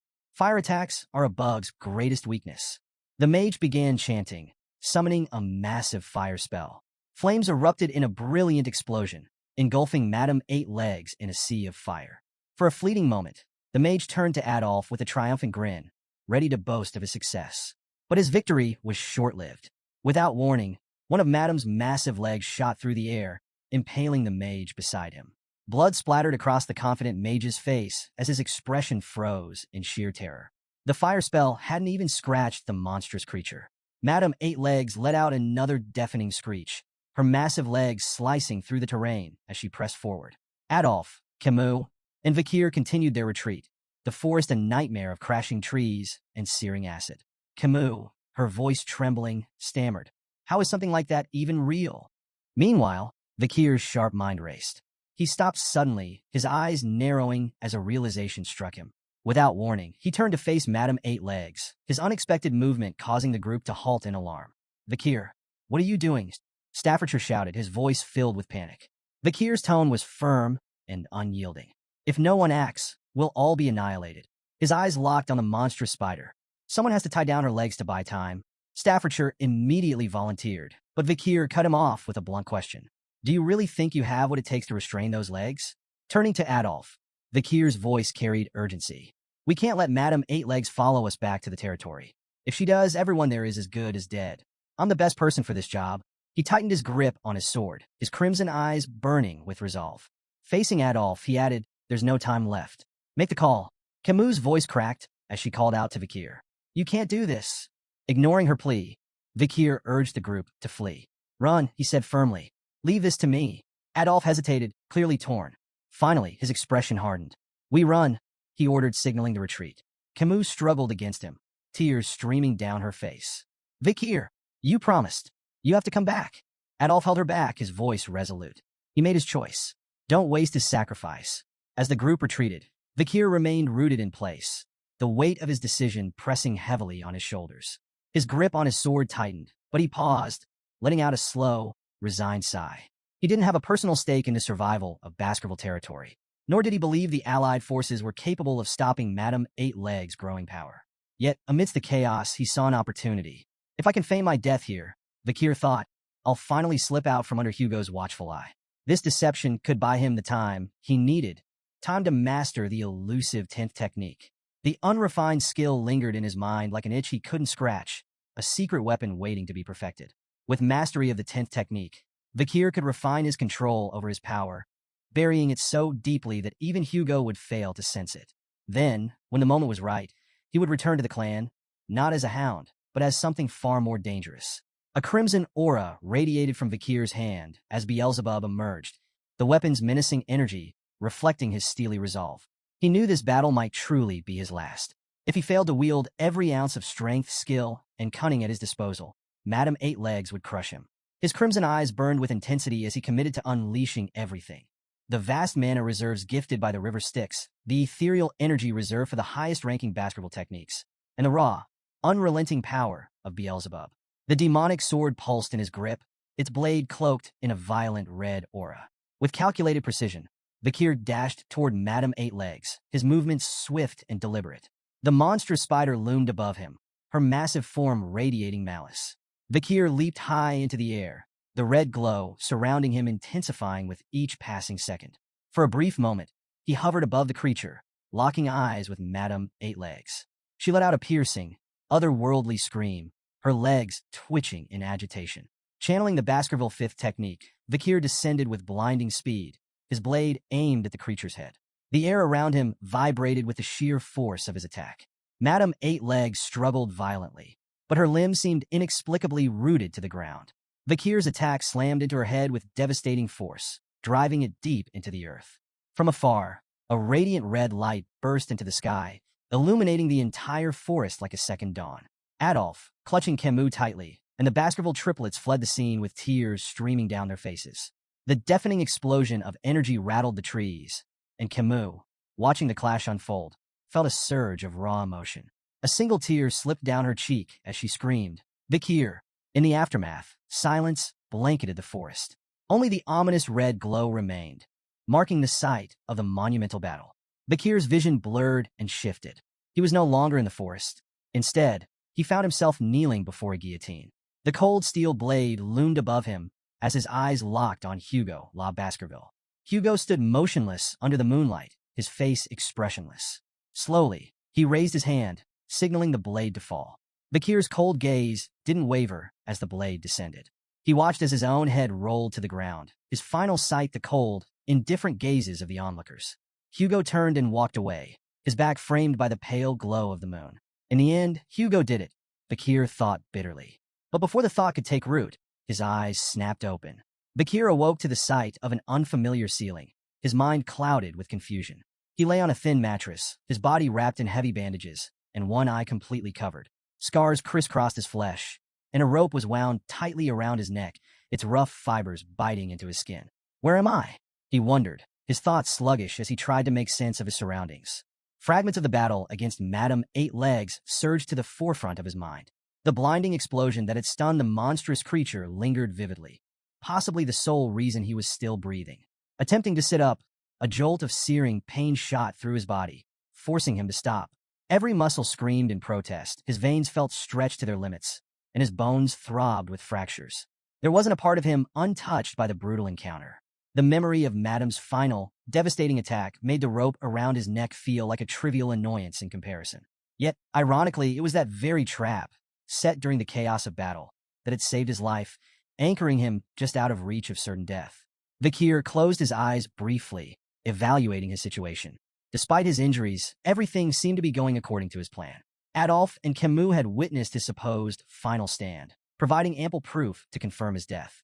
Hugo's watchful gaze was finally off him. Dragging himself out of the room, Bakir surveyed his surroundings. Barbarians moved about the camp with purpose. Children practiced archery while slaves hurried under harsh commands. The chilling realization hit him. Gulak, the Balak camp. He was deep within the territory of the Baskerville clan's sworn enemies.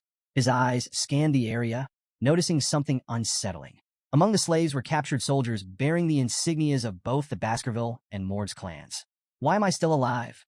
He wondered. In his condition, escape was impossible, yet his execution seemed equally overdue. Before he could dwell further, a familiar face appeared. A Hun, the barbarian who had kidnapped Camus, sauntered over with a smirk plastered on his face. You should be grateful, a Hun sneered, looking down at him. If you weren't the commander's pet dog, you'd already be boiling in a pot. Pet dog. The phrase echoed in Bakir's mind, igniting a deep, simmering rage. Memories of Hugo flashed before him, of chains, humiliation, and subjugation. A surge of killing intent radiated from Bakir, catching a Hun off guard. Startled but defensive, a Hun lashed out, his fist connecting with Bakir's already battered body and knocking him to the ground. Arrogant bastard, a Hun spat, his frustration evident. With a dismissive glare, he added, Follow the rope, dog. Your owner's waiting. Bakir lay still, his body racked with pain from the fall, his rage boiling beneath his calm exterior. He glared after a Hun's retreating figure, silently vowing to repay the humiliation tenfold once his strength returned. Dragging himself up, Bakir began following the rope tied around his neck. Its length stretched endlessly through the camp, each step testing his patience and fortitude. How far does this thing go?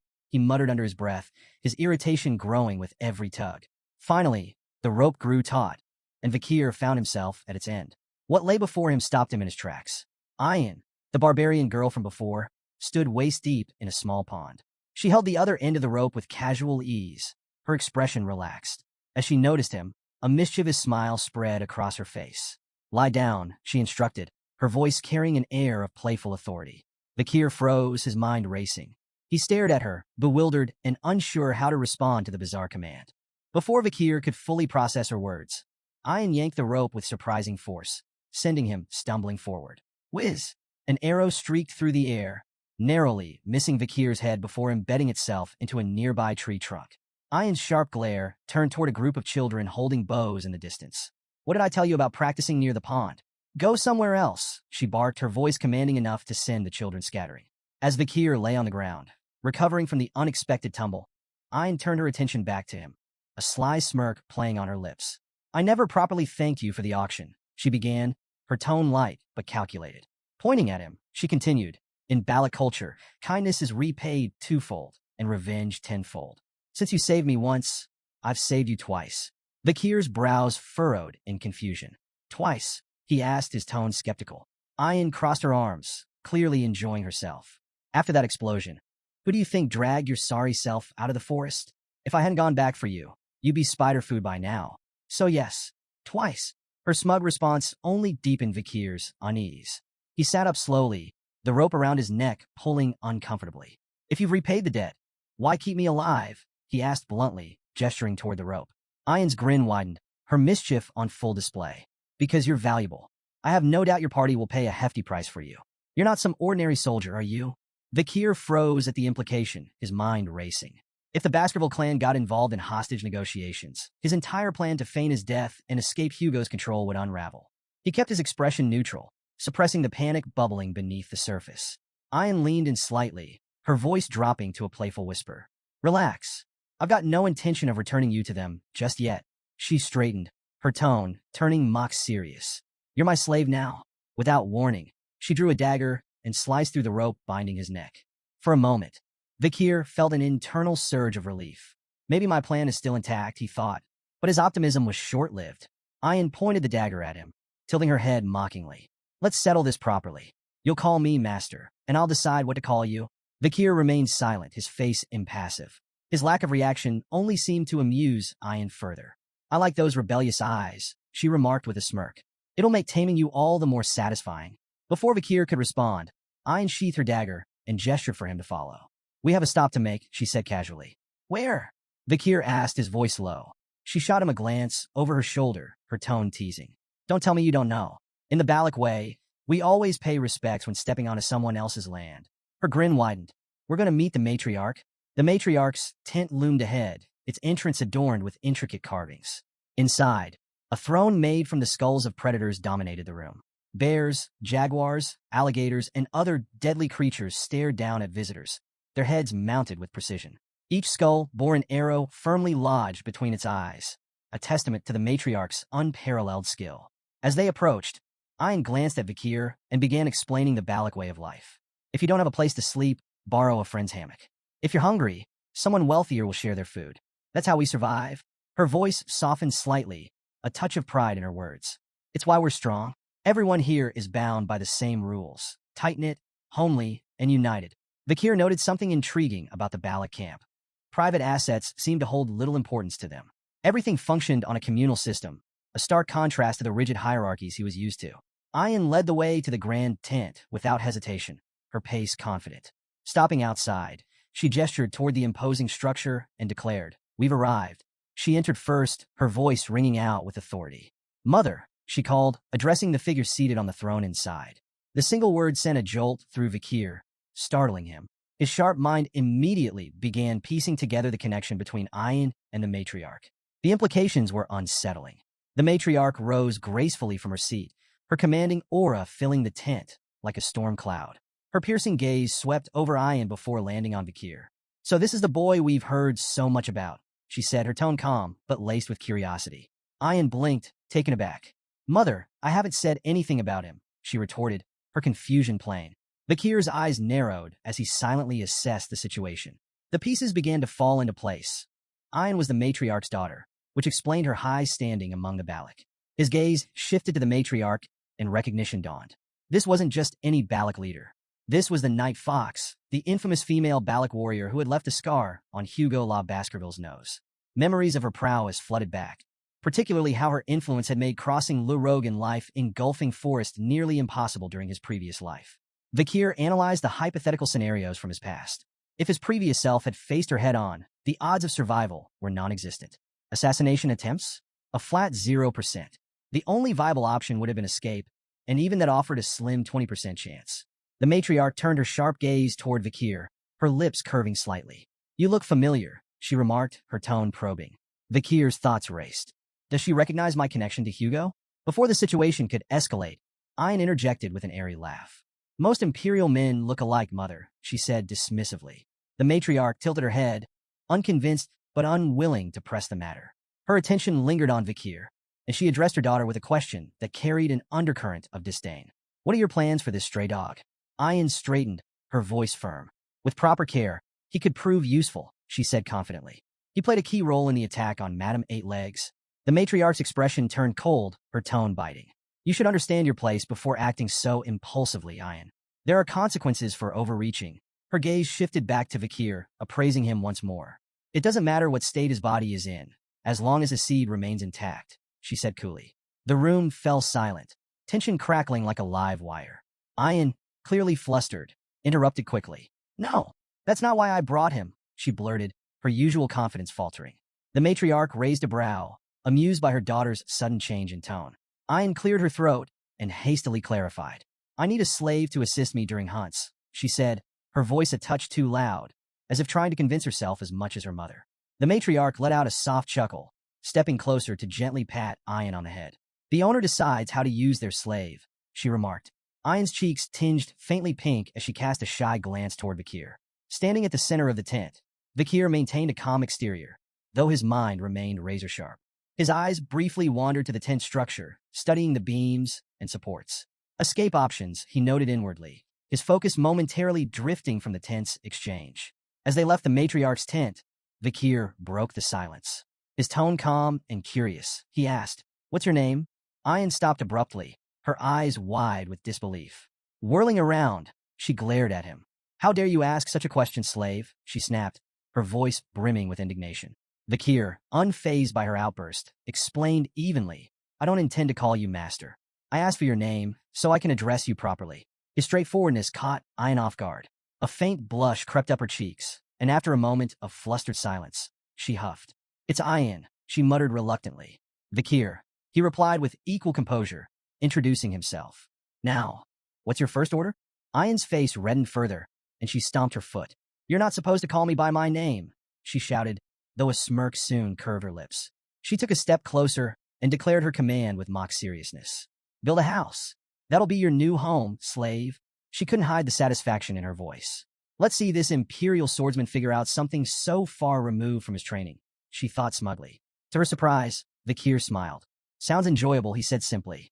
Hours passed, and Ayan stood staring at the results of Vakir's labor, her jaw practically hitting the ground. Before her stood a perfectly constructed tent, its structure seamless and sturdy. Her disbelief grew as she glanced at the crude tools she had provided him, tools that now seemed laughably unnecessary in his skilled hands. Vakir worked quietly nearby, adding finishing touches with calm efficiency. Ayan finally blurted, How did you do this?"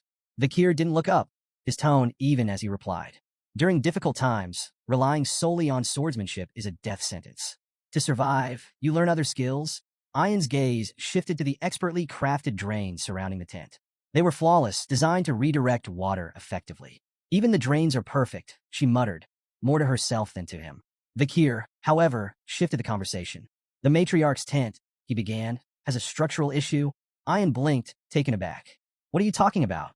Vakir explained, "The central pillar isn't stable. During the rainy season, the ground beneath it will shift, leading to water leakage." Ayan narrowed her eyes. "And you have a solution, I assume?" "Mix lime-rich dirt with gravel from the nearby hill to make bricks," Vakir said matter-of-factly. "Reinforce the bricks with oil and fire them. They'll stabilize the structure." Ayan crossed her arms, trying to mask her growing admiration. "Fine," she said curtly. "Do it." Methodically, Vakir gathered materials, shaping bricks with precision and drying them over a fire. Ayan accompanied him to the matriarch's tent once the repairs were ready, explaining the plan to her mother. The matriarch watched with skepticism as the repairs were made. But when the work was completed, she examined the tent with astonishment. "All these years," she muttered, her voice tinged with frustration. "So many failed attempts, and it was the central pillar all along." Turning to Ayan, the matriarch's expression softened into a rare smile. "You've chosen well," she said approvingly. "This male is useful." Ayan's cheeks flushed as she tried to maintain her composure. "He's my slave," she mumbled, though her tone lacked its usual edge. The matriarch addressed Vakir directly, her voice commanding. "From now on, you're responsible for handling all such tedious matters in the barracks." By the water's edge, Vakir rinsed clothes methodically, his movements calm and deliberate. Ayan approached, her tone casual, as she struck up a conversation. "Doesn't all this slaving away exhaust you?" she asked, gesturing at the laundry. "You could always consider becoming an official member of the tribe. You know." Without missing a beat, Vakir replied, "It's not so bad." Internally, though, he reflected on how this simpler life, mundane as it was, offered a reprieve from the chaos and treachery he had endured. Whether in the backstabbing politics of the Baskerville clan or the corrupt streets of Underdog City, peace had been a rarity.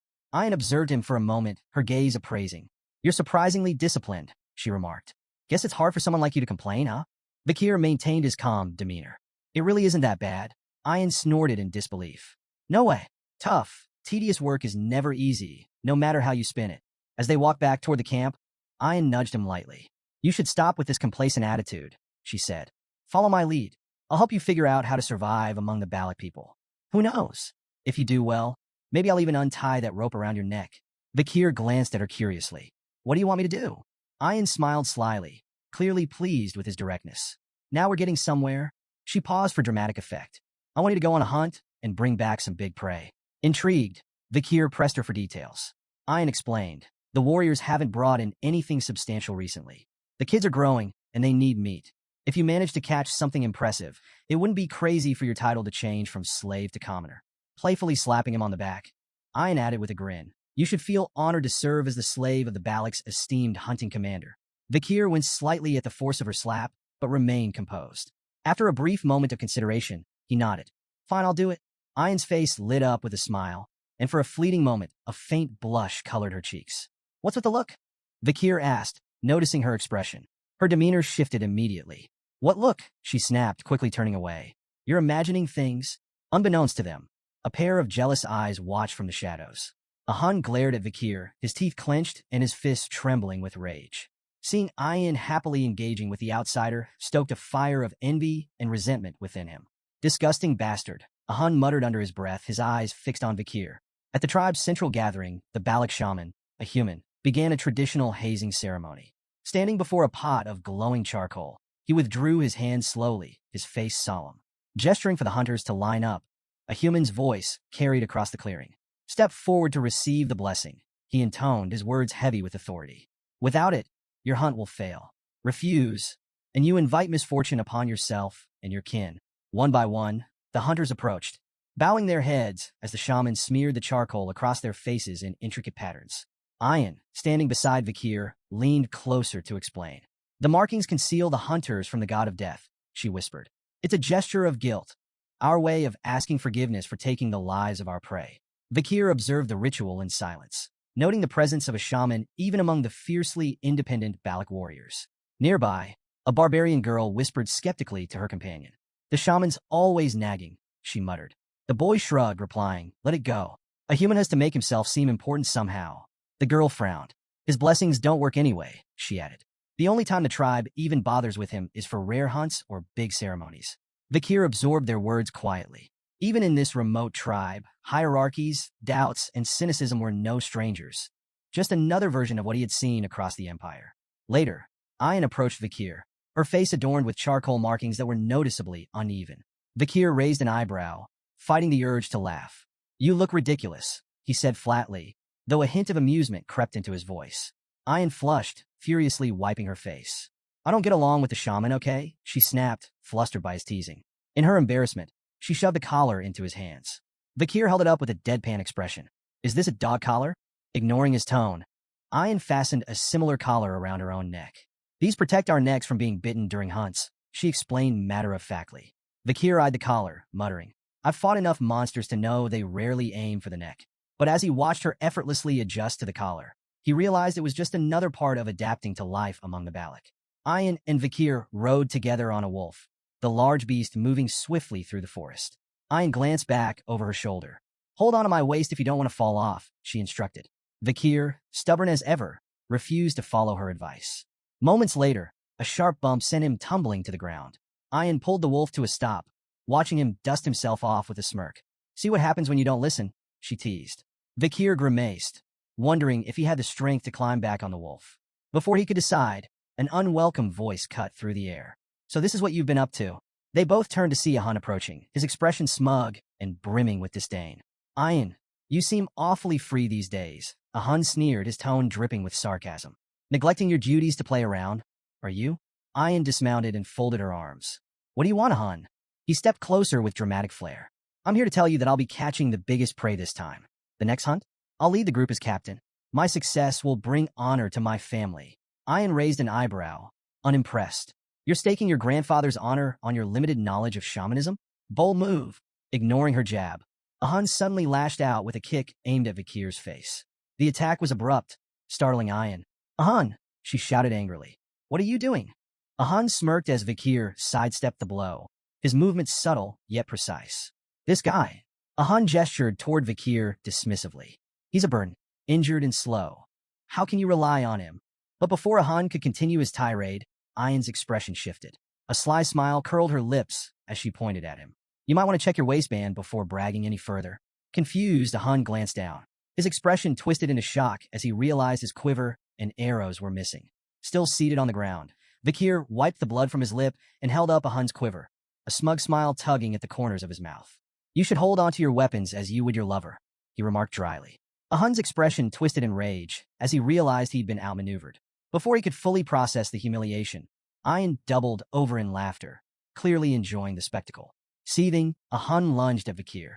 Arrogant slave bastard, he roared, throwing a punch with all his strength. But before the blow could land, Ayan intervened. With a single, swift motion, she used her bow to block the attack.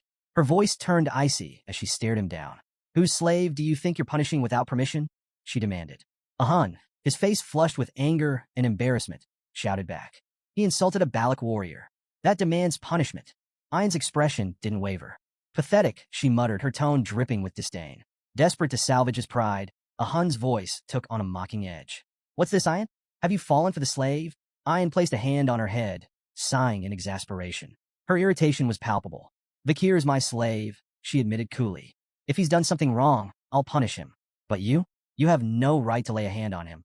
The tension in the air was palpable as Ayan turned toward Vikir, who watched the exchange silently, his expression unreadable. Without warning, Ayan's fist shot out, connecting with Vikir's face. The impact sent him sprawling, blood spraying onto the green grass. Ahan stumbled back in shock, his jaw slack as he watched the scene unfold. Ayan turned to Ahan, fixing him with a cold stare. Are you satisfied now? She asked sharply. Ahan opened his mouth to speak, but Ayan cut him off. I get it, you're frustrated. You haven't managed to capture a maiden, and it's eating you up. But touch my slave again. Her voice dropped, and I'll make sure you regret it. Ahan, cowed by her words and her sheer presence, nodded reluctantly. His bravado extinguished, he turned and retreated, muttering under his breath. Later, as Ayan and Vikir rode the wolf back toward the camp, Ayan kept sneaking glances at him. Her expression was conflicted, an uncharacteristic mix of guilt and concern. After several minutes of silence, she broke the ice. Does it hurt? She asked cautiously. Vikir didn't reply. She tried again. Are you angry? Still nothing. Frustrated by his silence, Ayan finally spoke up. Look, it was necessary, she began defensively. Ahan stubborn and petty. If I didn't deal with him like that, he'd keep looking for excuses to retaliate. When Vikir remained unresponsive, Ayan sighed heavily. Why aren't you saying anything?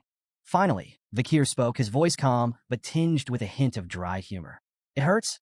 Ayan froze. Then, with surprising agility, she twisted in midair, landing backward on the wolf to face him. Her hands cupped his face as her eyes filled with worry. Does it hurt a lot? Is it bad? Are you in danger? She asked anxiously, her words tumbling out in rapid succession. Vikir remained stoic. It hurts to talk, he replied plainly. But it's not the first time. Before he could finish, Ayan leaned forward, her lips suddenly meeting his. Time seemed to freeze as Ayan pulled away, her face flushed a deep crimson. She pressed her fingers to her lips, as if only now realizing what she had done. Turning forward hastily to avoid his gaze, she muttered, I knew I was right. You show promise. Even for an imperial bastard.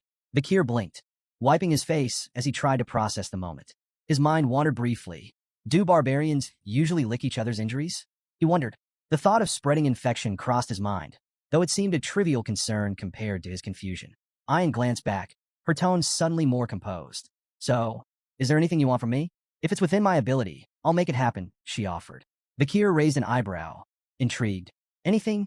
Her body tensed at his question, and she stiffened visibly. Trembling slightly, she nodded. A Balak warrior never goes back on their word. Vikir's expression turned serious as he considered her offer, leaving Ayan's mind to spiral. Her cheeks grew redder as she assumed he was plotting something inappropriate. Finally, Vikir broke the silence. Teach me how to shoot arrows, he said plainly. Ayan's hopeful expression fell flat, disappointment etched into her face. She quickly recovered, though, and nodded. Fine, she said curtly. As they continued onward, she added, we'll start your special training tomorrow. Vikir nodded in agreement, unaware of her lingering irritation. The next morning, Vakir took aim at a tree trunk, releasing an arrow under Ayan's watchful eye. The arrow missed its mark, landing far from the embedded target. Ayan sighed, her tone tinged with exasperation and amusement. No. Aim for the arrow already stuck in the trunk, she instructed. Vakir raised an eyebrow. Are you sure you're qualified to teach? Ayan smirked. You're the one who asked for lessons, she retorted. You'll learn properly, or you'll learn nothing at all. She reminded him of the importance of mastering the bow, especially since his injuries prevented him from wielding a sword effectively. If you want to capture prey and stop being a slave, you'll do this right, she emphasized. To correct his stance, Ayan pressed firmly against his back, adjusting his posture. Vakir winced, feeling the strain on his battered body. Suddenly, Vakira, Ayan's wolf, appeared behind them, startling her slightly. Without realizing it, Ayan applied more pressure to Vakir's back, eliciting a loud crack. Vakir crumpled to the ground, groaning in pain. Ayan, unfazed, turned to Vakira and asked, Did you find it? The wolf howled in response, and Ayan's lips curled into a confident smile. Good boy. Turning back to Vakir, she clapped her hands impatiently. Get up. We're moving now. They arrived at a serene stream where the river met the ocean, a tranquil location teeming with life. Ayan gestured at the unique surroundings. This place is special, she explained. It's where the ocean and river meet, so you'll find animals from both habitats. It's a prime hunting spot. She paused, sharing a story her grandmother used to tell. The salmon here fight their way up the waterfalls, dreaming they'll become something greater, massive, legendary beasts. Most fail, though. They fall onto sharp rocks and become food for the ox bears. Vakir's gaze shifted to the massive bear prowling nearby. Is that one of them? He asked, noting its impressive stature. It looks a lot tougher than the ox bears I've seen before. Ayan nodded, her tone reverent. That's no ordinary ox bear. It's a superior specimen, born from a powerful bloodline and a survivor of countless battles. It's the kind of prey only the best hunters can take down. When Vakir questioned if their task was to take down the colossal ox bear, Ayan shook her head with a smirk. We're not here for the dominant female, she explained. Our target is the smaller male trying to court her. As they watched from a distance, several male bears approached the towering female, each attempting to win her favor. One by one, she rebuffed them with brutal swipes, sending them fleeing into the forest. Intrigued by the display, Vakir asked what kind of mate the female was searching for. Ayan chuckled. Strength isn't the answer, she corrected. To Vakir's surprise, a much smaller male approached the female. This time, instead of rejecting him, she greeted him with gentle nudges and playful gestures. Ayan explained that female ox bears often preferred weaker males because stronger ones could become dangerously aggressive during mating, sometimes even fatally injuring their partners. It's not about brute force, Ayan added. It's about survival and raising healthy cubs. Drawing a parallel, Ayan noted that the Balak tribe had a similar philosophy. They often sought partners with excellent genes, especially if those partners were weakened from injury or fatigue, as it indicated resilience.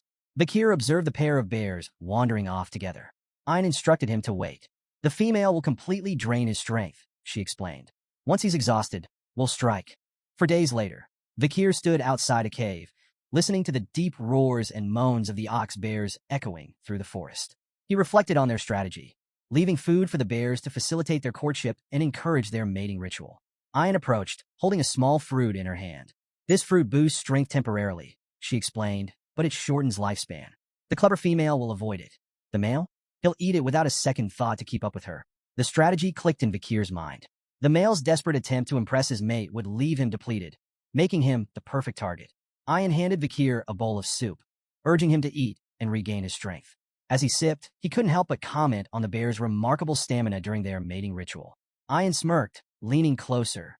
That's just typical for Balak males, she teased. Imperials like you wouldn't know anything about it. Too reserved. Vakir raised an eyebrow, unimpressed by her jab. Before he could respond, Ayan leaned in playfully. What about you? Can you match their vigor? His unamused expression deepened, but their exchange was interrupted by a deafening roar from the cave. Ayan immediately straightened, her teasing demeanor gone. It's time, she said sharply. From their vantage point in a nearby tree, Vakir and Ayan watched as the female bear let out another earth-shaking roar, signaling the end of their mating ritual. The exhausted male stumbled out of the cave, his legs shaky, his strength utterly spent. The female emerged moments later, her demeanor entirely different. She charged at the male, swiping at him with ferocious intensity.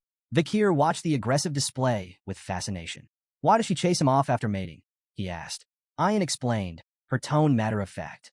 Once the ritual is over, she becomes territorial. She'll drive him away to protect her space and ensure he never comes back.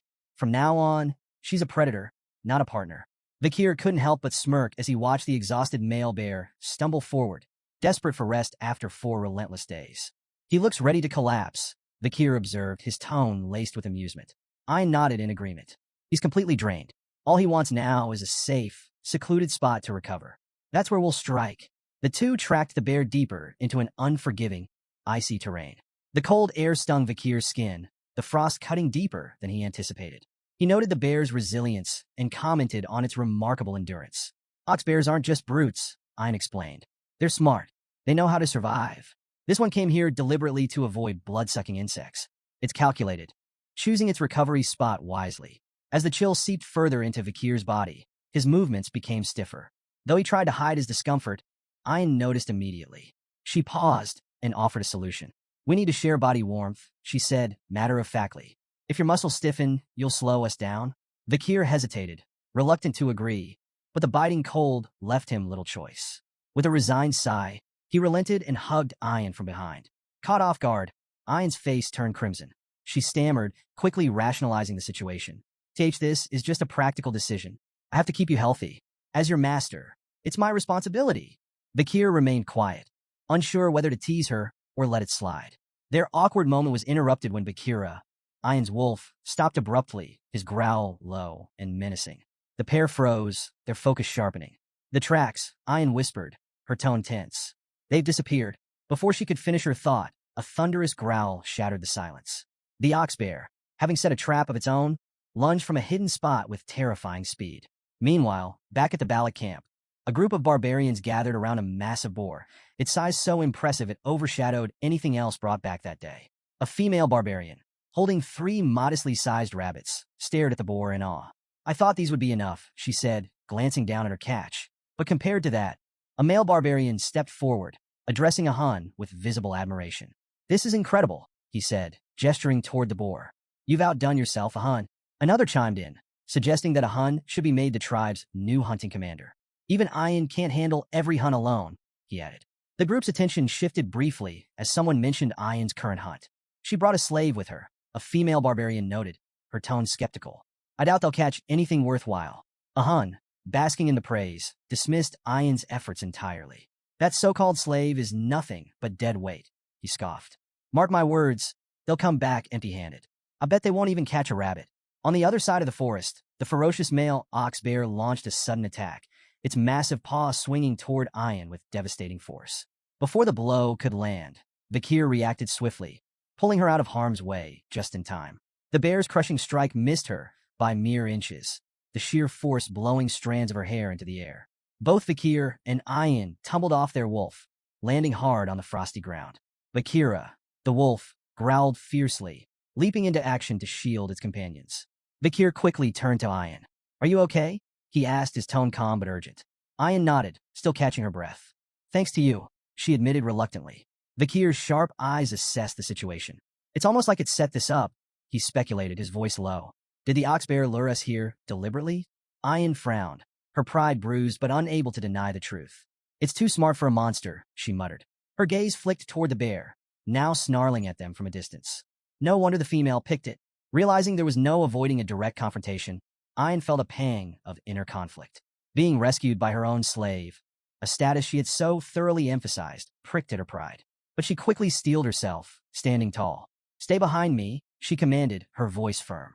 I'll handle this. You've done enough. With a defiant glare, Ian mounted Bakira and charged at the ox bear, her bow drawn and ready. Her first arrow whistled through the air, aimed directly at the beast. You think you can act like this in front of my slave? She shouted angrily. You're going to pay for this indecency. The ox bear, sensing the danger, retreated behind an icy boulder for cover. Ian pulled another arrow from her quiver, her tone sharp with confidence. There's nowhere you can hide from me, she declared. She loosed the arrow, which embedded itself harmlessly in the boulder. The ox bear growled in defiance, thinking itself safe. But the moment the bear let its guard down, a surge of blue energy erupted from the embedded arrow. The aura-infused blast pierced through the boulder, striking the bear in the stomach with pinpoint precision. The ox bear roared in agony as blood spewed from its wound, its massive frame staggering forward. Vakir, watching from the sidelines, was momentarily awestruck. Ayan's archery was a masterful display of skill and precision. The way she infused aura into her arrows with such finesse left him impressed. In that moment, he thought that purely in terms of archery, Ayan might even surpass Camus Morgues. The wounded ox bear emerged from behind the shattered boulder, its bloodshot eyes blazing with rage. It charged directly at Ayan, undeterred by the injury. Ayan's hand moved with practiced speed, another arrow nocked and ready. She fired at the bear's eye, but the beast's fury drove it onward, ignoring the projectile entirely. Undeterred, Ayan prepared a final shot. Her voice rang out confidently. An arrow filled with sincerity can pierce even a castle wall, she declared, releasing the arrow with perfect form. But to her shock, the ox bear dodged with uncanny agility, evading the attack entirely. Ayan's confidence wavered, her composure briefly shaken. Before she could recover, the ox bear lunged at Bakira.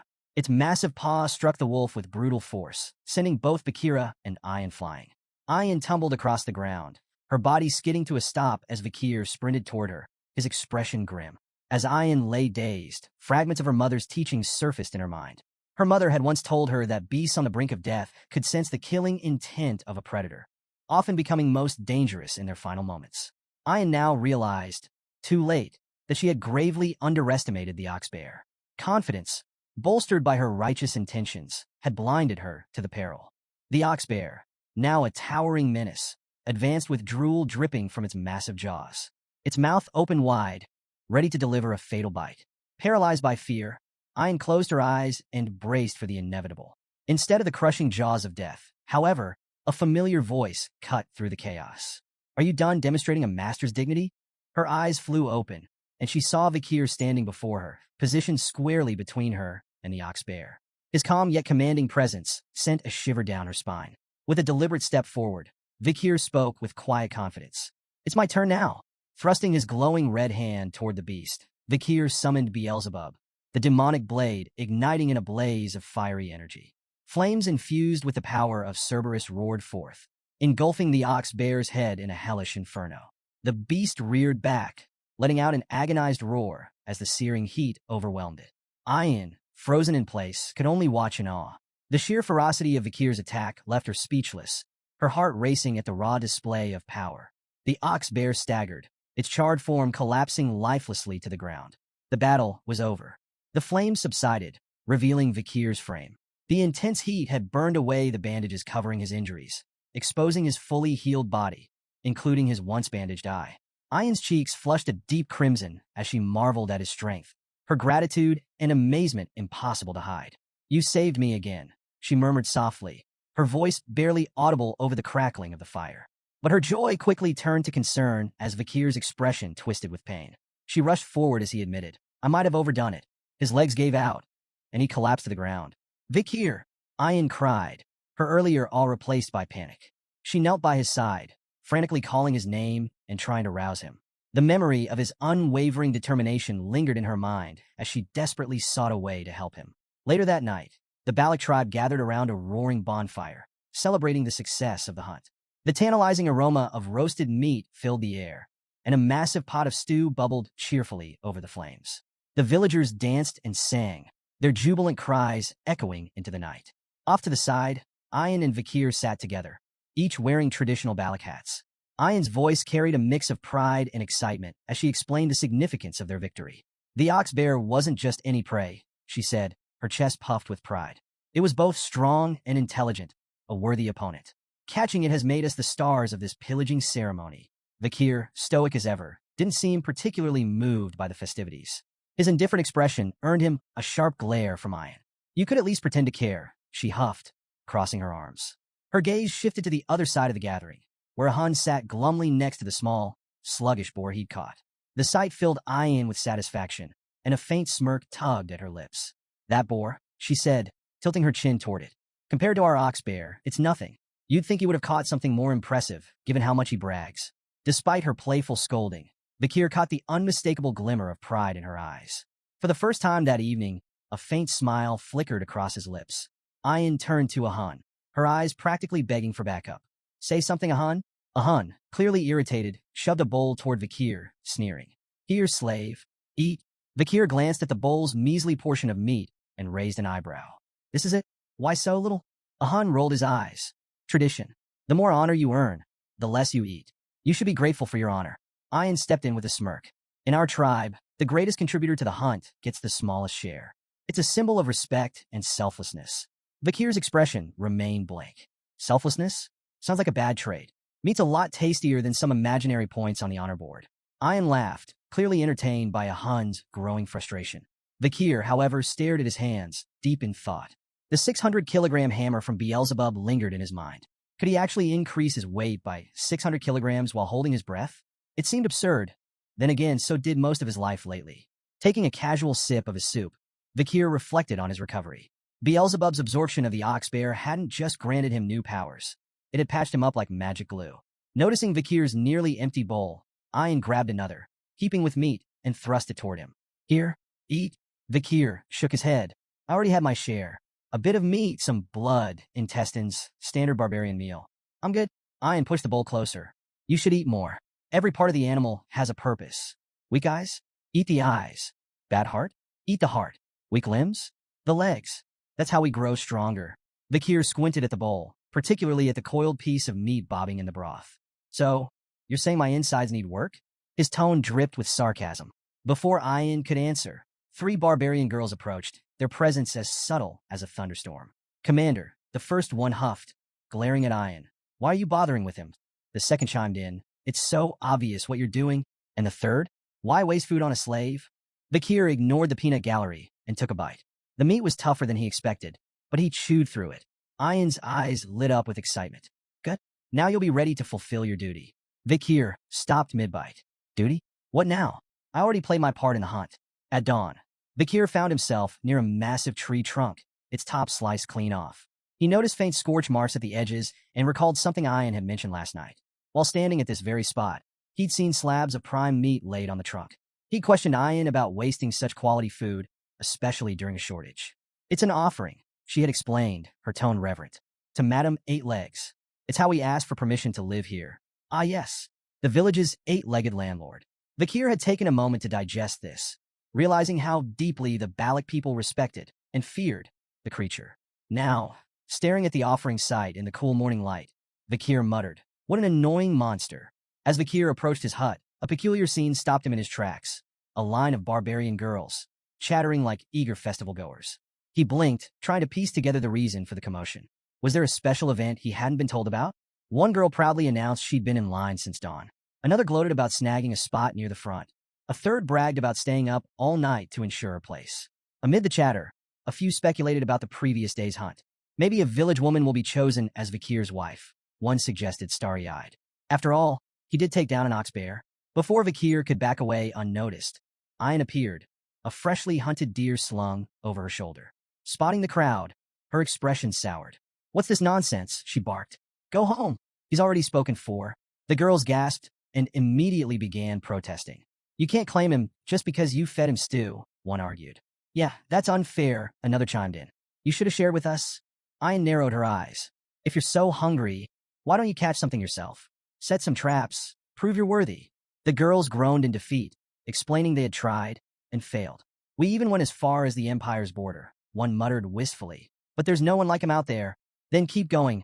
Ian snapped, her tone sharp. Try hell while you're at it. Her glare was enough to send the girls scattering, their excitement evaporating like morning mist. As they disappeared, Ian muttered under her breath, annoyed yet wary. Those sneaky girls might try something while Vakir's still recovering. Her irritation turned into a self-assured smirk. After all, she had fed him the ox-bear stew that made her claim indisputable. A sudden shift in the air made her glance sideways.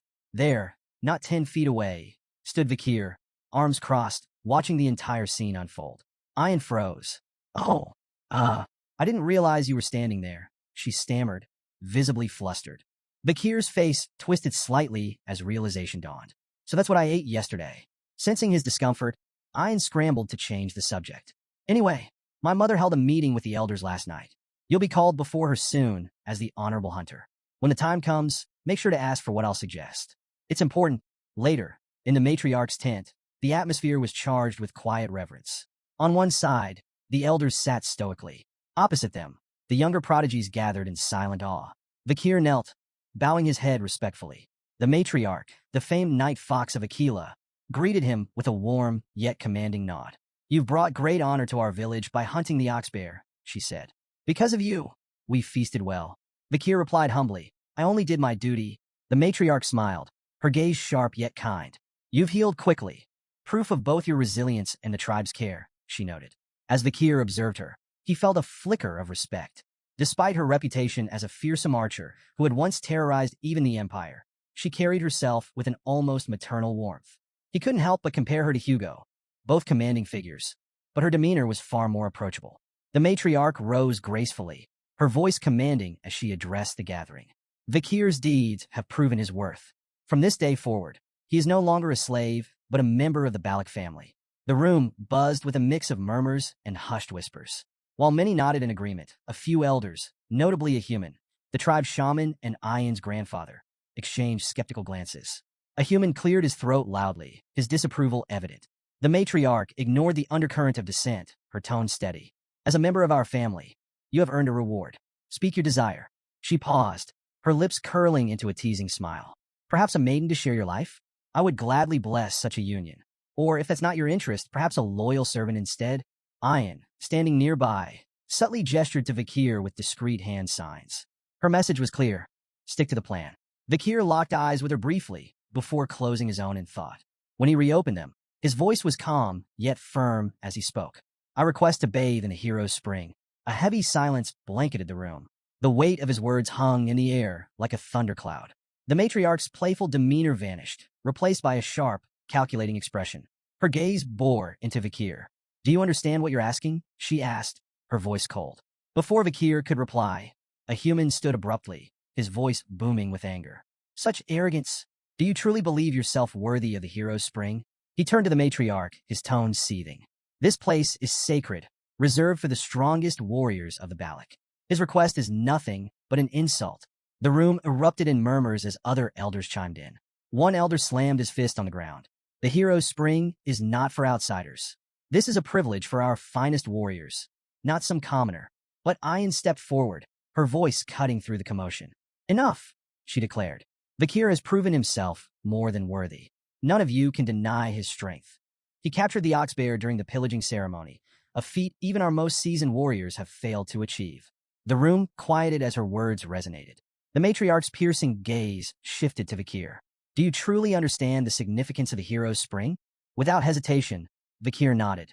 "I do. It is no ordinary shrine. Its waters can heal wounds, internal and external alike. Only the mightiest warriors are granted access to its power." The matriarch listened, her expression unreadable. Around her, the elders resumed their debate. "The hero's spring must remain exclusive," one elder argued fiercely.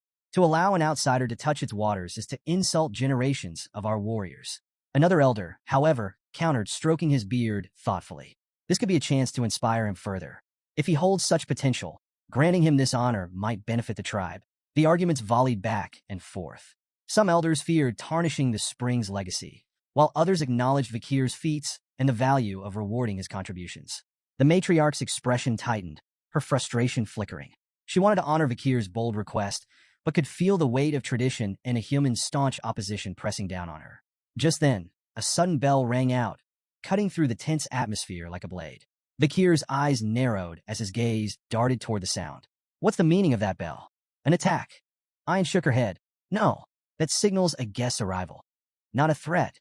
The matriarch seized the opportunity to end the heated debate. "This meeting is adjourned. Return to your duties," she commanded, rising gracefully and exiting the tent. As the elders filed out, a human lingered, his expression dark and brooding. His disapproval was palpable, the faint click of his tongue like thunder in the quiet. Watching the matriarch leave, his unease simmered beneath the surface, a storm waiting to break. Vakir's attention shifted to the growing commotion outside. "Is that the guest you were talking about?" he asked Ian, gesturing toward the group setting up nearby. She nodded. "Merchants from beyond the forest. They visit a few times a year, bringing goods we can't make ourselves. The tribe always looks forward to their arrival." Vakir's sharp gaze fixed on a symbol emblazoned on one of the merchant banners. Recognition flashed in his eyes. "The bourgeois family," he muttered, his voice low. Ian glanced at him. "You know them?" "More than I'd like," he replied, his mind racing. The bourgeois family was one of the 7 most powerful merchant clans in the empire. Their presence in such a remote region was unusual, almost suspicious. The only way to reach Balak territory was through lands controlled by the Baskerville or Morge families, neither of whom would allow safe passage to outsiders. Vakir's thoughts turned dark. How did they get here? Smuggling routes? Backdoor deals? The merchants wasted no time setting up their vibrant stalls. Their leader, a round, jovial man with an air of authority, addressing the tribe in fluent Balak. Welcome, friends. For the next 5 days, the market is open. Barter your finest goods and discover treasures from beyond the forest. Excited murmurs spread among the villagers, who surged forward to browse the offerings. The merchants displayed their wares with practiced flair. One held up a gleaming glass orb, claiming it could bring sweet dreams when placed near a bed. Another showcased perfumes, cosmetics, and sacks of grain. Vakir observed the frenzy with a critical eye. The goods on display were mundane by imperial standards, but the merchants bartered them for rare forest treasures of far greater value. The imbalance was glaring, and Vakir's jaw tightened. The bourgeois are bleeding them dry. A commotion nearby drew his attention. Ian's voice rang out, laced with frustration. A diamond for corn? Are you serious? For a brief moment, Vakir felt a flicker of relief. At least someone here recognized the absurdity of the trades. But then, to his horror, Ian's expression shifted. She grinned triumphantly, handing over a diamond for 2 ears of corn. Clutching her prize like a trophy, she beamed with pride, clearly convinced she had struck an incredible deal. Vakir pinched the bridge of his nose, exhaling sharply. Hopeless, he muttered, watching her celebrate her victory. Elsewhere in the market, 3 Balak warriors were locked in intense negotiations with the merchant leader. I'll trade this pearl clam for 2 radishes, one of them demanded, his tone suggesting he genuinely believed it was a steal. Another inspected a cabbage with a critical eye, scrutinizing its quality before eventually bartering a prized deer antler for it. Their persistence wore down the merchant leader, who, with exaggerated reluctance, tossed in extra items to seal the deals. The warriors left with wide grins, proudly celebrating their victories. The merchant leader, meanwhile, smirked as he watched them walk away, amused by how easily they'd given up treasures worth far more than the goods they'd received. In a quieter corner of the market, a young Balak girl timidly approached the merchant leader. Her wide eyes sparkled with hope as she pointed at one of the glowing glass orbs on display. "Excuse me, sir," she said softly. "May I trade for that orb?" The merchant leader crouched down, his smile dripping with condescension. "Well now, little one, what do you have to offer?" Beaming with pride, she reached in her pouch and pulled out a small, wriggling sun larva. It's very rare, and it's nutritious too." The merchant leader's face twisted with disgust. "Ugh, disgusting," he barked, slapping the larva from her hand. The tiny creature hit the ground with a wet thud, and the girl froze, her face crumpling as tears welled up in her eyes. Sneering, the merchant leader turned to leave, muttering under his breath, "For a primitive barbarian, she's quite pretty. She'd fetch a decent price as a slave." The girl knelt, clutching the rejected larva in trembling hands, tears streaming silently down her cheeks. Suddenly, a shadow loomed over her, and a gentle hand rested on her head. She looked up to see Vakir standing beside her. His expression was calm, but the fire in his eyes burned with quiet fury. "This trade is invalid," Vakir declared, his voice steady but sharp enough to cut through the market's noise. The merchant leader stopped mid-stride and turned back, his feigned confidence masking unease. "And what do you know about valid trades?" he asked mockingly. "Surely a savage like you wouldn't understand the intricacies of imperial customs." "Perhaps there's been a misunderstanding." Vakir's gaze locked onto the merchant with chilling precision. "A misunderstanding?" he asked, his tone colder than ice. "Do you mean your intention to sell a Balak child as a slave?"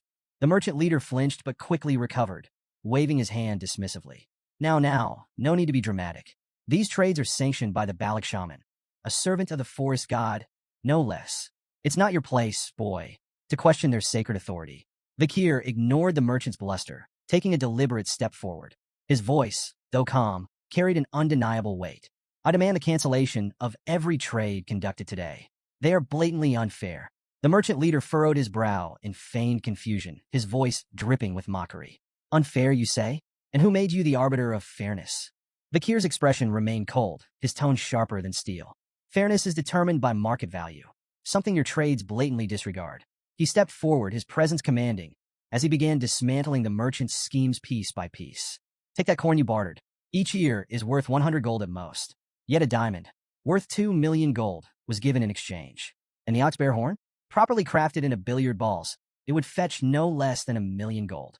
It's comparable in value to goblin bud mushrooms, banned for export due to their high medicinal demand in the empire." The crowd murmured in disbelief as the merchant leader's confident grin began to crack.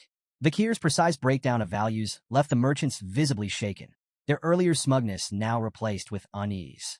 Reaching for one of the merchant's prized items, a glass orb, Vakir held it aloft for all to see. "And this," he began, his voice heavy with contempt, "is your so-called treasure for sweet dreams." The merchant leader forced a tight smile. "Ah yes, one of our finest wares. A marvel for peaceful sleep, perfect for weary minds." Vakir rolled the orb between his fingers, his eyes narrowing. "This orb is coated with microscopic holes that release a drug. It's banned in the Empire for its devastating effects. While it may induce dreams at first, prolonged exposure destroys the mind, leaving its users broken." Without warning, he crushed the orb in his hand. The crowd gasped as shards fell to the ground, releasing a fine, powdery mist into the air. "This isn't a treasure," Vakir continued, his voice hard as iron. "It's poison, and you've been spreading it under the guise of trade." The merchant leader stumbled backward, his pale face glistening with sweat. Nearby, one of his associates leaned in, whispering frantically, "Who is this boy? How does he know so much?" The leader swallowed hard, his voice barely audible. "Someone who knows far too much." Ayan's voice cut through the tense silence like a whip. "What did you mean by poison bodies and harm?" she demanded, her fury palpable. Vakir gave her a single nod, confirming her worst suspicions. Ayan's expression darkened further, and her rage turned toward the merchant leader. "How dare you poison our people?" she roared, her voice trembling with indignation. "You've been deceiving the Balak without fear or consequence, haven't you?" The merchant leader raised his hands, stammering as he searched for a defense. But before he could speak, a sharp whistle pierced the air. Ayan's arrow struck true, embedding itself in his shoulder. The leader screamed in pain, clutching the wound as blood seeped through his fingers. His face contorted in agony as he staggered back, tears springing to his eyes. "You cowards preyed on us with your lies and poisons." Ayan snarled, her bow drawn and ready for another shot. The merchant leader glared at her, his voice weak but venomous. "You'll regret this," he spat, his words barely audible over his labored breathing. His companions wasted no time. Scrambling to their feet, they shouted frantic orders to pack their goods. The merchants hastily mounted their horses, clutching whatever they could as they fled into the night, leaving behind shattered wares and stunned villagers. Vakir watched the merchants flee into the shadows of the forest. He turned to Ayan, his expression calm but questioning. "You're letting them escape?" he asked. "You know they'll regroup to recover their losses. Why not end it now?" Ayan lowered her bow, a cold glint in her eyes. "Sometimes you don't kill the beast outright," she said sharply. "You wound it, let it run, and it'll lead you back to the pack. Then you take them all down in one strike." Vakir considered her strategy, his gaze shifting back to the fading silhouettes. The merchant leader, still clutching his bleeding shoulder, cursed and spat promises of revenge as he stumbled deeper into the forest with his group. The merchants eventually reached a hidden mercenary camp nestled in the woods. The firelight cast flickering shadows over the assembled fighters, their sharp weapons glinting ominously. The merchant leader, now seething with a mix of pain and humiliation, wasted no time ranting. "Those savages," he roared. "They humiliated us. They stole everything."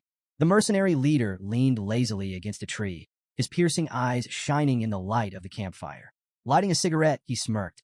"Sounds like words won't get you far with that lot," he drawled, exhaling a cloud of smoke. "You hired us to handle your dirty work, didn't you? So we'll handle it. Either we wipe them out or drag them back in chains. It's your call." The merchant leader hesitated, his earlier bravado now tempered by the reality of the Balak's strength. "You don't understand," he said, his voice wavering. "The Balaks aren't ordinary. You'll need everything you've got to defeat them." The mercenary leader chuckled, flicking ash from his cigarette. "If you're that scared, why'd you bother hiring us in the first place? You're paying for results, so let us do our job. And remember," he added, his tone darkening, "our deal still stands. We get a cut of your profits. If things go south, we'll help ourselves to the spoils." Reluctantly, the merchant leader nodded. "Fine, just make them pay for what they did." The mercenaries began preparing for their ambush, whispering strategies under the cover of night. One passed a matchstick to his companion, who lit a cigarette, then handed it to a third man eager to do the same. "Hold up," the second man warned. "Only two to a match. You know the superstition. Third man gets bad luck." The third mercenary scoffed, lighting his cigarette anyway. "Superstitions for fools," he muttered. The words barely left his lips when an arrow whistled through the air, striking him clean through the forehead. He dropped like a stone, cigarette still smoldering between his fingers. "What the second man began, but his words were cut short as a second arrow slammed into his skull. The camp erupted in chaos, but the mercenary leader remained oblivious. He continued regaling the merchant leader with stories of past exploits, boasting about how many Baloks he had captured and sold into slavery. The merchant leader's horrified expression brought his tale to an abrupt halt. He turned just in time to see an arrow embed itself squarely into his forehead. The mercenary leader collapsed without a sound, his life ending mid-sentence. Panic spread through the camp like wildfire. The merchant leader, shaking with fear, screamed at the remaining mercenaries. "Put out the fires! Extinguish your cigarettes! They can see us!" From a hidden vantage point, Ayn lowered her bow, her expression fierce and unrelenting. "Aim for their heads," she ordered her warriors, her voice calm, yet deadly. The Balak archers obeyed with chilling precision, each shot delivering swift and silent retribution. Vakir surveyed the chaos, his expression betraying a rare flicker of surprise. Turning to Ayn, he asked, "How are your warriors hitting their marks so perfectly in this light?" Ayn smirked. Balak eyes are sharp, even in the dark. The glow of their cigarettes and firelight makes them easy targets. Before Vakir could respond, a Hun appeared, dragging barrels behind him. His usual smirk was firmly in place. "Still playing the obedient slave, I see," he taunted. Vakir corrected him with a cool tone. "I'm no longer a slave. I'm a commoner now." A Hun shrugged dismissively. "Doesn't change much, does it? Commoner, slave, it's all the same to me." Amidst the flaming chaos, one mercenary stood his ground, raising his shield to deflect incoming arrows. "Mages, form up! Shields, cover the front! Prepare for a counterattack," he barked, his voice cutting through the panic. But before they could regroup, a strange sight drew their attention. Two arrows embedded in nearby trees held a barrel aloft, suspended by thick ropes. More barrels began to appear, dangling from the trees, all tied by expertly aimed arrows. "What kind of trickery is this?" a mercenary shouted, his voice edged with panic. One soldier sniffed the air and muttered, "It's alcohol." His realization was cut short as a volley of flaming arrows rained down. The suspended barrels exploded in a fiery inferno, engulfing the camp in a massive blaze. The fire spread rapidly, consuming everything in its path. The screams of burning mercenaries filled the night air, mingling with the crackle of flames. Hidden behind a tree, the merchant leader's face twisted in horror. "They're using oil barrels as weapons," he muttered, his voice trembling. "Launching them with arrows? How?" A rustling noise behind him made him freeze. Turning slowly, he saw a shadowy figure emerging from the darkness. His heart raced as he recognized the crimson glow of Balak eyes. "Wait, don't kill me," he pleaded desperately. Fumbling, the merchant leader pulled a document from his bag, the official seal gleaming faintly in the firelight. "This is an exploration permit," he stammered, "stamped by the deputy consul of Underdog City. If you kill me, the Baskerville family will have their revenge." Vakir stepped into the light, his red eyes gleaming coldly. "This deputy consul," he said softly, "was his name Vakir by chance?" The merchant leader nodded eagerly, sensing a lifeline. "Yes, Vakir, the infamous Vakir." A faint smirk tugged at Vakir's lips. "Strange," he replied icily. "I don't recall granting any such permit." The merchant leader's face paled as recognition dawned. "You're—" His words were cut short by Vakir's arrow, which struck him cleanly in the chest, silencing him forever. "Those who forged the Baskerville seal," Vakir stated, his voice steady and unforgiving, "are executed without exception." Moments later, Ayn arrived astride her wolf, urgency in her voice. "We need to move, slave. Hurry." Vakir's brow twitched as he corrected her, his tone firm. "Not a slave. Remember that." The surviving mercenaries, emboldened by the sudden cessation of Balak arrows, regrouped. "They're retreating," one shouted. "Pursue them. Make them pay." Before they could advance, the forest seemed to shift. A monstrous presence descended upon their position, a suffocating aura that struck terror into even the bravest. Screams of fear echoed through the night, as the mercenaries faced something far worse than the Balak warriors. Standing beside Vakir, Ayn watched the distant carnage. "The fire tactic was clever," she remarked, her tone tinged with admiration. "You're becoming a real Balak warrior." Vakir smirked faintly. "I could say the same whenever I see you."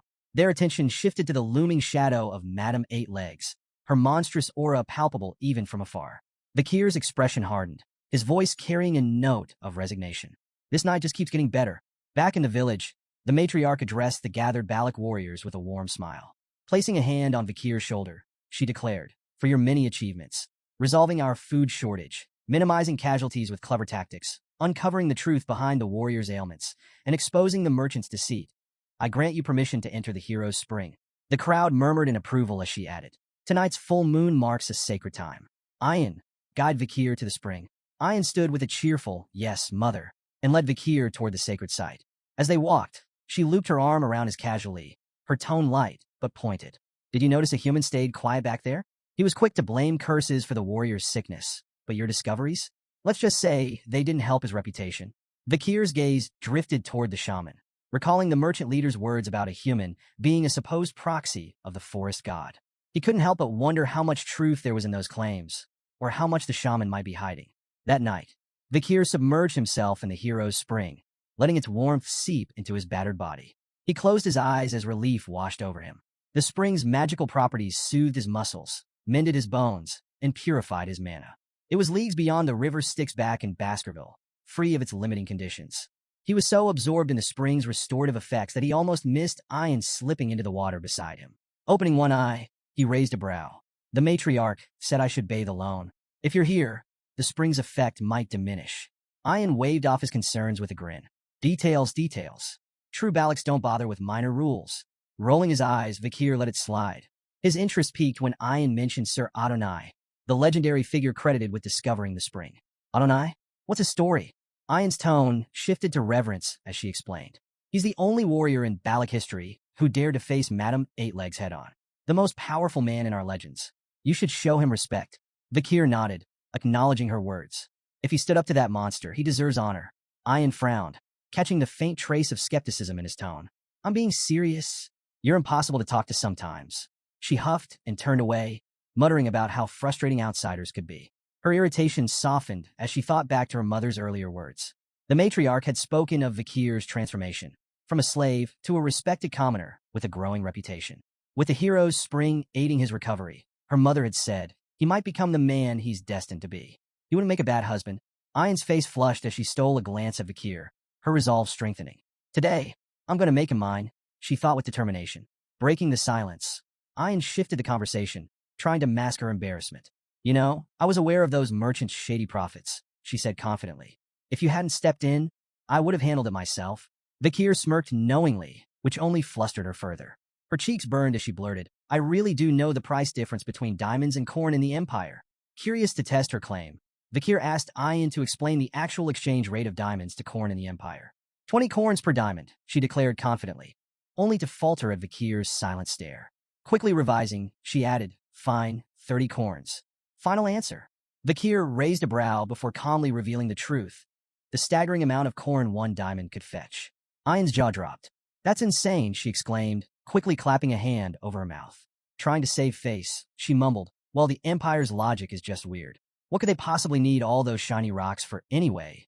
Unmoved by her evasions, Vakir shifted the focus. None of that matters. What does matter is this. Choose how you address me. My name or slave. I don't like ambiguity. Ayan blinked at his seriousness, her demeanor softening. Standing, she moved closer to him, her piercing gaze locking onto his. You don't like ambiguity, huh? She said softly. Gently, she took hold of his chin, tilting his face to meet hers. Her playful smirk turned intent as she leaned in closer. Then I won't call you slave, and I won't call you Vakir, either. Her voice dropped to a whisper, teasingly. What I want to call you is... Suddenly, their moment was shattered by the splash of children joyfully diving into the spring. Commander, they shouted as they ran toward Ayan, completely ignoring the tension in the air. Vakir's brother. Vakir. Ayan spun around, startled. How did you even get here? She demanded, her exasperation drowned out by their laughter and splashing. Vakir glanced at the commotion, only half listening. Her unfinished words lingered in his mind. If it's not my name or slave, then what does she want to call me? Ayan's temper flared as the kids splashed around. You rascals. If you keep playing here, the spring's effects will be ruined. But Vakir smirked, his tone laced with amusement. Didn't someone say a true Balac doesn't bother with minor rules? The children immediately took his side, chiming in with playful glee. Yes, stingy Ayan? One of the older children stepped forward, his serious tone contrasting with the chaos. It was the matriarch's command, he explained. She said the sick children should use the spring. It'll help heal the damage caused by the merchant's drugs. Ayan froze, her expression shifting to one of realization.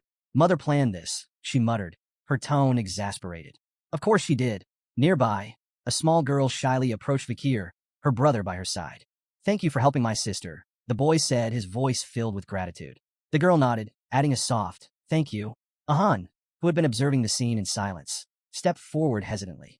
His face was tight with frustration, but his voice was sincere. I misunderstood you, Vikir. I'm sorry. Vikir's response was simple and unimpressed. Yeah, Ayan threw her hands up in disbelief. We're apologizing here.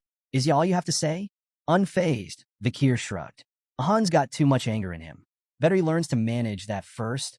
Ayan's warm smile lingered as she glanced at Vikir, a light blush spreading across her face. We still have so much time together, she thought, feeling a quiet contentment. With a cheerful grin, she called out, Congratulations on officially becoming one of us, Vikir. After some time, a loud thud broke the peace as a solid punch sent Ahun sprawling to the ground. He groaned, clutching his face, blood trickling from his nose. Standing over him was none other than Vikir van Baskerville, now a striking 17-year-old. You're more of a crybaby than I thought, Vikir said with faint amusement. Ahun gritted his teeth, wiping the blood from his nose as he scrambled to his feet. Don't walk away. Let's go another round. But Vikir had already turned, his calm demeanor unshaken. That's enough for today, he said casually, his back to Ahun. Running away again? Ahun shouted, his frustration palpable. Vikir didn't stop walking. I'm just going for a stroll.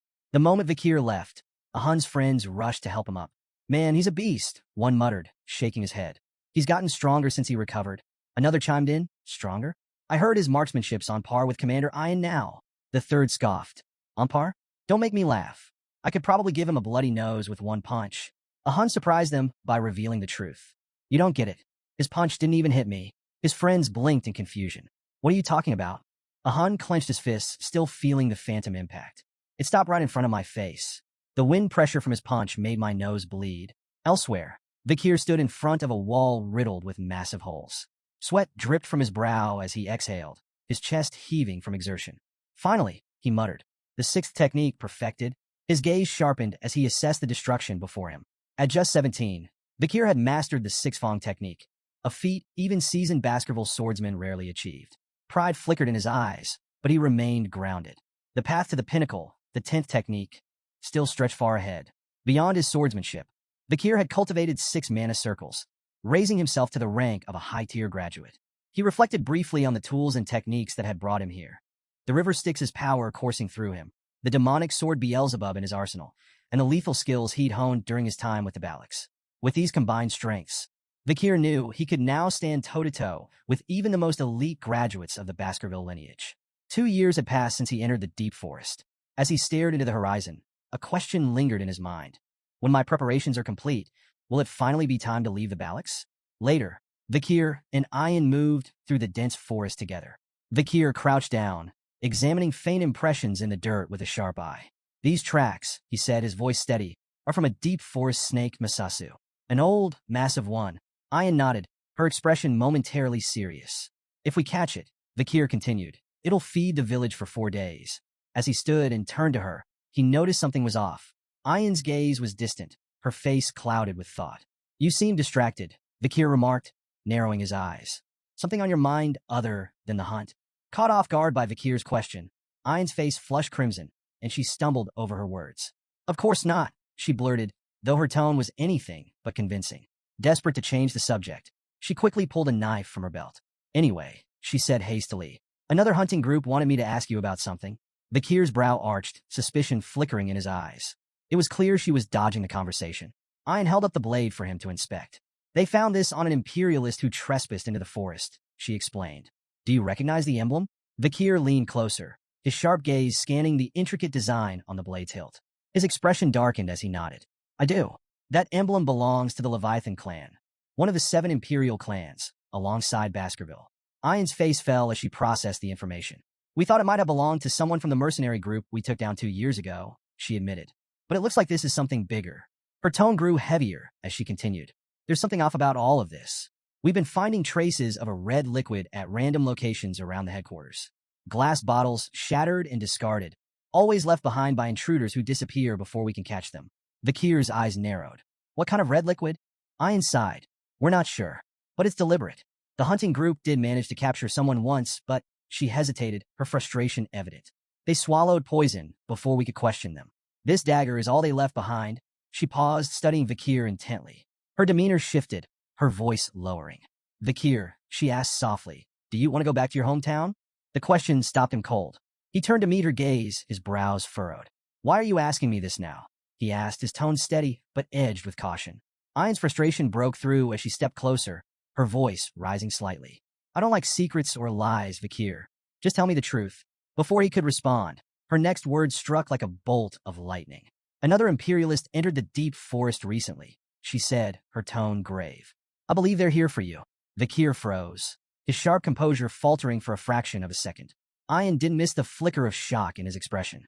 She leaned in closer, her voice barely above a whisper. "There's one more thing," she added. "It's a red-haired girl." Her words hung in the air, thick with tension. Ayan reflected on the past 2 years, replaying the confrontation with Madam and the search party's venture into the deep forest. She suspected they were hunting for Vikir. The question burning in her heart could no longer be suppressed. Would Vikir leave with this girl? The thought tied her stomach in knots. What if he was furious she had kept this from him? Worse, what if he left? Could tribal laws stop him? Or would her protests be useless? Vikir, ever composed, answered firmly. He wasn't going back. Ayan, though still skeptical, pushed him. Did he mean it? His resolute confirmation brought her relief. Her radiant smile lit up her face as she hugged her wolf companion, joyfully declaring that Vikir was staying. Vikir, however, turned his thoughts inward. He was certain the Empire still believed him dead, a deception he intended to maintain until he could mask his strength from Hugo. The mention of the girl stirred his curiosity. Was it Camus Morgue? Did she remember he had saved her? Or was this purely a political maneuver? Watching the Baskerville clan aid the Morgue's search efforts hinted at their unshaken alliance. He wondered if his death had further cemented that bond. Regardless, it reinforced his resolve to one day venture beyond the forest and uncover the truths awaiting him. Later, as Vikir and Ayan stood by the river, their peace shattered when a massive lungfish erupted from the water, flopping violently onto the shore before falling still. Ayan identified it and remarked that its leap likely heralded the rainy season. Judging by the fish's size, she predicted this year's rains could be unusually long.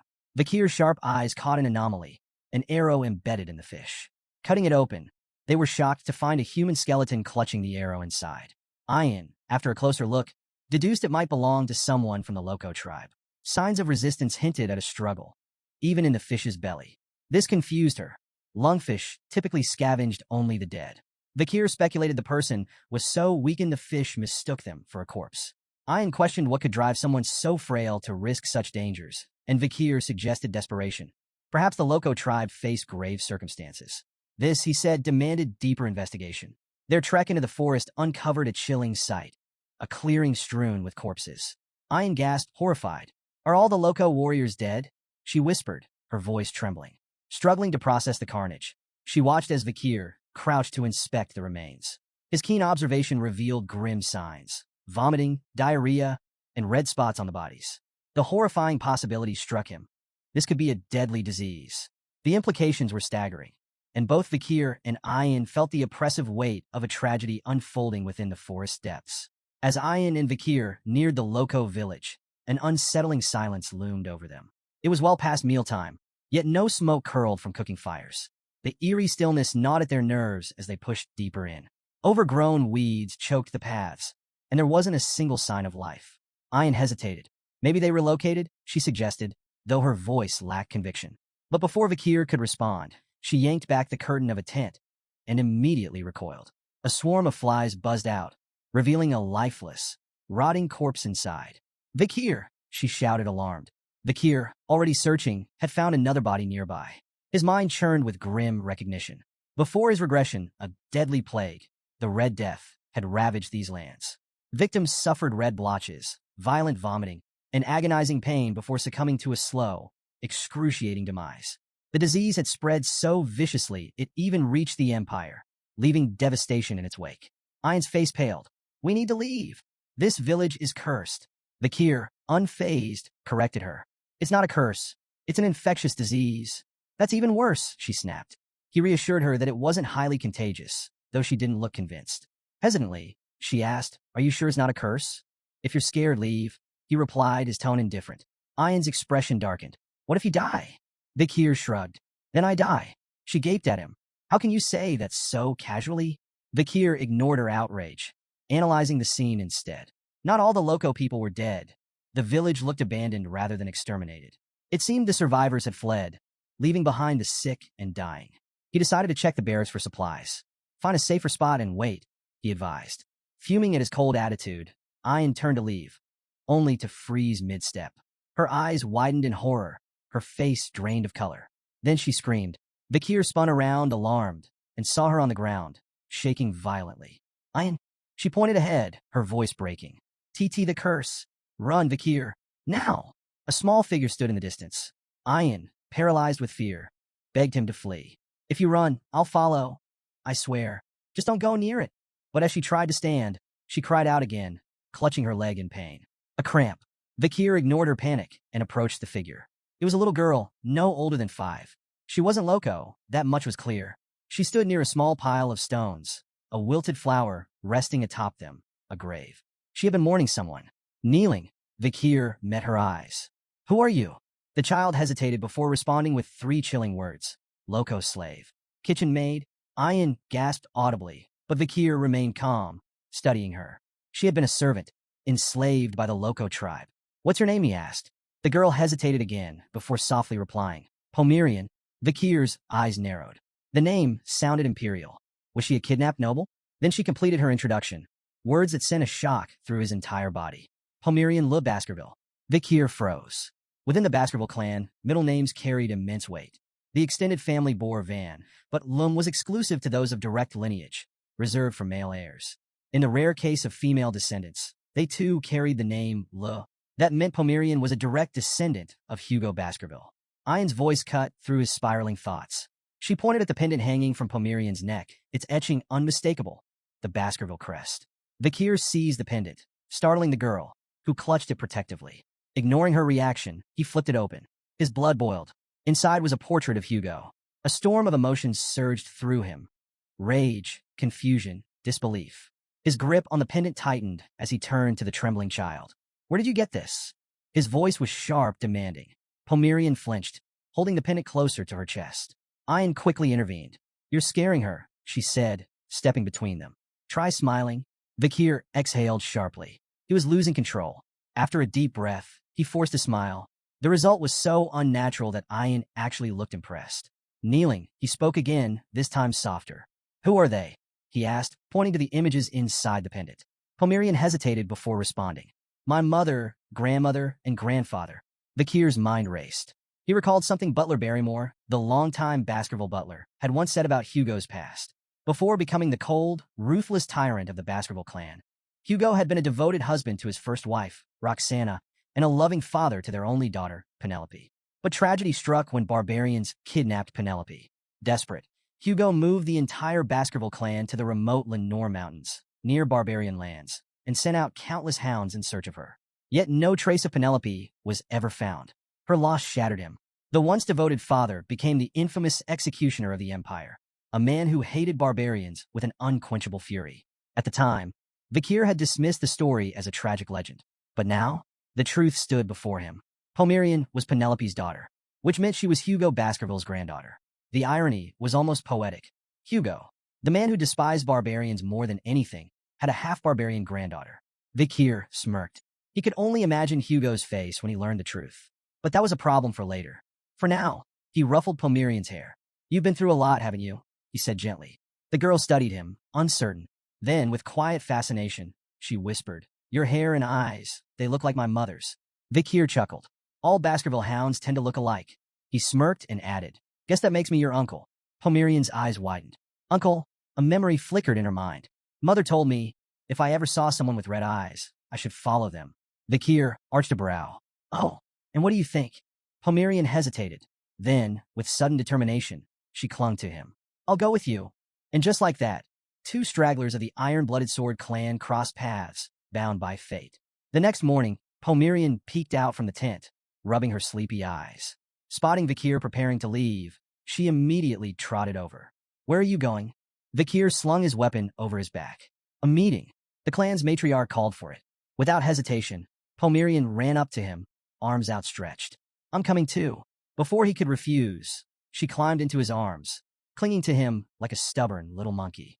Vikir sighed, realizing there was no point in arguing. She wasn't afraid of much, except being left behind. As he carried her on his back, his thoughts drifted to the road ahead. The Balak village wasn't a place for a child.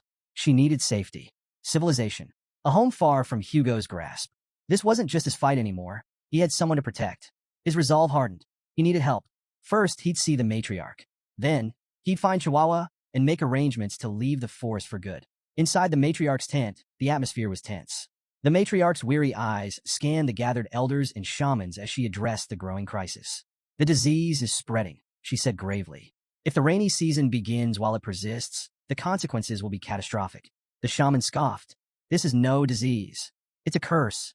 He declared that the spirits of their ancestors were furious, and the only solution was a grand ritual to appease them. Ian immediately objected. This isn't a curse. If we don't act fast, more will die. We need to move the village. The elders pushed back. Their ancestors' ashes were buried here. The land was sacred. Leaving was unthinkable. Ian's group refused to back down. The children are dying, one of them argued. What's the point of honoring the dead if we let the living perish? The shaman supporters held firm. The ancestors are punishing us. If we abandon them, we'll be cursed forever. Meanwhile, Ian's group speculated about the true cause. Tainted mushrooms, parasites, or a contagious infection. Voices rose in frustration. The debate became a battlefield of faith versus logic. Eventually, all eyes turned to the matriarch. The room fell silent, awaiting her verdict. She hesitated. This wasn't just about survival. It was about their identity. Did I in the back? Vakir observed quietly, piecing together the truth. He had seen this before, the Red Death. It was as ruthless as the Black Death that had once devastated the Empire. Two figures had once played key roles in stopping its spread. Camus Morgue, who created a massive firewall to contain the infection. Dolores, the saintess of Quo Vadis, who purified the afflicted with divine power. But their aid had only extended to the Empire. The barbarians in the Lenore Mountains had been left to rot. Most perished, and the Baskerville clan had benefited greatly from their extinction. With fewer barbarians, low-tier monsters overran the region, wreaking havoc on civilians. The Empire funneled more resources into Baskerville hands to manage the threat, allowing Hugo to consolidate his power. Vakir clenched his fists. This wouldn't become another stepping stone for Hugo's rise. Suddenly, he raised his hand. The matriarch's gaze snapped to him. The entire tent fell silent. Then, with quiet confidence, Vakir made his declaration. I know how to stop the Red Death. Vakir's method was put to the test. A goblin, bound and suspended upside down, was submerged in water drawn from an infected source. Seconds passed. When they pulled it out, horror rippled through the crowd. Red spots bloomed across its skin, the telltale mark of the Red Death. Without hesitation, the barbarians threw the writhing creature into a fire. Better to burn it than risk the disease spreading. Ian turned to Vakir, her expression shifting between shock and realization. Every goblin exposed to the contaminated water had shown symptoms. So it really spreads through water, she muttered. Vakir nodded. Boiling the water will neutralize it. That's our best defense. To verify his claim, they escalated the experiment. Ian suggested testing boiled water safety, so they dropped the goblin directly into the boiling pot. It died instantly. Ian winced. Well, that didn't work. Vakir, unfazed, replied, let's try cooled, boiled water instead. After adjusting the test, 2 goblins were submerged in cooled, previously boiled water. This time, no red spots appeared. The gathered barbarians murmured in awe. Boiled water was safe. The matriarch, watching the results unfold, finally spoke. You've given us hope, Vakir. Despite their breakthrough, Vakir remained cautious. The Red Death doesn't just spread through water. It can be transmitted through breathing, eye contact, and exposure to mucous membranes. Stay vigilant, especially during the early morning fog. Ian smirked, casting a smug glance at the shaman. Funny, I remember someone insisting it was a curse. The shaman scowled but quickly fired back. And how do you plan to avoid rain? The river will flood. The humidity will rise. You can't fight water forever. Vakir didn't argue. The shaman was right. The rainy season would spread the infection faster than ever. The Lenore River would overflow, drowning the forest in contaminated water. So he made a bold decision. We need to relocate. The elders stiffened in outrage. You already know the answer to that. One snapped. We cannot abandon the graves of our ancestors. Vakir remained unfazed. Then we won't abandon them. We'll adapt. As the rainy season arrived, the Lenore River swelled, turning the deep forest into a treacherous swamp. Normally, the Balak village would have been washed away. But this time was different. Under Vakir's direction, the barbarians worked tirelessly, constructing elevated platforms, rope bridges, and reinforced barriers. 2 warriors pulled massive support beams into place, securing them high in the towering trees. Others wove thick rope walkways to link their new homes above the floodwaters. When the work was done, the village no longer stood on the ground. it thrived above it. As the storm raged and rivers overflowed, the Balak remained untouched. A barbarian, staring down at the flooded forest below, whistled in admiration. Even with these rains, we haven't lost a single home. Another, beaming, clapped Vakir on the back. We owe this to you. Vakir didn't respond, just gazed up at the towering trees. If the Balak territory hadn't been so naturally blessed, none of this would have worked. Pomerian, crawling out of the hut, rubbed her sleepy eyes. I want to stay with you, she murmured, clinging to Vakir's leg. Before he could respond, urgent shouts cut through the air. Two barbarians were waving frantically from a nearby platform. Something fell off. Vakir's instincts screamed, danger. A massive catfish erupted from the murky waters, its gaping maw aimed at the unsuspecting warriors. Their fearful screams rang out as they scrambled to react. Too late. Just as the catfish lunged, an arrow whizzed through the air, striking it cleanly in the side. The impact sent the beast flailing back into the water. The sharpshooter? Ian. Lowering her bow, she glared at the catfish. You ugly bastard. Try that again, and I'll turn you into stew. Vakir exhaled, momentarily impressed. Fast, precise, sufficient. Ian had saved them in seconds. He turned to her. That thing, is it the infamous Mishisu? Ian shook her head. No, this one's Ka. It's ruled these waters for decades. Before she could say more, Ka slammed into a platform. The impact sent two barbarians tumbling toward the water. Vakir moved instantly. His hand glowed red as he summoned Beelzebub. His blade blurred as he unleashed the sixth Baskerville technique, 6 lurking ambushes. A flurry of precise, deadly slashes struck Ka, forcing it back. The beast screeched in agony before retreating into the depths. The fallen barbarians caught onto a nearby tree trunk and managed to climb back up, shaken but safe. The gathered warriors, still processing what had happened, suddenly erupted into cheers. Vakir, the hero of Balak Village. You save us again. As chants of praise filled the air, Vakir noticed a bitter glare from the crowd. The shaman, watching from a distance, clicked his tongue in irritation. Meanwhile, Ian smirked, giving Vakir a thumbs up. You pass, she teased, though her eyes hinted at mischief. That evening, the atmosphere inside Vakir's hut was surprisingly warm. Pomerian sat at the table, happily eating the meal Vakir had prepared. Beside her, Ian also dug in, her face blissful as she chewed. Pomerian beamed. This is delicious. Ian, mouth still full, nodded in agreement. You're a surprisingly good cook. Vakir arched a brow. I don't remember inviting you. Ian, flashing a mischievous grin, pointed to her empty plate. The smell led me here. Can't just ignore fate. Vakir sighed.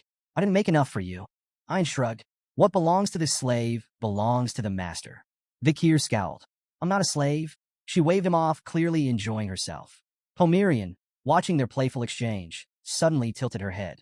You two act like a married couple. Ian choked on her food. Face burning red, she grabbed Pomerian into a tight hug. You're so adorable. Let's keep you forever. Pomerian giggled, hugging her back. Vakir, watching them, exhaled. When did those two get so close? Suddenly, the warm mood shattered. A chill swept through the hut, and Vakir's sharp instincts flared. Turning toward the entrance, he saw a shadowy figure standing in the rain, soaked to the bone, trembling, and eyes filled with desperation. Ian's expression darkened. Ahan, the young warrior stepped forward, his voice shaking. Vakir, I need your help. His tears mixed with the rain. Please save my little sister. The rain pounded against the tent, the dim light inside barely piercing the gloom. On a makeshift bed, a frail young girl lay still, her breathing ragged. Red bruises mottled her small body, a cruel sign of her worsening condition. Vakir, Ian, and Ahun stood around her, the weight of the moment pressing down on them. Breaking the silence, Vakir's voice was calm but firm. When did this start? Ahun swallowed hard. Yesterday. She went into the swamp to gather wood for the village. Ian added softly. Ahul is always trying to help. She's kind, too kind. She turned to Vakir, eyes pleading. Is there a way to save her? Before he could answer, a shadow entered the tent. A sharp grunt, a heavy presence. A human, the shaman and Ahun's grandfather. His piercing gaze swept over them before settling on Ahul. His face twisted with disapproval. Foolish girl, he muttered, voice dripping with contempt. I warned you not to go near that swamp. His frustration exploded. He turned on Ahun and slapped him across the face. The crack echoed in the tent. Useless boy, he spat. You and your imperial spy bastard friend have disgraced this tribe. His glare bore into Vakir. Ian bristled at the insult, but Ahun didn't fight back. Tears slid down his face, silent and unchallenged. The shaman's voice boomed. declaring Yahello's condition a divine curse, punishment for neglecting ancestral rites. Only an offering will cleanse this taint, he warned. The matriarch will understand. With that, he stormed out. The silence that followed was thick with tension. Ayan clenched her fists. That old bastard, she hissed. How can he? But Vakir's calm voice cut through the storm. If you want to save her, I have a plan. The battle against disease begins. Vakir turned to Ahun. You want to help? Ahun snapped out of his daze. Yes. Then listen carefully. Vakir's tone was steady, decisive. Sanitize everything Yahello has touched. Use boiling water. Burn charcoal in the bonfire to repel insects and bats. Keep her isolated, warm, and dry. This gives her the best chance to fight the disease. He locked eyes with Ahun. Can you handle it? Ahun wiped his tears away. I'll do it. Without hesitation, he rushed out to begin preparations. Ayan stepped closer, worry clear in her voice. You really think you can save her? Vakir didn't hesitate. I can, but I need your help. She straightened. What do you need? Vakir's answer shocked her. I have to leave the forest. I need medicine. Ayan stiffened. You know that's impossible. Though Vakir had earned a place in Balak, leaving the territory was strictly forbidden. The matriarch, Ayan's mother, would never allow it. Vakir nodded. I know. That's why I won't ask her. Ayan's breath hitched. If you and the others keep this secret, I can leave and return before anyone realizes. His red eyes met hers. Will you let me go? Ayan froze. Caught off guard. She struggled for words, but none came. The rain poured harder, flooding the forest, washing over everything in its path. Vakir pressed forward, leaping across floating planks in the rising water. Then he stopped. He glanced back. Ayan was following him. His voice cut through the storm. Why are you following me? You agreed to let me go. Ayan's expression remained firm. Then let's go together. Vakir's brow furrowed. You'll slow me down? She didn't budge. At least tell me where you're going. No. Her frustration flared. Then why are you taking Pomerian? Vakir fell silent. Ayan hesitated, then spoke the truth she had buried. I've noticed things about you, Vakir. Your sword that comes from your arm. Your knowledge of the Red Death. But I never asked. She clenched her fists. I was afraid. Her voice trembled. I was afraid that if I pushed for answers, you'd disappear. She looked away. Finally, she whispered, You'll come back, right? Eyes shut. She braced herself for an answer she didn't want to hear. A moment passed. Then his calm voice reached her. I will come back. She opened her eyes. He was gone. Rain blurred her vision as she muttered softly. You'd better keep your promise. The deputy consul's office was a disaster zone of paperwork. General Secretary Chihuahua sat at his desk, drowning in documents. No matter how much he worked, the pile never shrank. He sighed, rubbing his temples. Back when the deputy consul was alive, things were just as exhausting, but at least they felt meaningful. Nostalgia settled over him. His late superior's memory weighed heavily on his heart. I miss him. Then, a face appeared outside the window. Upside down. Deadpan. Did you call for me? Chihuahua's soul nearly left his body. He stumbled back, eyes wide, sweat forming on his forehead. His mind refused to process what he was seeing. Vakir gracefully flipped down, landing at the window. A faint smirk played on his lips. How have you been, General Secretary Chihuahua? He asked, sipping tea as if nothing was amiss. Chihuahua's brain short-circuited. Vakir, the man he thought was dead, was sitting across from him, completely unfazed. His mind flooded with questions. Had Vakir fought some monstrous entity in the deep forest? Had he been gravely injured? Had he been living among barbarians? Yet, as Vakir calmly sipped his tea, completely at ease, Chihuahua's confusion only deepened. Finally, Chihuahua found his voice. You're really alive? His voice wavered between disbelief and relief. You're not some ghost haunting me, right? Vakir chuckled. You've been frozen in shock for a while now. Chihuahua swallowed hard. You little... His voice cracked before he could finish. Tears welled up in his eyes. He didn't care how or why Vakir was alive. Damn it, he muttered, wiping his face. You have no idea how relieved I am. But as his eyes landed on Pomerian, his relief turned into something else. His brows furrowed. Wait a minute. He leaned in, squinting at the child. Red eyes, dark hair, uncanny resemblance. His face paled. Vakir, is this your daughter? Clearing the misunderstanding. Vakir sighed, already expecting this. She's not my daughter, he said bluntly. We just share the same bloodline. Chihuahua exhaled in relief. Oh, thank God. I thought you'd. He stopped, realizing there was still a lot of new information to process. Still, with his emotions finally settling, he wiped his face and shifted into business mode. Vakir's expression grew serious. I need you to take care of Pomerian while I'm gone. Chihuahua's eyes widened. She's a Baskerville. I need her to receive a proper education, Vakir continued. Chihuahua straightened. taking the request seriously. It's been a while since you've given me a direct order, he mused. Don't worry, I'll handle it. However, Vikir had another concern. Can you handle the city alone? Chihuahua sighed. I won't lie. It's been hell. Vikir nodded. Then get help. Try Cindy Wendy, Mitsa Sam, or Mag Juno. Chihuahua flinched at the first name. Cindy Wendy? He grimaced. That criminal you let go 2 years ago? I don't even know where to find her. Vikir smirked. You will. He reminded Chihuahua about the flower girl Judy. I gave her 10 billion before disappearing. She had no other support, so she's likely still in the city. If Cindy Wendy stayed with her, you'll find her there. Chihuahua rubbed his temples. You're telling me to track down a crime lord through a random flower girl? If Cindy refuses to help, Vikir added, tell her I'm alive. Chihuahua's brow arched. You think that'll work? Vikir leaned back. She owes me a favor. She won't refuse. A grin spread across Chihuahua's face. I like this plan.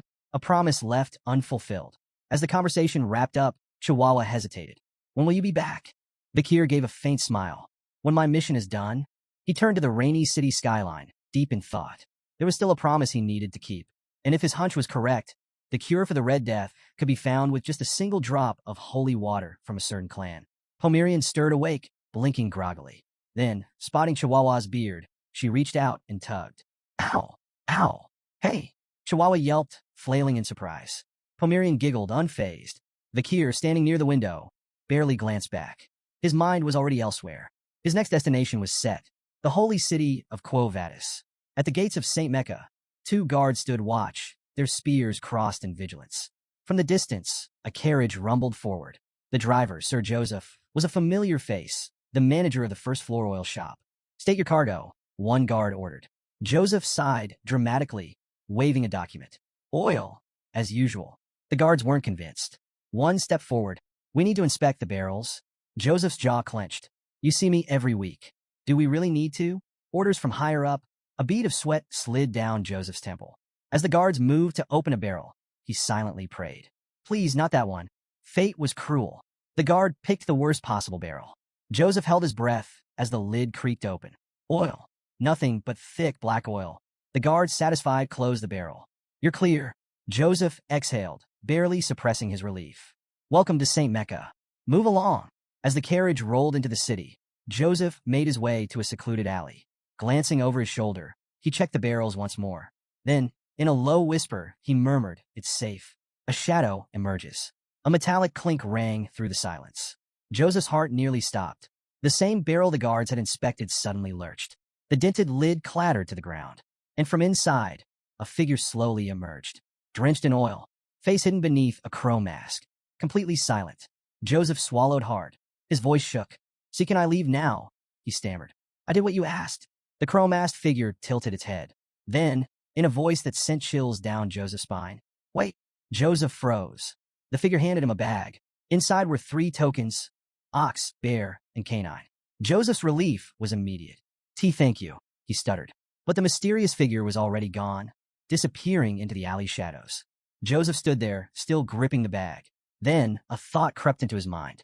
This man had stayed submerged in oil for 2 hours. His expression twisted into unease. Was that guy even human? Under the dim glow of the crescent moon, the masked crowman stood atop a towering spire, observing the city teeming with life below. Pulling off the mask, he revealed himself as none other than Vikir. The memory of his unorthodox infiltration lingered, immersing himself in oil for hours to mask his scent. It had been a trial, reminding him of the river Styx, though far less grim. Despite the discomfort, his plan was successful. He was now within the heart of the Quo Vadis clan stronghold. St. Mecca, the sanctum of the Quo Vadis clan, housed 160,000 devout souls. Bound by stringent religious laws, its citizens renounced material desires and maintained an eerie discipline. Even if gold littered the streets, they would pass by without a glance. This facade of harmony, rooted in rigid control, struck Vikir as oppressive. The solemn toll of a bell shattered his musings. High above, the bell tower stood as a silent sentinel.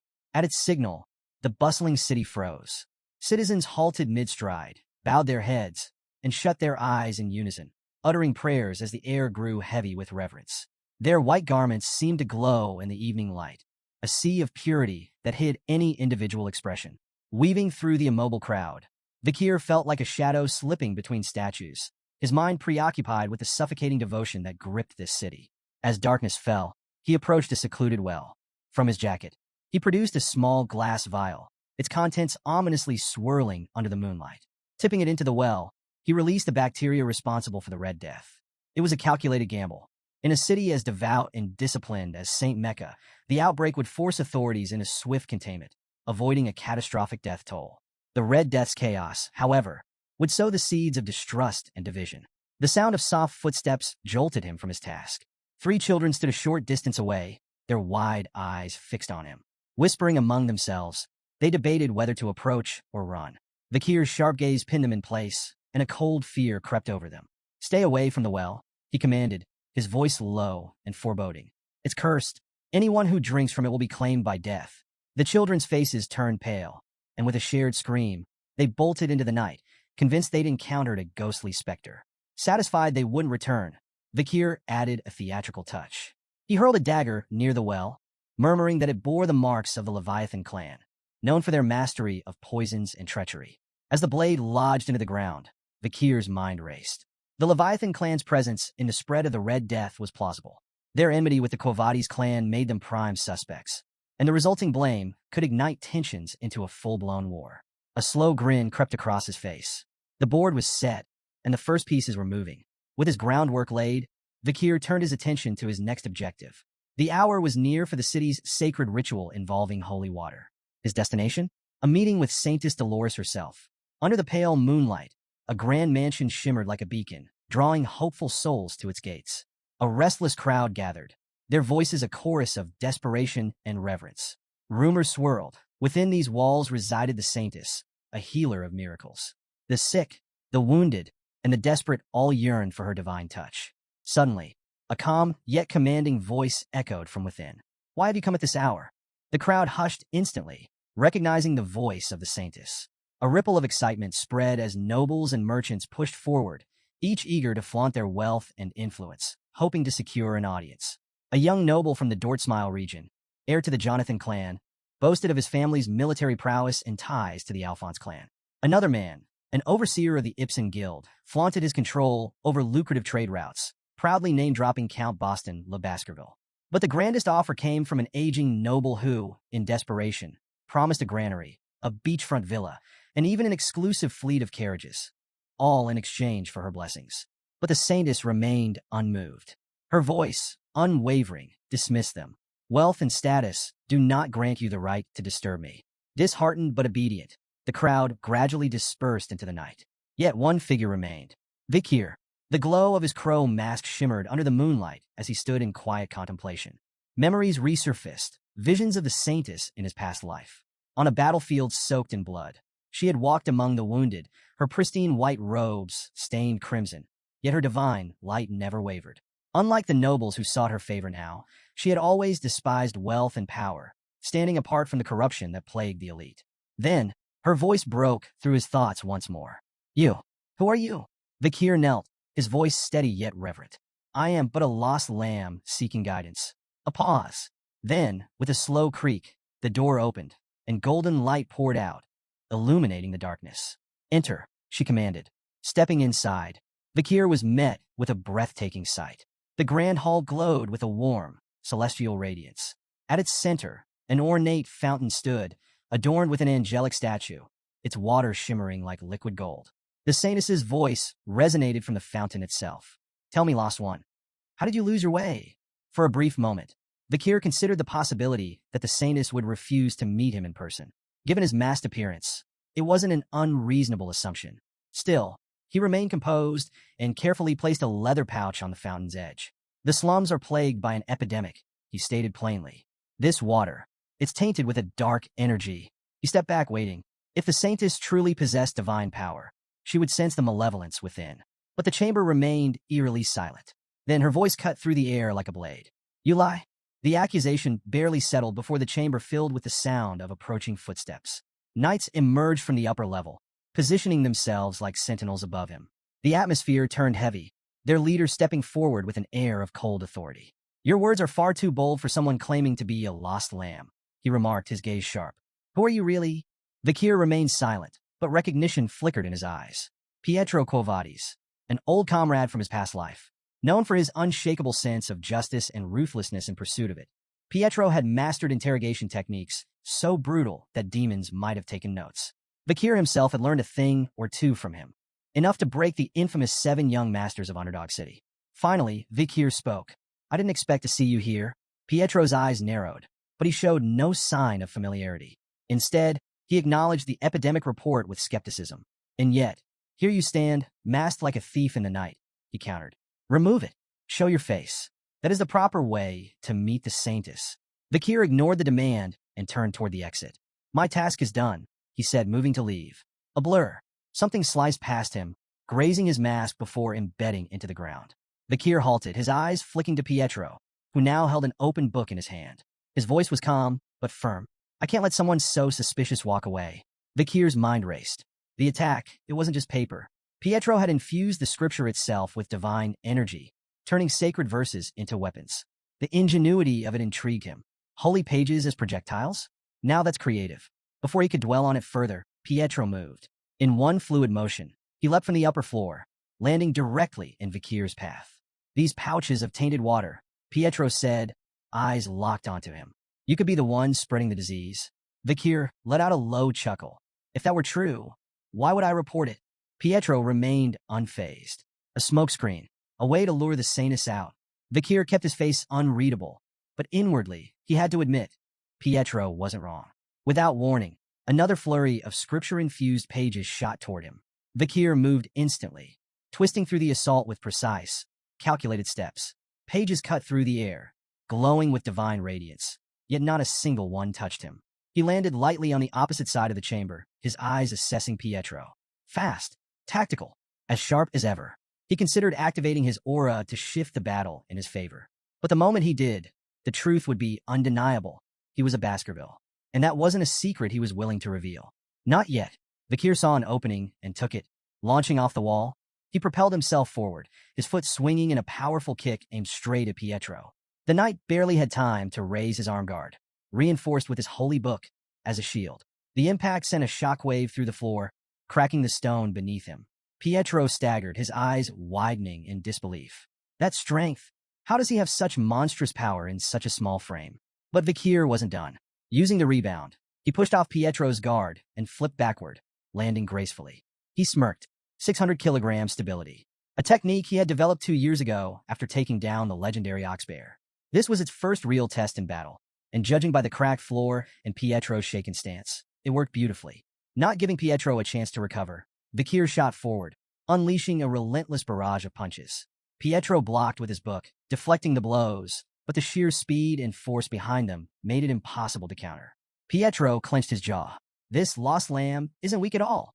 Then, Vakir raised a hand, and with a flick of his wrist, Cerberus flame ignited. A surge of fire erupted toward Pietro, consuming his book in an instant. Flames licked at his hands, searing his skin. With a pained grunt, Pietro flung the burning tome aside and plunged his hands into the fountain, desperately trying to cool the blistering heat. Vakir remained composed. Do you want to keep going?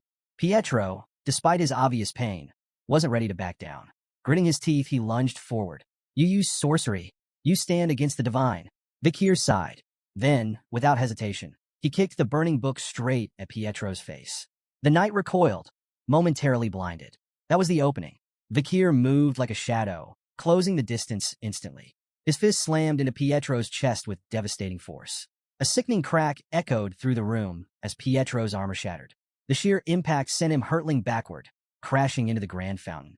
The angelic statue collapsed in a spray of water and stone before Pietro slammed into the far wall, blood spilling from his mouth.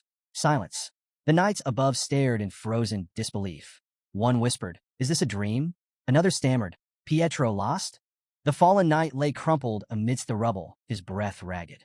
Slowly, his comrades moved, forming a defensive formation with shields raised and swords drawn, ready to face Vakir. Vakir exhaled, adjusting his stance. "If you want to continue, A voice cut through the tension like a blade. "Enough!" The air in the room shifted. The knights immediately stepped aside, bowing as she entered. Vakir turned his gaze to her. Saintess Dolores. She took in the scene, the shattered fountain, the wounded Pietro, the knights bristling with tension. Then, her sharp eyes settled on Vakir. "So," she mused, her voice laced with amusement. "You're the lost young lamb?" Vakir met her gaze. "That's what I said. A small smile played on her lips. You look more like a puppy than a lamb. A small, stubborn puppy, covered in bruises. One night flared with anger. He's no puppy. He's a bloodthirsty wolf. The saintess waved off the remark with a chuckle. Be a dear and fetch some tea. What? Tea. The knight hesitated, but ultimately obeyed, clearly confused. Meanwhile, Dolores turned and began walking away. She glanced back at Vikir, her expression unreadable. Come, she said. We need to talk. Vikir sat across from the saintess at an ornately set tea table, his posture relaxed, but his senses alert. Behind her, Pietro stood like a sentinel, his sharp gaze locked onto Vikir, ever watchful. Vikir studied Saintess Dolores Quo Vadis. Despite appearing no older than 16, her name carried immense weight.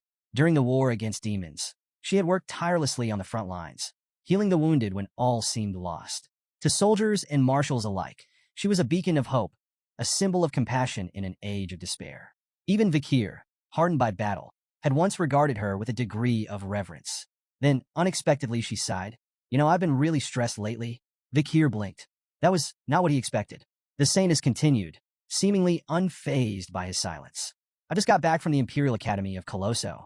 I'm on break, but family matters have kept me busy. Vikir narrowed his eyes. What was she playing at? Why shift the conversation to something so mundane? She turned her gaze to the window, watching the moonlit city below. Nobles and merchants are relentless. They demand my presence at all hours, but most of their problems are self-inflicted. She swirled her tea absent-mindedly. Narcotics, personal misadventures, things they call urgent, but are really just the consequences of their own indulgence. Very few of them are actually suffering from serious illnesses. Taking a slow sip of her tea, she exhaled softly. People rarely care about justice, righteousness, or equality. They only focus on their immediate needs. Her words hung in the air, an unspoken challenge for Vikir to reflect on them. Vikir, ever composed, responded evenly. Theology is essentially the process of understanding humans, so such things are inevitable. The saintess's eyes flickered with intrigue.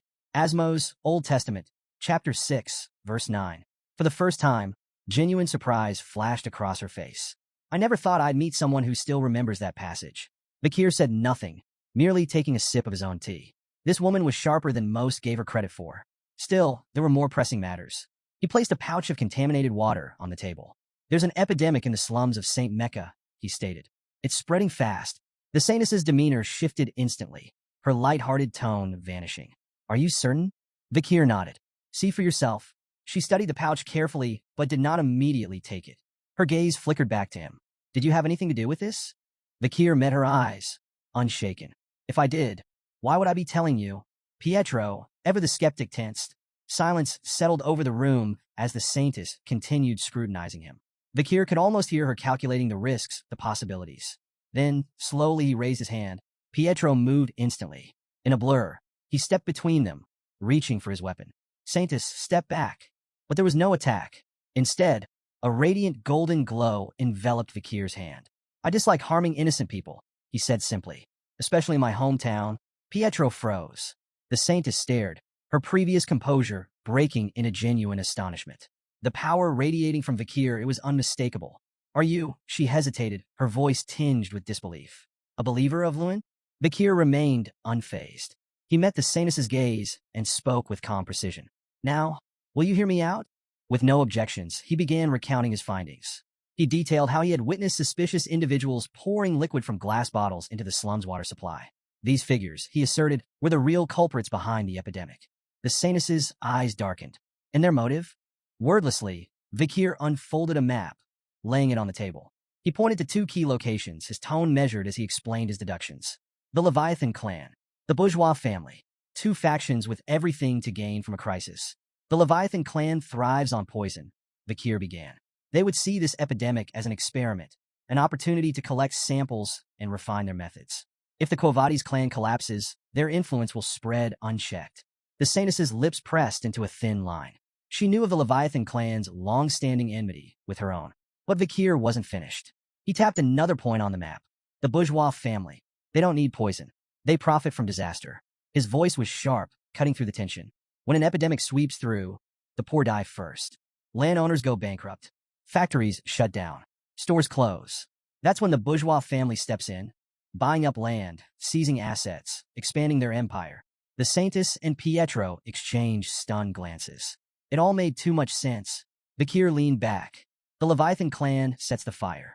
The bourgeois family waits for the ashes to settle. And to mask their scheme, they blame the native tribes of the deep forest. Silence.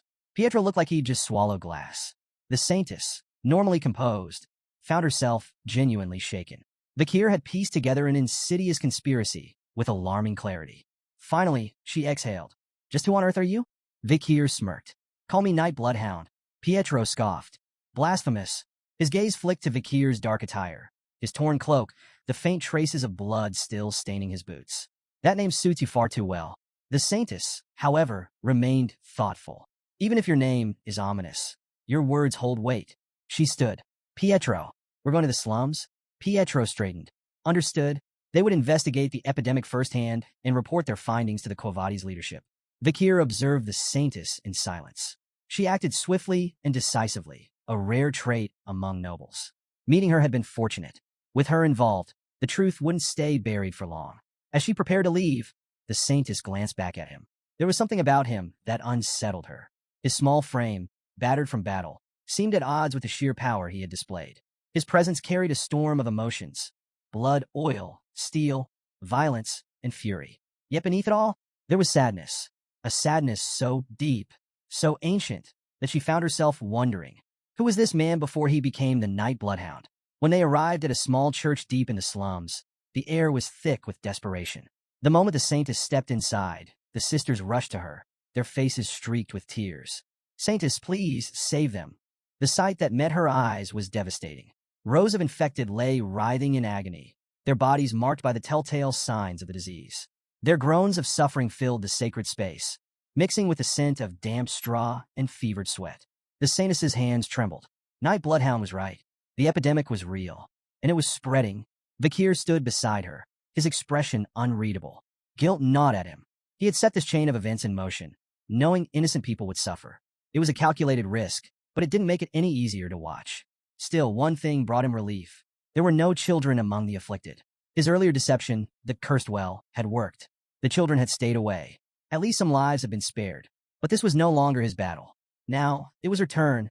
The saintess stepped forward, her presence radiating warmth and sorrow. My people, she whispered, her voice heavy with emotion. God's love is boundless. His light will heal you. She knelt, clasping her hands together, and began to pray. Her voice wavered, raw with emotion, calling upon the divine. Her life, her fire, her soul. She pleaded for the suffering to end. A single tear slipped from her cheek, striking the cold stone floor. And then, light, a golden radiance erupted from the tear, spreading like wildfire. It poured through the room, seeping through every crack, flooding the church with an ethereal glow. The windows shimmered. The wooden pews hummed with divine energy. Then, the miracle unfolded. An elderly man, once gasping for breath, suddenly stilled. His ragged breathing steadied. The red lesions on his skin faded, disappearing like a bad dream. Around the room, the same transformation took place. Fevered bodies cooled. Pain-ridden groans turned to gasps of awe. The disease was lifting. The sisters wept with joy, falling to their knees. Their prayers of desperation became prayers of gratitude. Bakir watched in silence. Even after all he had seen, the wars, the bloodshed, the horrors, this was something different. The saintess truly was a miracle incarnate. And if her power could do this, it could change the fate of the deep forest. Late into the night, Saintess Dolores sat alone in her study, her face illuminated by the flickering candlelight. Before her, a map lay open, marked with precise notations. Her thoughts were razor-sharp.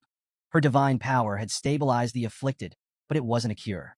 More cases would surface unless the true source of the epidemic was eradicated. Her gaze shifted to a glass tube filled with an infected patient's bodily fluids. A nightmare in liquid form. Short incubation. Slow, agonizing death. A disease designed not just to kill, but to prolong suffering. Her grip tightened. This wasn't natural. After careful deliberation, she reached a conclusion. Purifying the deepest well in the slums was the key. If she concentrated her divine power into a single, potent drop, it could neutralize the contamination at its source and put an end to the outbreak. A deep breath, a sense of renewed purpose washed over her. There were still people to save, but as she stood, a sudden pain lanced through her skull. She staggered, gripping the edge of her table. A headache, sharp, unrelenting. Was it anemia? Exhaustion? The strain of overusing her divine power? She clenched her teeth, pushing the pain aside. There was no time for weakness. Moments later, she emerged from her chambers, her expression unreadable. Waiting outside was a trio of noblemen. One of them, overly enthusiastic, lit up at her arrival. Saintess, what perfect timing. Dolores raised an eyebrow. Why were they here? Another noble, practically beaming with self-importance, stepped forward. We couldn't possibly allow someone as noble as yourself to venture into the filth of the slums alone, he declared. So we took the liberty of gathering some relief supplies. With a flourish of his hand, he gestured to 3 wagons stacked high with goods. Food, medicine, blankets, the works. The poor souls in the slums have truly hit the jackpot today, he chuckled, nudging his companion. Dolores studied them. Their smiles were too wide. Their voices dripped with self-satisfaction. This wasn't charity. It was theater. They weren't here for the sick. They were here for themselves. With a serene smile, Saintess Dolores walked past the noblemen, their exaggerated pledges of loyalty trailing behind her. It is a gentleman's duty to protect a lady, one declared dramatically. We swear to assist you in every way possible, another added, his eyes practically sparkling as if expecting praise. Her presence clearly captivated them, their hearts racing as if they were knights in a chivalric ballad rather than men about to enter a disease-ridden slum. Ever composed, Dolores offered them a gentle nod. I trust you will handle everything with great care, she said, her tone light yet distant. Their enthusiasm lasted all of 5 minutes. As they stepped deeper into the relief zone, the air grew thick with decay. The stench of sickness, filth, and human suffering assailed them like a physical blow. The first noble gagged, clutching his silk handkerchief over his nose. By the heavens, this stench. My limited edition shoes are going to be ruined. The second noble froze in place, eyes darting around in panic. Wait, what if we catch it? Shouldn't we be keeping a safe distance? The third, less subtle than the others, turned to a nearby priest. Clear this mess at once. And while you're at it, treat me first. Dolores watched them without surprise. Their discomfort was inevitable. Men who acted for image would always falter when faced with true suffering. True empathy wasn't about performance. It was about grace, kindness, and sacrifice, a lesson these men had yet to learn. Her thoughts were interrupted as she turned her gaze toward a nearby tent. A heavy, ominous aura lingered around it. Inside lay the most critical patients, those fighting not just the disease but despair itself. The suffering within that tent was unimaginable. Without hesitation, Dolores approached. Forgive me for not coming sooner. She pulled back the curtain and stepped inside. I am here now, she declared softly. Let me help. Inside the critical care tent, the moment she entered, she was met with urgency. A commanding voice rang out. More saline now. Dolores turned her head, expecting to see a priest or healer. But instead, her eyes landed on something shocking. A doctor, one who moved with efficiency, precision, and expertise. A priest nearby stared in disbelief. His mouth opened as if to speak, but no words came out, because he recognized something impossible. The doctor wasn't just any doctor. It was Night Bloodhound. Dolores's breath caught. Vikir. For hours, he had been working tirelessly to treat patients.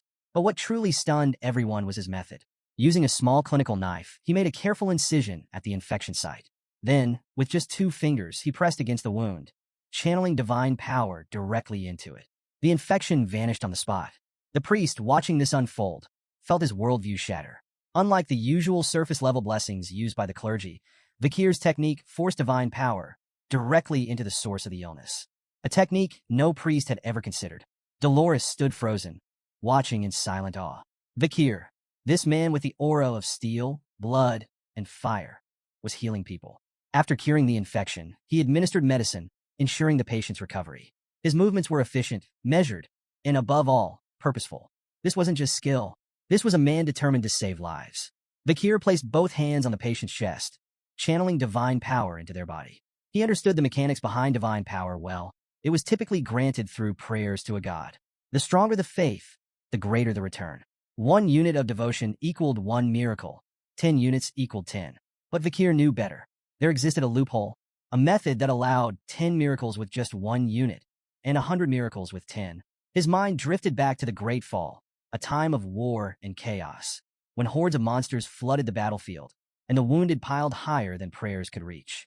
The clerics, their power reserves rapidly depleting, faced a grim realization. They didn't have enough divine energy to save everyone. So, the rules were rewritten. A divine decree altered the system. Miracles first, consequences later. Instead of strict calculations, clerics could now draw divine power without an immediate limit. The catch: the excess power came with an invisible cost, an interest to be paid later. This phenomenon became known as advanced divine power, and it wasn't limited to clerics. Anyone, even non-believers, could harness it, provided they had purged enough evil. Vakir, with a soul steeped in karmic energy from his past, could tap into this power naturally within the sacred grounds of Saint Mecca. It was this ability that made his miracles so efficient, allowing him to perform feats others deemed impossible. Just then, a child's sobs broke through the silence. A young girl knelt beside her unconscious mother, shaking her weak form. "Mama, wake up, please." Vakir, having finished his previous treatment, approached her with calm assurance. "She'll wake up soon," he said softly. He reached into his pocket, pulling out a gold coin. Pressing it into the girl's small hand, he instructed her, "Use this for food, firewood, whatever she needs to recover." Before the girl could respond, a priest quickly intervened. "Wait, we cannot give material assistance," he objected, his tone firm. "Monetary demands never end. If you start now, you'll give away everything before you realize it." Vakir, still composed, tilted his head slightly. "If demands are endless, then what defines their limit?" The priest blinked. Vakir's voice was even as he continued. "What truly is limitless?" Silence. The priest had no answer. Meanwhile, the little girl's quiet sobs softened. She clutched the coin tightly, her small fingers wrapped around it as if it were the first bit of hope she had ever held. Vakir watched her, his eyes unreadable. Then he spoke again, this time more softly. "I could give away all the money in my pocket right now. That much is true." His gaze fell upon the sick mother, her frail form barely moving. Then he apologized. "I'm sorry," Saintess Dolores observes. Dolores, watching from a distance, felt something shift within her. Why? Why would someone as calculating as Vakir, as strong, as composed, apologize? She turned his earlier words over in her mind. Theology is the pursuit of understanding humans. Then it clicked. He wasn't apologizing for what he had done. He was apologizing for what he couldn't do. For all his knowledge, all his power, he still couldn't save everyone. And she understood that feeling better than anyone. Her heartbeat quickened. At 16, she had seen miracles, had performed them herself. But this man who fought like a beast, carried the scent of steel and blood, and yet held divine power in his hands. He wasn't just a mystery. He was a contradiction, and he unsettled her in a way she couldn't explain. After hours of tirelessly treating the sick, Vakir finally stepped outside, seeking a moment of respite. He sat down with a quiet sigh, momentarily lifting his mask just enough to take a sip of water. The night air was cool, the city still heavy with the remnants of suffering. But his break didn't last long. From the corner of his eye, he noticed Saintess Dolores approaching. Quickly, he lowered his mask and greeted her. "Are you all right?" She settled beside him, her usual composure tinged with something more contemplative. "I just wanted to talk." Vakir nodded without hesitation. For a moment, neither spoke. Then, Dolores offered a quiet thanks. "With your help, we saved them," she said, sincerity in her voice. "The epidemic, we managed to stop it." Vakir, ever modest, simply shook his head. "I only did what had to be done." Dolores smiled softly, as if she had expected that answer. Then, silence settled between them. She clutched the fabric of her robes tightly, the tension in her fingers betraying the storm of emotions within. Finally, she spoke her doubts aloud. "Someone as strong as you should have been born with divine power," she murmured. She glanced down, hesitating before continuing. "I was given a gift, but I don't feel worthy of it. My faith is weak, my body frail, my mind uncertain." Her voice wavered. "Why would a higher power choose someone like me, when there are others, far more deserving?" Vakir's response caught her off guard. He smiled, calm assured. "Because of that doubt," he said simply. She looked at him confused. "The world doesn't need unshakable perfection," he continued. "It needs a light that can shine even in the darkest places." Dolores's breath hitched. His words, so unexpected, so certain, struck something deep within her. Tears welled in her eyes, but she blinked them back. "Do you really think I can become that person?" she asked, her voice small and certain. Vakir's reply was steady, unwavering. "You already are."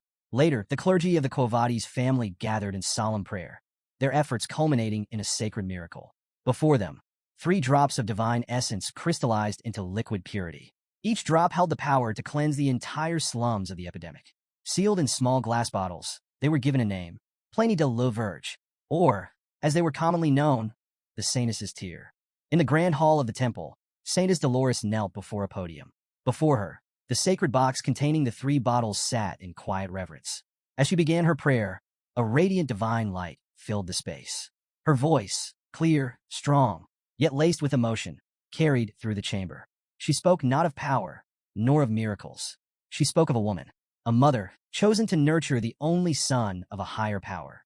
A woman who had spent sleepless nights in anguish, whose heartache surpassed the limits of endurance, whose sorrow was carried in silence. She declared this day as one of suffering, and she poured every ounce of that suffering into her prayer. As Saintess Dolores concluded her prayer, the divine light descended upon the podium, bathing the hall in its radiant glow. The air hummed with sacred energy, a testament to the power of her faith. Moments later, holy knights entered the chamber, their movements reverent as they approached the podium. At the center of their formation, a sealed box rested in their hands, containing the three saintesses' tears. The lead knight carefully secured the box, bowing deeply before Dolores. Saintess, your offering is a blessing upon this land. The tears shall be stored safely in the basement vault. Dolores nodded, entrusting them with this solemn duty. She watched in silence as they departed, their figures fading beyond the heavy doors. Finally alone, she allowed herself a brief moment of contemplation. What came next? Nearby, a priest knelt in prayer before a statue of the goddess, his focus unwavering. Dolores approached quietly. Father. The priest lifted his head. Cardinal Humbert Lon Quo Vadis, a towering figure within the Loon Church. His presence was both commanding and warm. His eyes softened as he looked at Dolores, greeting her with affection. My fairy, my daughter, he murmured, placing a firm but gentle hand on her shoulder. Come closer, child. She obeyed, bowing her head slightly. With a smile, the cardinal praised her efforts. The offering you have made this time is remarkable, fitting of your station. Dolores humbly accepted his praise, her tone measured. Your generosity knows no bounds, Father. The cardinal gestured for her to continue. Tell me, what have you learned of this plague? Dolores began outlining their plan. We will use the saintess's tear to purify the contaminated waters beneath St. Mecca. At this, the cardinal leaned forward, interest sharp. Have you identified the source? We have, Dolores confirmed. She explained, an unregistered well in the slums. Rumors had spread among the children, a spirit's curse. But upon investigation, they had found more than superstition. From beneath her robes, Dolores unwrapped a cloth bundle, revealing several objects placed before the cardinal. A dagger, a glass bottle, and an emblem. The cardinal's expression darkened. He picked up the emblem, his fingers tightening around it. Leviathan, bourgeois, two insignias etched into cold steel.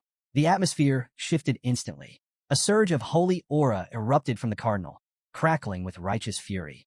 His voice boomed through the chamber. Blasphemy, a defilement of the sacred. These vermin dare insult divinity itself. His rage was uncontainable. With burning resolve, he declared holy war. The poison addicts and misers will answer for their sins. The cardinal's verdict. Dolores remained calm and composed, unfazed by the cardinal's outburst. Until his voice sharpened. The night hound. Dolores's breath hitched, her eyes flickering with surprise. He is a prime suspect, the cardinal continued, his tone commanding. Find him. Capture him. We will extract everything he knows. Dolores clenched her fists beneath her robes. Vakir, Night Bloodhound, was now a target. The cardinal's eyes widened in shock as Saintess Dolores abruptly raised her voice, her usual composure breaking for the first time. The Night Hound is innocent, she declared. The room fell into a stunned silence. She pressed on, her voice unwavering. He worked tirelessly to treat the sick. Without him, countless more would have died. A man who saves lives is not a man of evil. The cardinal's expression darkened. For a moment, he said nothing, studying her. Then he smiled.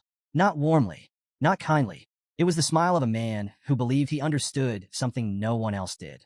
I see what's truly happening. Dolores stiffened. His cryptic words unsettled her. Then he raised his hand toward the heavens. No matter your protests, the truth remains. His voice rang with divine authority. The Night Hound is to blame. Dolores clenched her fists. This was the first time she had ever openly opposed him. And to the cardinal, that defiance was proof enough. With a final gleam in his eye, he declared his verdict. I will personally interrogate the Night Hound, and I will uncover everything.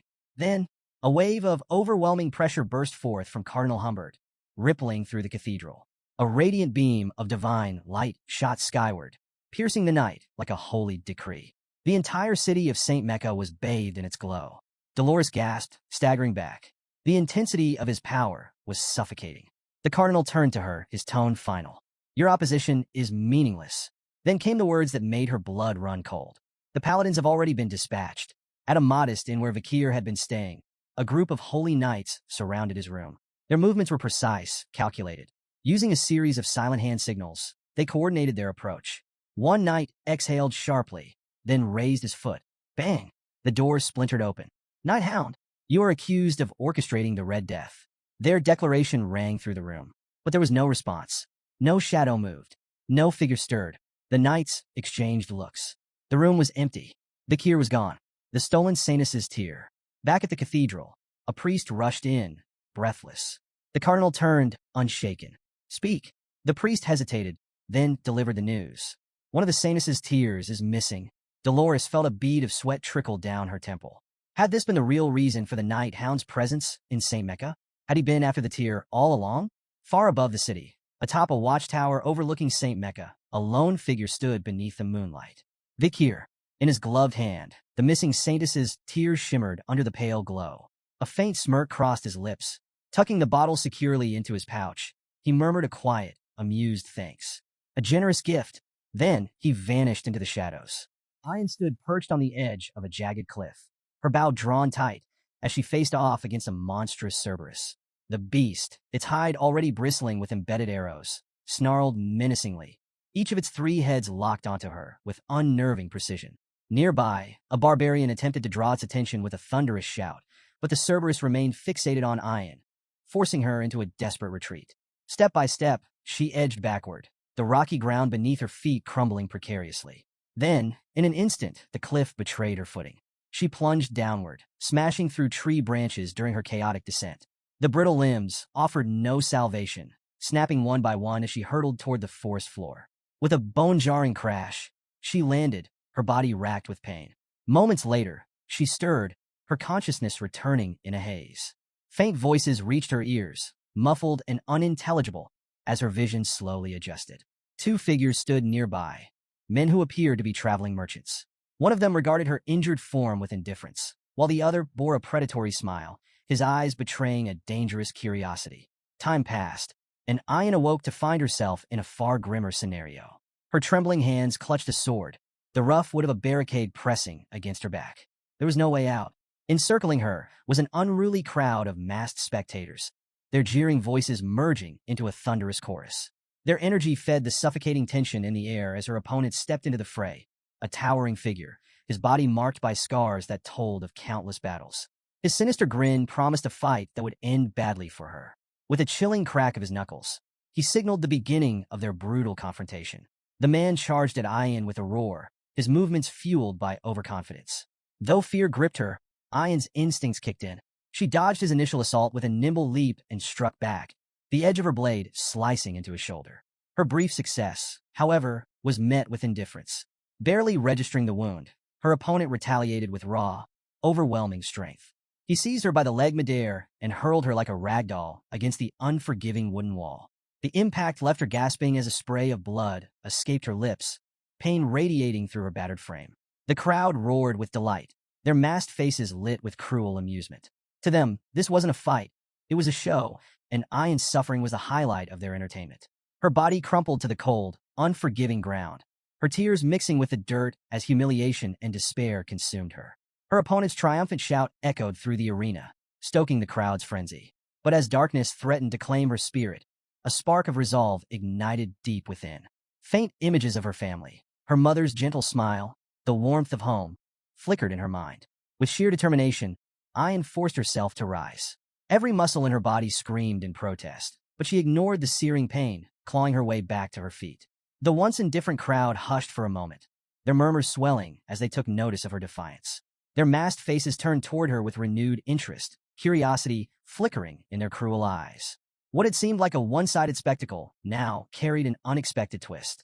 Standing tall despite her wounds, Ayan smeared a mixture of blood and dirt across her face, a silent declaration of her unbroken will.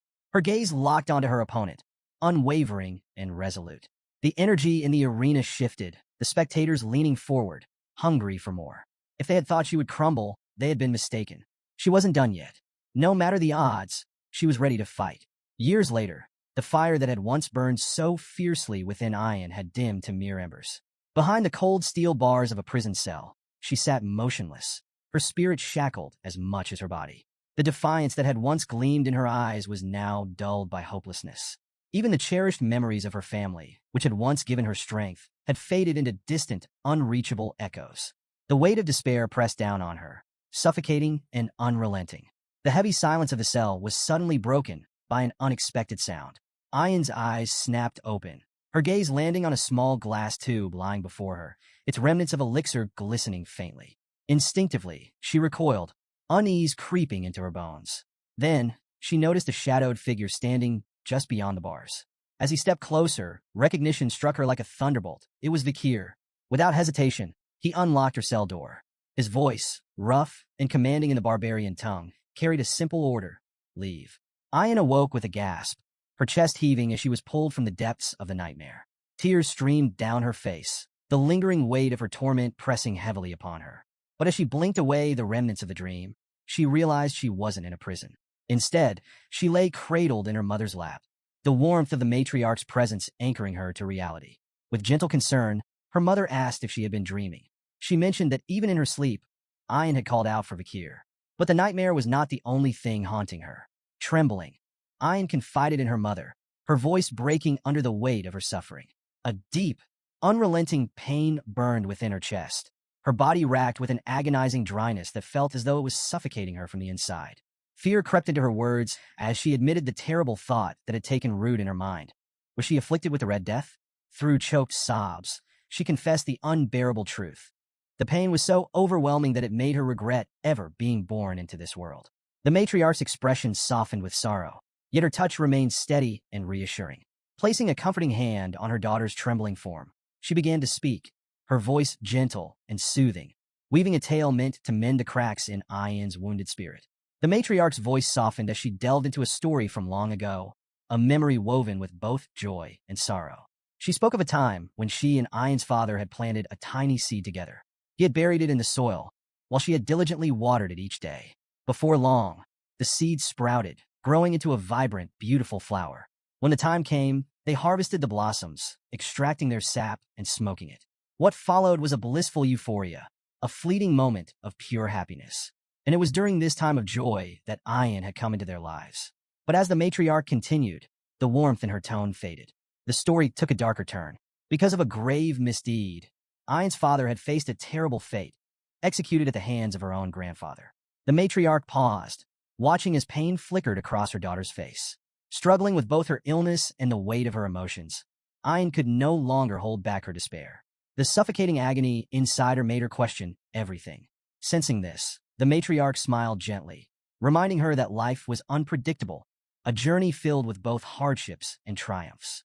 She urged Ayan to endure, to hold on to hope, and assured her that Vikir would return with a cure. But Ayan, lost in hopelessness, rejected the comforting words. She voiced her doubts, convinced that Vikir would never come back.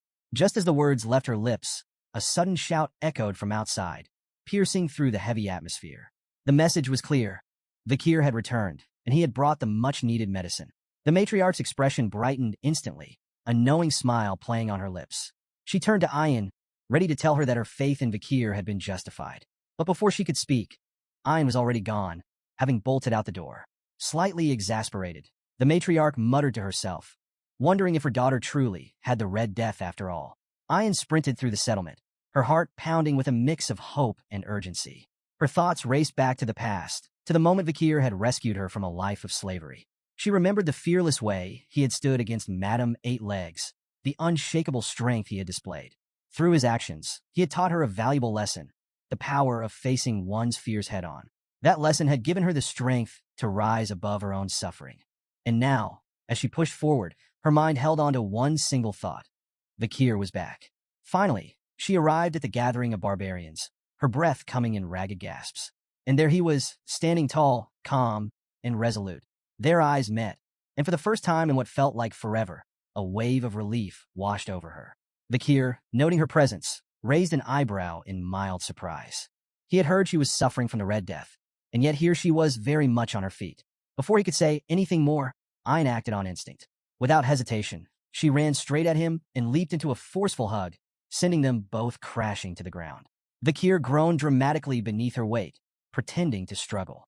With an amused smirk, he muttered that if he hadn't reinforced his body with mana, her first hug might have actually broken his back. Then, with a teasing tone, He questioned how someone supposedly afflicted with the Red Death had the strength to tackle him like that. Still clinging tightly to him, Ayn admitted with a soft smile that the moment she heard he had returned, her body had felt lighter. Vakir studied her, his confusion evident, but as he took in her expression, bright, full of relief, he let out a breath and asked if she was truly all right. Ayn nodded, her joy unmistakable. She admitted that perhaps she was only pretending to feel better, but at this moment, she had never been happier. Then, with a beaming smile, she welcomed him back. Vakir's expression softened, warmth flickering in his eyes. "I'm back," he replied. Inside a dimly lit tent, the atmosphere was thick with tension. Yahello lay on a crude bed, her breath shallow and labored, her condition worsening by the second. Around her, worried barbarians stood in anxious silence, their expressions etched with fear. Vakir knelt beside her, his gaze steady as he reached into his pouch and retrieved a small vial. The Saintess's tear. The moment he uncorked it, a brilliant golden radiance spilled forth, bathing the tent in a warm, ethereal glow. The light cascaded over Yahello, enveloping her in its healing aura. All eyes were locked onto her frail body as, miraculously, the red spots marring her skin began to vanish. Gasps of disbelief filled the space, followed by murmurs of awe. The once hopeless barbarians watched as Yahello's ragged breathing steadied, her complexion regaining its natural color. The Red Death, which had plagued her so mercilessly, was gone. A wave of gratitude surged through the group, their voices rising in praise. To them, Vakir was no longer just a warrior. He was the bringer of salvation. But Vakir had no time for accolades. His focus remained sharp. Turning to Ayn, he asked how many among their tribe had been infected. She responded grimly, Yahello had been one of 30. His expression darkened as he pressed further, inquiring about the state of other tribes. Ayn's answer was even more troubling. Many clans were teetering on the brink of devastation. Vakir quickly did the math. If the disease had spread as widely as suspected, there could be as many as 10,000 infected individuals across the land. Wasting no time, he instructed Ayn to send word to every tribe, telling them to gather their sick. The battle against the Red Death was far from over. Concern flickered in Ayn's eyes. With hesitation, she asked the pressing question, was there truly enough of the cure for all? Vakir's response was calm, unwavering. More than enough, he assured her. But beyond survival, he saw an opportunity. This was their chance to showcase their tribe's strength and capabilities to the rest of the land. His words carried weight, filling the barbarians with awe. Whispers of admiration spread like wildfire. Vakir was proving himself to be nothing short of extraordinary. However, he wasn't done yet. Shifting gears, he brought up another pressing matter, a formidable swamp monster known as Ka. Without much fanfare, he revealed that he had slain the beast during his journey. With his usual practicality, he instructed the barbarians to retrieve its carcass for food. More stunned murmurs rippled through the crowd. One by one, they realized just how far beyond their own abilities Vakir truly was. But there was no time for idolization. Keeping the group focused, Vakir issued the next directive. The tribes were to gather near the river catchment area for the next phase of the plan. Before long, the various barbarian tribes assembled by the riverbank, their leaders and warriors standing in anticipation. All eyes were on Vakir, who stood at the forefront, the Saintess's tear in his grasp. With measured precision, he poured the sacred liquid into the flowing waters. The moment it touched the river, a radiant golden light burst forth, illuminating the water as it surged downstream. The glow spread rapidly, casting a brilliant shimmer across the forest, its reflection dancing like liquid gold. Vakir turned to the gathered leaders, his voice steady as he addressed them. The water had been purified. Now, all the infected had to do was drink. One by one, the afflicted stepped forward, aided by their kin.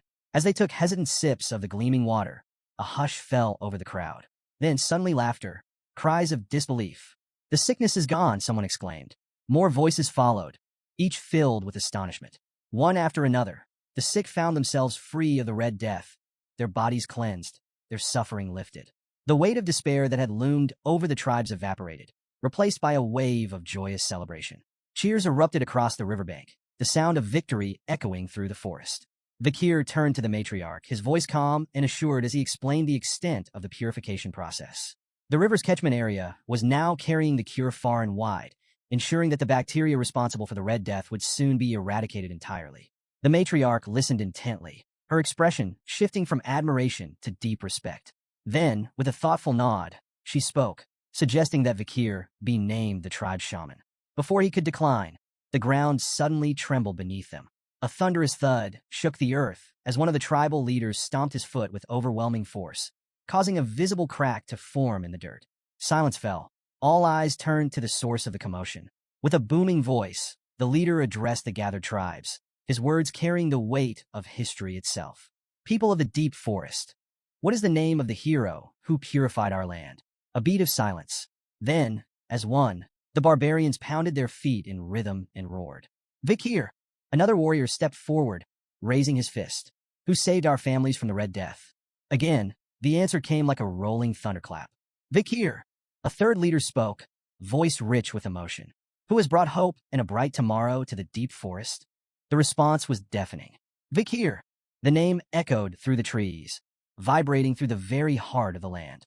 The people of the deep forest had spoken, their chants a declaration of gratitude and unwavering loyalty. Yet, amid the roaring celebration, Vikir remained composed. His mind was already working ahead, calculating his next move. The destruction caused by the Poison Clan had been devastating, but in the chaos, a unique advantage had emerged. Winning over the Deep Forest tribes was not just a victory, it was a strategic strike against the Baskerville clan. As a former member of Baskerville himself, Vikir recognized the opportunity before him. The loyalty of the mountain natives could be a powerful tool, one that might turn the tides in his favor against Hugo Baskerville, a man who had long stood as both a rival and an obstacle. A knowing smirk tugged at Vikir's lips. This was more than just gratitude from the tribes. This was leverage. The matriarch, basking in the moment of triumph, raised her arms joyfully, declaring that a grand festival would be held to celebrate their victory over the Red Death. But before the cheers could swell, Vikir raised a hand, his voice steady but commanding. There's still one last matter to resolve. The matriarch and Ayin turned toward him, their joyous expressions fading into curiosity. Vikir's eyes darkened. We need to find the one responsible for poisoning the forest. Far from the revelry, deep within a shadowy cave, a man named a human sat, reveling in his own wicked brilliance.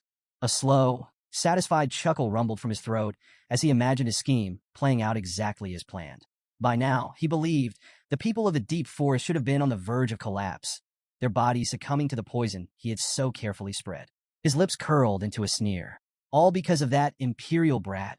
The thought of the imperial smugglers forced his expression into something twisted, a mixture of resentment and amusement. He had been forced into dealings with them, but he would turn the situation to his advantage. A human had crafted the perfect deception. He had planned to emerge at just the right moment, presenting himself as the savior of his people by conveniently providing the antidote. He had even poisoned his own granddaughter, Yahello, to sell the illusion completely. The irony was delicious. To him, this was a masterstroke. But as he stepped out of the cave, returning to the village, his confidence was met with a sight that made his stomach lurch. The village was alive. Instead of finding his people writhing in agony, their bodies weakened by the disease, he saw them moving about cheerfully, bustling with energy. His confusion deepened as his eyes darted from person to person. Just days ago, they had been gasping for air, some barely clinging to life. And then, his gaze landed on Yahello. His supposed victim, the proof of his scheme, stood by a fire, humming as she cooked food. A human stood frozen, his mind struggling to make sense of the impossible. How could this be? Just days ago, the villagers had been at death's door, and now they moved about as if the Red Death had never touched them. Desperate for answers, he stumbled toward the riverbank, his breath quickening as he reached the water's edge. What he saw made his blood run cold. The river, once contaminated and deadly, now gleamed with crystal-clear purity. The reflection of his own bewildered face stared back at him, eyes wide with disbelief. The fish, which should have perished in the poisoned waters, swam freely beneath the surface. A human's jaw clenched, despair creeping into his features as the weight of reality pressed down on him. His carefully laid plan, ruined. Before he could process his spiraling thoughts, a voice shattered his daze. Clear water, isn't it? The casual remark came from behind him. A human spun around, his heart hammering in his chest. Standing there, watching him with a knowing smirk, was Vikir. A sharp hiss of frustration escaped a human's lips. You imperial bastard, he spat, masking his unease with venomous words. His mind raced. When had Vikir arrived? And more importantly, how much did he know? His unease only grew when he realized Vikir wasn't alone. Behind him stood a group of barbarians, their expressions grim and unreadable. Their silence carried weight, their stances unwavering. Then he saw it in Vikir's eyes, absolute certainty. The truth crashed down on a human like an avalanche. He knows. Memories from his past life surged through Vikir's mind. In his previous existence, there had been whispered tales of an old man from the deep forest who had orchestrated a horrifying tragedy. a man who had poisoned his own people under the guise of heroism, offering them salvation with a cure he never truly had. His plan had backfired spectacularly, leading to the deaths of nearly everyone in his tribe. Now, standing face to face with a human, Vikir realized the old legend was no myth. The villain of that story was right here, right now. A human, still clinging to his unraveling confidence, let out a hollow chuckle. Ah, has everyone come to greet the old shaman? His voice dripped with forced amusement, a desperate attempt to maintain control. But the barbarians weren't fooled. Their silence was deafening. Their eyes, once filled with respect for their elder, now held something far more dangerous, doubt. The weight of their scrutiny pressed down on a human, and for the first time, his mask began to crack. Vikir remained calm, his presence exuding quiet menace. He didn't need to say a word. His mere existence was enough to tighten the noose around a human's neck. Then the matriarch stepped forward, her piercing gaze locked onto a human, her voice even, but laced with sharp intent. Tell me, elder a human, have you completed the ceremony to rid our land of sickness? A human straightened, forcing himself to feign confidence. Of course, the infection should begin disappearing soon. The matriarch's expression didn't waver. Instead, she continued, her words carefully chosen. Strange. Word from the Empire suggests otherwise. A human's breath hitched. She went on, her tone growing heavier. A war is brewing in the Imperial lands. The cause? The discovery that the Red Death was artificially created and intentionally spread. Her gaze sharpened. Yet, the deep forest has no ties to the Imperial clan. How then did the infection reach our isolated lands? A human hesitated for a fraction of a second, but in that moment, it was clear he had no answer.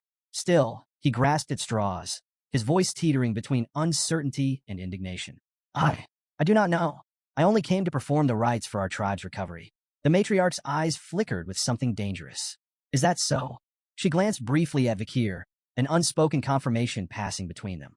She had suspected a human's involvement before, but now she knew he was lying. Then her voice cut through the air like a blade. If that's the case, then tell me, elder, why were you at the catchment area instead of tending to the village? A human stiffened. Beads of sweat formed at his temples. He hadn't realized anyone had been watching him.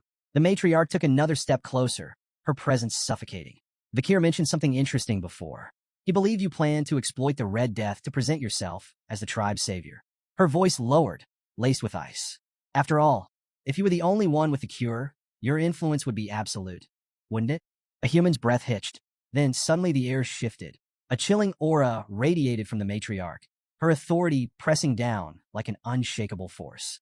The barbarians around them could feel it, the storm gathering within her. A human trembled. His body betrayed him, his fingers twitching at his sides. The matriarch's voice, steady yet merciless, rang through the air. Show me the contents of your pouch. As the tense confrontation unfolded, Vikir's mind drifted back to a past conversation with Ayan. She had once shared fragments of a human's mysterious origins, secrets that painted the old shaman in a far darker light. A human had never been a true member of the Balak tribe. His past was shrouded in secrecy, but what little was known was enough to unsettle even the most hardened warriors. Long ago, he had arrived in the deep forest as nothing more than a slave, bound to the previous shaman. But his fate took a treacherous turn. Through manipulation and deception, a human orchestrated a coup, betraying and killing his master. And with that single act of treachery, he not only claimed the shaman's life, he stole his sorcerous powers. For his role in the rebellion, a human was elevated from the lowest of slaves to the tribe shaman. Yet, despite his newfound status, his path within the tribe was anything but easy. If he wanted to belong, he had to endure years of humiliation. He was made to handle the filthiest tasks, from cleaning excrement to serving as live bait for dangerous hunts. Only after enduring years of degradation and proving his worth did he finally secure the tribe's respect in his old age.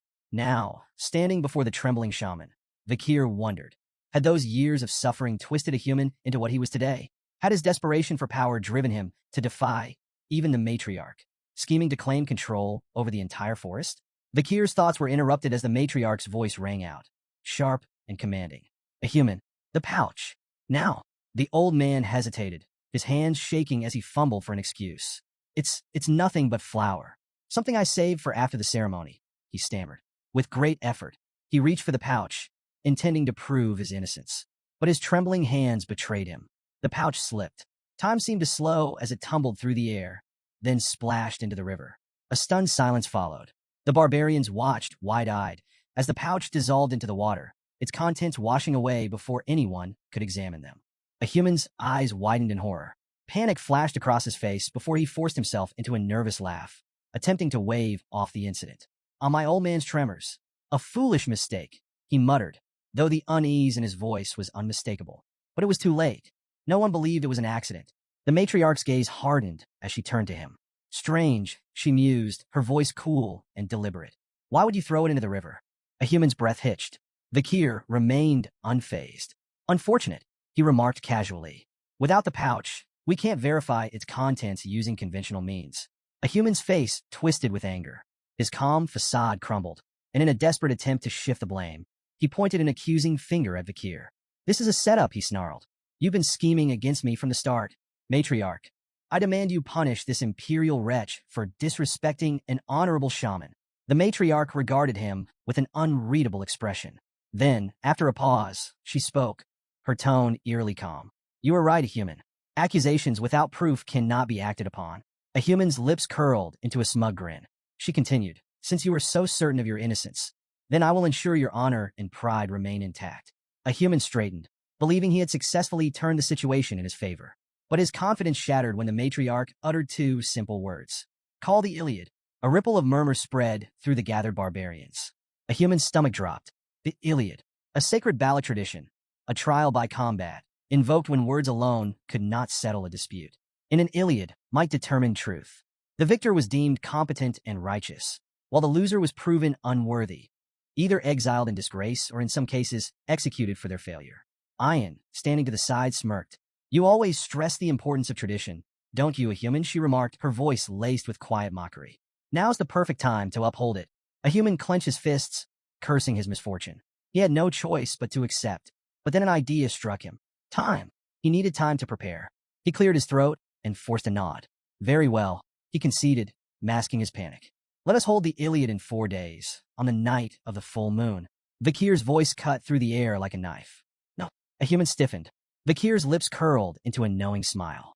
Tradition states that the challenger has the right to set the date. His gaze locked onto a human, like a predator eyeing cornered prey. I choose now. The barbarians erupted in gasps and murmurs. A human paled. Vakir's plan had worked flawlessly. He had maneuvered a human into a trial he couldn't escape, and with no time to scheme, no allies to call upon, and no tricks left to play, the old shaman was trapped. Near the summit of the mountain, the Balak tribe gathered beneath the watchful gaze of their ancestors. The warriors' circle had been drawn, marking the sacred battleground where justice would be decided. At its center stood the matriarch, her presence alone enough to command absolute respect. With a solemn tone, she declared the commencement of the Iliad, reminding all present that any attempt to flee would be met with swift execution by the warriors stationed nearby. Behind her loomed the mighty Warriors' Mountain, where the graves of their forebears rested. She called upon the spirits of the ancestors, urging both combatants to fight with honor and prove their righteousness in battle. The crowd buzzed with anticipation, their voices swelling as they cheered for Vakir. Ayan, her eyes gleaming with excitement, cupped her hands around her mouth and shouted, Finish him in one strike, Vakir. Her enthusiasm spread like wildfire, and soon the entire tribe echoed her sentiment, chanting his name with fervor. On the opposite side of the circle, a human clenched his jaw, resentment boiling beneath his skin. The complete lack of support stung more than he cared to admit. Gritting his teeth, he bit his finger, letting droplets of blood fall to the earth. At once, 3 skeletal warriors clawed their way out of the ground, their hollow eyes burning with eerie light. A human ordered them to cover his blind spots, ensuring he would always be aware of Vakir's movements. Armed with a bow and arrow, a human allowed himself a smug smile. To him, Vakir was still an outsider. He had only lived in the forest for 2 years, while a human had survived in its depths for a lifetime. The terrain was his ally. The moment Vakir revealed himself, he would take him down with a single, well-placed shot. But a human had made a fatal miscalculation. Vakir had no intention of playing by his rules. Hanging upside down from a high tree branch, Vakir watched a human from above, his presence undetected. His breathing was steady, his gaze calculating. The ability that made this possible, Silent Heal, was one he had acquired after defeating the master of the swamp. A technique perfected by assassins. It allowed him to move without making a single sound. Even the faintest breath of disturbed air was erased, rendering him a shadow among shadows. Below him, a human remained blissfully unaware, still lost in his own overconfidence. Then, with the precision of a striking serpent, Vakir moved. He dropped silently into the midst of the skeletal warriors, his blade already in motion before his feet even touched the ground. Red arcs of light followed his strikes, each one precise and deadly. Bone shattered and splintered, the undead warriors reduced to lifeless fragments in mere seconds. A human, unaware that his summoned guards had already been obliterated, maintained his smirk, still believing Vikir was hiding in fear. A deadly mistake. With ghost-like speed, Vikir materialized behind him. A human barely had time to react before Beelzebub, Vikir's blade, drove into his chest. The smirk vanished from a human's face. Confusion, pain, disbelief. His body shuddered as a strangled gasp escaped his lips. He had not heard anything. No footsteps, no rustling leaves, nothing. His mind struggled to process the impossible reality. He had lost before the battle had even begun. With a powerful shove, Vikir sent the shaman sprawling to the ground. A human landed hard, his wide, vacant eyes staring up at the darkening sky. He writhed in agony, his fingers twitching as if reaching for something, anything, to reverse his fate. But there was nothing left to grasp. With calm precision, Vikir withdrew Beelzebub, the blade gleaming in the dim light. The duel was over. Ayan rushed forward, her face alight with joy. "I knew you'd finish him in one move," she exclaimed, unable to contain her excitement. Around them, the gathered barbarians murmured in awe, still processing the sheer speed of what had just transpired. One of the elders, his voice filled with reverence, finally broke the silence. "The ancestors have spoken," he declared. A human's words were not even worthy of consideration. A human lay sprawled on the ground, his body racked with pain, the searing agony of his wound consuming every fiber of his being. His breaths came in ragged gasps as fear coiled around his heart, tightening its grip with every passing second. Was this how it would end? Desperation clawed at his mind, dragging him deep into the bitter memories of his past. The humiliation he had endured, the years spent groveling for acceptance in the Balak tribe, the injustice of it all. It crashed over him like a tidal wave. In his twisted perspective, the blame for his downfall lay with everyone but himself. Vikir, the Balak tribe, Loco, all of them. They had mocked him, scorned him, forced him into this wretched existence. Now, in his final moments, resentment was all he had left. They would all pay. Vikir, watching the old shaman suffering with a detached gaze, turned to Ayan. "We should end his pain," he suggested, his voice devoid of emotion. "It would be more merciful." But Ayan's expression darkened. His jaw clenched as he shook his head. "No," he declared coldly. "He doesn't deserve mercy." The weight of Ahul's near death still lingered in Ayan's heart, the thought of losing her to the Red Death fueling his anger. Even though a human was his grandfather, the man had crossed every line. A coward like him deserved to feel every ounce of his suffering. Yet, in the midst of his agony, a human wasn't done. Unnoticed by the others, he dragged his trembling fingers through his own blood, scrawling something onto the ground. The symbols took shape, an intricate pattern forming beneath him. As the final strokes were completed, an unnatural purple aura pulsed outward, thick and oppressive. Then, a deep, guttural groan echoed from the ancestral graves. The matriarch's sharp eyes snapped toward the burial grounds just as the heavy stone coffins creaked open. The sky darkened. The very air seemed to shudder. The ground beneath their feet trembled with an eerie, malevolent energy, spreading like an infection. A hushed silence fell over the gathered barbarians, their earlier triumph dissolving into sheer terror. Ayan's face drained of color, his breath quickening as realization set in. "What is he doing?" he shouted, his voice laced with panic. The once revered warrior's mountain now loomed under an ominous shadow, its sacred presence twisted into something unnatural. Vikir's eyes narrowed. He had been certain, absolutely certain, that his blade had pierced a human's lungs. The old man shouldn't even be breathing, let alone moving. Yet there he was. The barbarians erupted in fury, their voices filled with outrage. "He's desecrating the graves," one roared. "He's bringing ruin upon us all." But a human, now surrounded by a pulsating, violet aura, only laughed. A chilling, hollow sound that sent a shiver through even the bravest warriors. His eyes, once dim with age, now burned with an unnatural glow. "And you call me a coward?" he sneered, his voice thick with mockery. "Do you really think I fear the ancestors?" Something was terribly wrong. Sensing the urgency, Vikir didn't hesitate. He lunged forward, blade in hand, his instinct screaming that a human needed to die now. But just as his strike was about to land, boom! A violent explosion of dark energy erupted, hurling Vikir backward. He landed hard, skidding across the dirt, his vision flickering from the sheer force of the blast. Had he acted too late?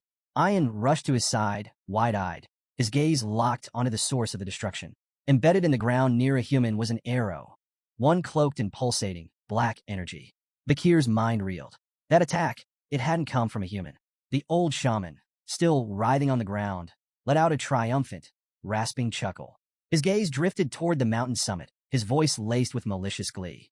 You wished for the ancestors' judgment? His lips curled into a sinister grin. Then the time has come. Atop the mountain, a figure cloaked in a deathly aura stood motionless, gripping a bough with an unnatural stillness. The oppressive energy radiating from it sent an icy chill through the air, freezing the breath in the lungs of those who dared to look upon it. Then, a hushed whisper rippled through the gathered warriors. A death knight. The mere utterance of the name sent a wave of dread through the tribe. A creature of nightmare. Its risk rating ranged from A to S, a level of danger reserved for only the most formidable of beings. Death Knights were once warriors at the height of their power, only to be corrupted and resurrected as undead monstrosities. Their souls and physical bodies had been twisted into conduits for dark mana, granting them overwhelming strength and relentless endurance. Ian's voice wavered as he took a hesitant step back. Is that truly one of our ancestors? Vakir's gaze darkened as he analyzed the situation. This level of resurrection magic, a human couldn't have done this alone. Had the old shaman defiled the graves of their ancestors? Or had he turned himself into an undead being to seize such power? Before Vakir could reach a conclusion, the air thickened with malice. A human, his body now pulsing with dark energy, raised a trembling hand. With a wicked grin, he unleashed a torrent of skeletons, their hollow eyes gleaming with malevolence as they clawed their way out of the earth. His voice dripped with mockery. Did you really think I lived among you fools without preparing countermeasures? The warriors gritted their teeth, weapons at the ready, but a human wasn't finished. His smirk widened as he gestured toward the graves littering Warriors Mountain. You're all so shocked. Yet this is only the beginning, he sneered. Did you forget? There is not just one grave here. A horrifying rumble rolled through the earth. Then, one by one, more Death Knights emerged. The air grew heavier with each resurrection, the sheer malice emanating from the corrupted ancestors enough to sap the will of even the bravest warriors. What had once been a sacred burial ground was now a battlefield of the undead. As chaos erupted, a human climbed into a grotesque skeletal carriage, the construct pulsing with dark mana as it formed around him. With a deranged laugh, he urged the skeletal beast, pulling it to move. Try your best to survive, he called mockingly. I'll enjoy hearing how you all beg for mercy soon enough. He cracked the reins, and the carriage lurched forward, carrying him away from the carnage. But Ian wouldn't let him escape so easily. How low can you sink? He roared, drawing his bow. With furious precision, he loosed an arrow, its trajectory honed for a direct hit. But just before it could reach a human, shatter, another arrow intercepted it mid-flight, splintering it into useless fragments. Ian's breath caught in his throat as he turned toward the source. Standing unmoving, bow still raised, was the Death Knight. It had protected a human. Before Ian could react, another arrow streaked through the air, this time from the depths of the forest. Crack! The Death Knight's head exploded on impact. Its lifeless body crumpled, collapsing into a pile of unmoving armor. A stunned silence fell over the battlefield. Who had fired that shot? The barbarians, still locked in their fight for survival, snapped their heads toward the forest's edge. But the archer responsible remained hidden, their presence shrouded in mystery. The moment of hesitation passed quickly. The undead army still loomed, and a human had escaped. From the center of the battlefield, the matriarch stood firm, her voice slicing through the chaos. Do not falter, she commanded. These creatures are not our ancestors. They are a human's puppets. Her sharp gaze swept across the warriors. Destroy them. Prioritize your survival. Hesitation will kill you. Her words reignited the warriors' resolve. But even with renewed determination, the battle was far from easy. The undead ancestors were unlike anything the tribe had ever faced. They moved with unnatural speed, wielded weapons with terrifying precision, and felt no pain. Every attack that should have felled a man only served to slow them down. The barbarians fought valiantly, but their losses were mounting. For every undead warrior that fell, two more seemed to take its place. The ground was soon littered with the bodies of fallen comrades, their sacrifice a grim reminder of the enemy's overwhelming power. Amid the chaos of battle, an undead warrior let out a defiant scream, only to have its head obliterated by a perfectly placed arrow. A heartbeat later, two more suffered the same fate, their skulls pierced with lethal precision.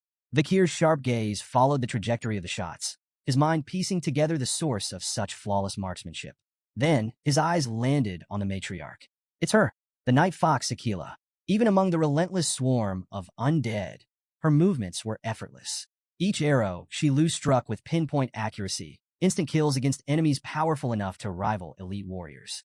The Death Knights, feared beings of immense strength, fell like leaves in an autumn wind under her assault. Vikir's eyes narrowed as realization dawned. So this was the woman behind the legends. Aquila, the warrior who had once single-handedly defended the deep forest from the Empire's aggression. The stories of her prowess were not exaggerations. They were a testament to sheer skill. Turning to Ayan, Vikir spoke with certainty. With the matriarch here, the tribe will survive. But survival alone wasn't enough. Their true objective still lay ahead. Ayan, we're going after a human, Vikir ordered. The battle here is only a distraction. He's still out there, scheming. Without hesitation, the two warriors vanished into the forest. Meanwhile, a human moved deeper into the wilderness, his laughter ringing through the trees as he fled. His thoughts churned with bitterness. Fools, all of them. The Balak tribe would rue the day they cast him aside. Along the way, he turned to a skeletal minion trailing behind him. Go, he commanded, voice low and urgent. The creature nodded and disappeared into the shadows, carrying out a mysterious task. A human sneered. The tribe might have Aquila, but even she wouldn't be able to stop what he had planned. She's a genius, he admitted under his breath, his tone laced with both admiration and resentment. The strongest leader in our history. But no matter how brilliant she was, no matter how skilled, she wouldn't be able to handle this trap. Vikir and Ayan moved swiftly, tracking a human through the dense forest. At last they found him. In a hidden clearing, a human sat in the center of an elaborate magic circle, chanting in a low, guttural voice. The air around him pulsed with dark energy. Towering stone pillars, worn with age, surrounded the ritual site, their surfaces etched with ominous markings. Vikir's gaze swept across the scene, his mind racing. This wasn't just some improvised spell. This was ancient. Turning to Ayan, he asked, "Do you know what this place is?" Ayan shook her head, her expression tense. "I don't know the specifics," she admitted. "But whatever he's doing, we can't let it continue." Without hesitation, she drew an arrow, aura flickering around its shaft. "I'll kill him here and now." She let the arrow fly. It streaked toward a human, slicing through the air with deadly speed. But just before it struck, "I'm done." A human's triumphant shout sent a chill down Ayan's spine. The ground beneath them shook. Then, from within the earth, a hand shot up. Snap! With impossible speed, it caught Ayan's arrow between its fingers. Ayan's heart nearly stopped. The air around them darkened. A wave of oppressive energy crashed over the clearing, suffocating and vast. A human staggered to his feet, his face alight with glee. "It worked," he whispered, before turning toward Vikir and Ayan with a wide, deranged grin. "You're too late." Vikir's grip on his sword tightened as a human stepped aside, revealing what had risen from the ritual circle. A lone figure stood amidst the swirling dark mana. Tall, imposing, wrapped in an aura of unfathomable power. A human spread his arms in a grand gesture, his voice dripping with triumph. "Behold!" A heavy silence filled the clearing as he spoke the name. The divine archer, Adonai. Ayan's blood ran cold. She knew that name. It wasn't just a legend, it was history. Adonai, the mythical archer of unparalleled skill. The warrior revered by generations. The protector of the deep forest, whose arrows had once rained death upon the enemies of their people. And now, he stood before them, corrupted, undead, summoned by a human to serve as his puppet. Vikir stood frozen, his mind racing as he processed the horrifying reality before him. Adonai, the legendary archer of the Balak. Now nothing more than an undead puppet, twisted by a human sorcery. Before he could react further, Adonai moved. Within human speed, the Death Knight notched an arrow and let it fly. The projectile sliced through the air with terrifying precision, its sheer force warping the very space around it. Too fast. Instinct took over. Vikir whipped Beelzebub into position, meeting the arrow in midair. Steel clashed against enchanted wood, and the impact sent a violent tremor through his entire arm. The deflected arrow veered off course. Then, boom! The moment it struck a nearby tree, the entire trunk exploded. Shrapnel and splintered bark rained down like deadly shrapnel. The very earth beneath them shook, the blast carving a smoldering crater into the battlefield. Vikir staggered, his mind reeling. Aura-infused arrows. And not just any aura.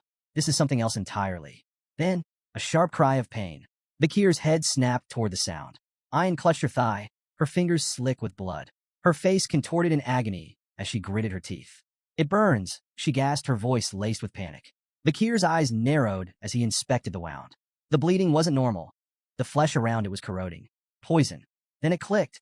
He had heard the stories, legends of Adonai's battle against Madame Eight Legs, a monstrous arachnid feared even among the deep forest warriors.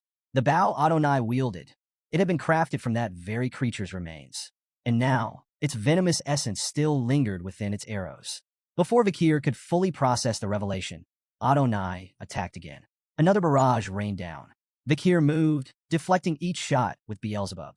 Every impact sent bone-rattling shockwaves through his arms. The ground beneath them cracked and burned from the force of each explosion. But something was changing. Vakir's movements slowed. His breaths became more labored. His grip on Beelzebub tightened as the blade groaned under the relentless strain. Too strong. Too fast. Ayin, watching him struggle, screamed, "Stop protecting me. Run away and save yourself." Vakir didn't even glance at her. His stance remained firm. There is no retreat. A human's laughter rang through the chaos, dripping with venomous glee. "Fools," he sneered. "Your resistance is meaningless." Adonai finished them. The death knight obeyed. With calculated precision, Adonai drew another arrow. This time, the aura around it darkened, twisting into something even deadlier. A single shot, brimming with the power to end everything in its path. Vakir clenched his jaw, his battered body screaming in protest as he prepared for one final deflection. But before the arrow could strike, something changed. A shadow moved. Then snap. In an instant, the deadly projectile stopped. It didn't explode. It didn't shatter. It had been caught by a single hand. A hush fell over the battlefield. Vakir, Ayin, a human, even Adonai, stared in stunned silence. Then from the shadows she emerged, the matriarch Aquila. She stood between them in certain death, her grip firm around Adonai's arrow. Then without a word she crushed it. The aura-infused shaft splintered like fragile glass, crumbling into nothing. Her piercing gaze lifted, locking onto Adonai. With calm authority, her voice carried across the battlefield. "This ends now." The deadly energy around them seemed to recoil, as if even the dark forces at play recognized who she was. A human, watching from his skeletal carriage, felt an unnatural chill crawl up his spine. Then, the matriarch's gaze shifted to him. Her expression remained unreadable, but when she spoke again, her voice was laced with an icy finality that sent pure dread coursing through a human's veins. "Let's have a talk." Ayin, caught between shock and overwhelming relief, called out to his mother. "Matriarch." His voice trembled as he struggled to process her sudden arrival. Aquila, standing tall amidst the battlefield's chaos, responded with calm certainty. "I sense the disturbance," she said, her tone unwavering. This level of aura couldn't be ignored. Her gaze swept across the destruction, the shattered earth, the smoldering craters left by Adonai's arrows, the warriors still locked in battle against the undead. Yes, she had made the right call. A human, still reeling from her presence, took an unsteady step back. His lips parted in disbelief, his once mighty confidence crumbling beneath the weight of her gaze. "Aquila?" He barely managed to choke out her name, his voice raw with fear. Before Aquila could respond, Ayin spoke urgently. "Mother, your hand." That arrow was poisoned. Aquila glanced down at her palm. The flesh around the wound had darkened, the poison visibly spreading. Then, without hesitation, she clenched her fist tightly. A sudden ripple of energy surged through her body, an invisible explosion that made the very air tremble. A split second later, she unfurled her fingers, and the poison dripped away like water, purged completely. Vakir, watching closely, felt a rare flicker of astonishment. She detonated her own aura from within. The technique was incredibly rare. It required such mastery over one's internal energy that even the slightest miscalculation could have left her permanently injured, or worse.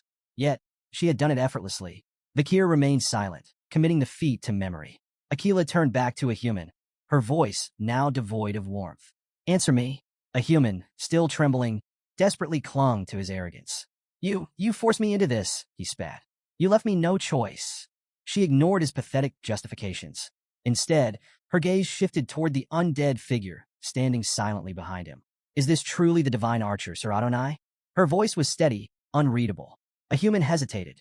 Then, regaining a sliver of his composure, smirked. "Of course." He spread his arms grandly. "He is the legendary Adonai. Even you," he sneered, "wouldn't dare to fight him." Aquila's lips curved into a faint, knowing smile. She turned to Vakir and Ayin, her expression softening slightly. "You've done well," she praised. "Now stand back." Then, she faced Adonai fully, her sharp eyes locking onto his undead form. Despite the dark mana twisting through his body, despite the corruption that had claimed him, she spoke with genuine respect. It is an honor to meet you. Even like this. A pause. Then, she drew her bow, her aura surging. Let us settle this with a duel. To see who is the superior warrior. The forest fell eerily silent. The undead warriors, the surviving tribesmen, even the very wind seemed to halt, as if bearing witness to the moment. On one side, Aquila, the night fox, standing with unwavering confidence, her presence alone exuding authority and strength. On the other, Adonai, the divine archer, his very existence now corrupted by undeath, yet still possessing the terrifying skill that had once made him a legend. Then, without hesitation, Aquila moved first. She fired 5 aura-infused arrows in rapid succession, each one streaking toward Adonai at a speed that would be impossible for an ordinary warrior to track. But Adonai dodged every single one. His movements were inhuman, effortless. His footwork barely disturbed the ground as he slipped through the barrage like a phantom. Then, without a second's delay, he retaliated. Adonai knocked a single arrow, dark mana coiling around it like writhing serpents. With a flick of his wrist, he let it loose. Aquila twisted her body midair, avoiding the projectile by mere inches. The arrow streaked past her, embedding itself into the ground. Boom! A deafening explosion erupted, leaving a deep crater where she had stood just moments before. The duel had truly begun. From a safe distance, Vakir lifted Ayan onto his back, preparing to carry him to safety. His instinct screamed that staying here was a death sentence. 2 master-grade aura users battling at full power. This was a spectacle rarely seen even in the legendary times of the fall. Yet, even as he carried Ayan away, Vakir's unease grew. The air itself felt wrong. Something was still lurking in the shadows. Something far worse than even the corrupted Adonai. And Vakir couldn't shake the feeling that this battle was only the beginning.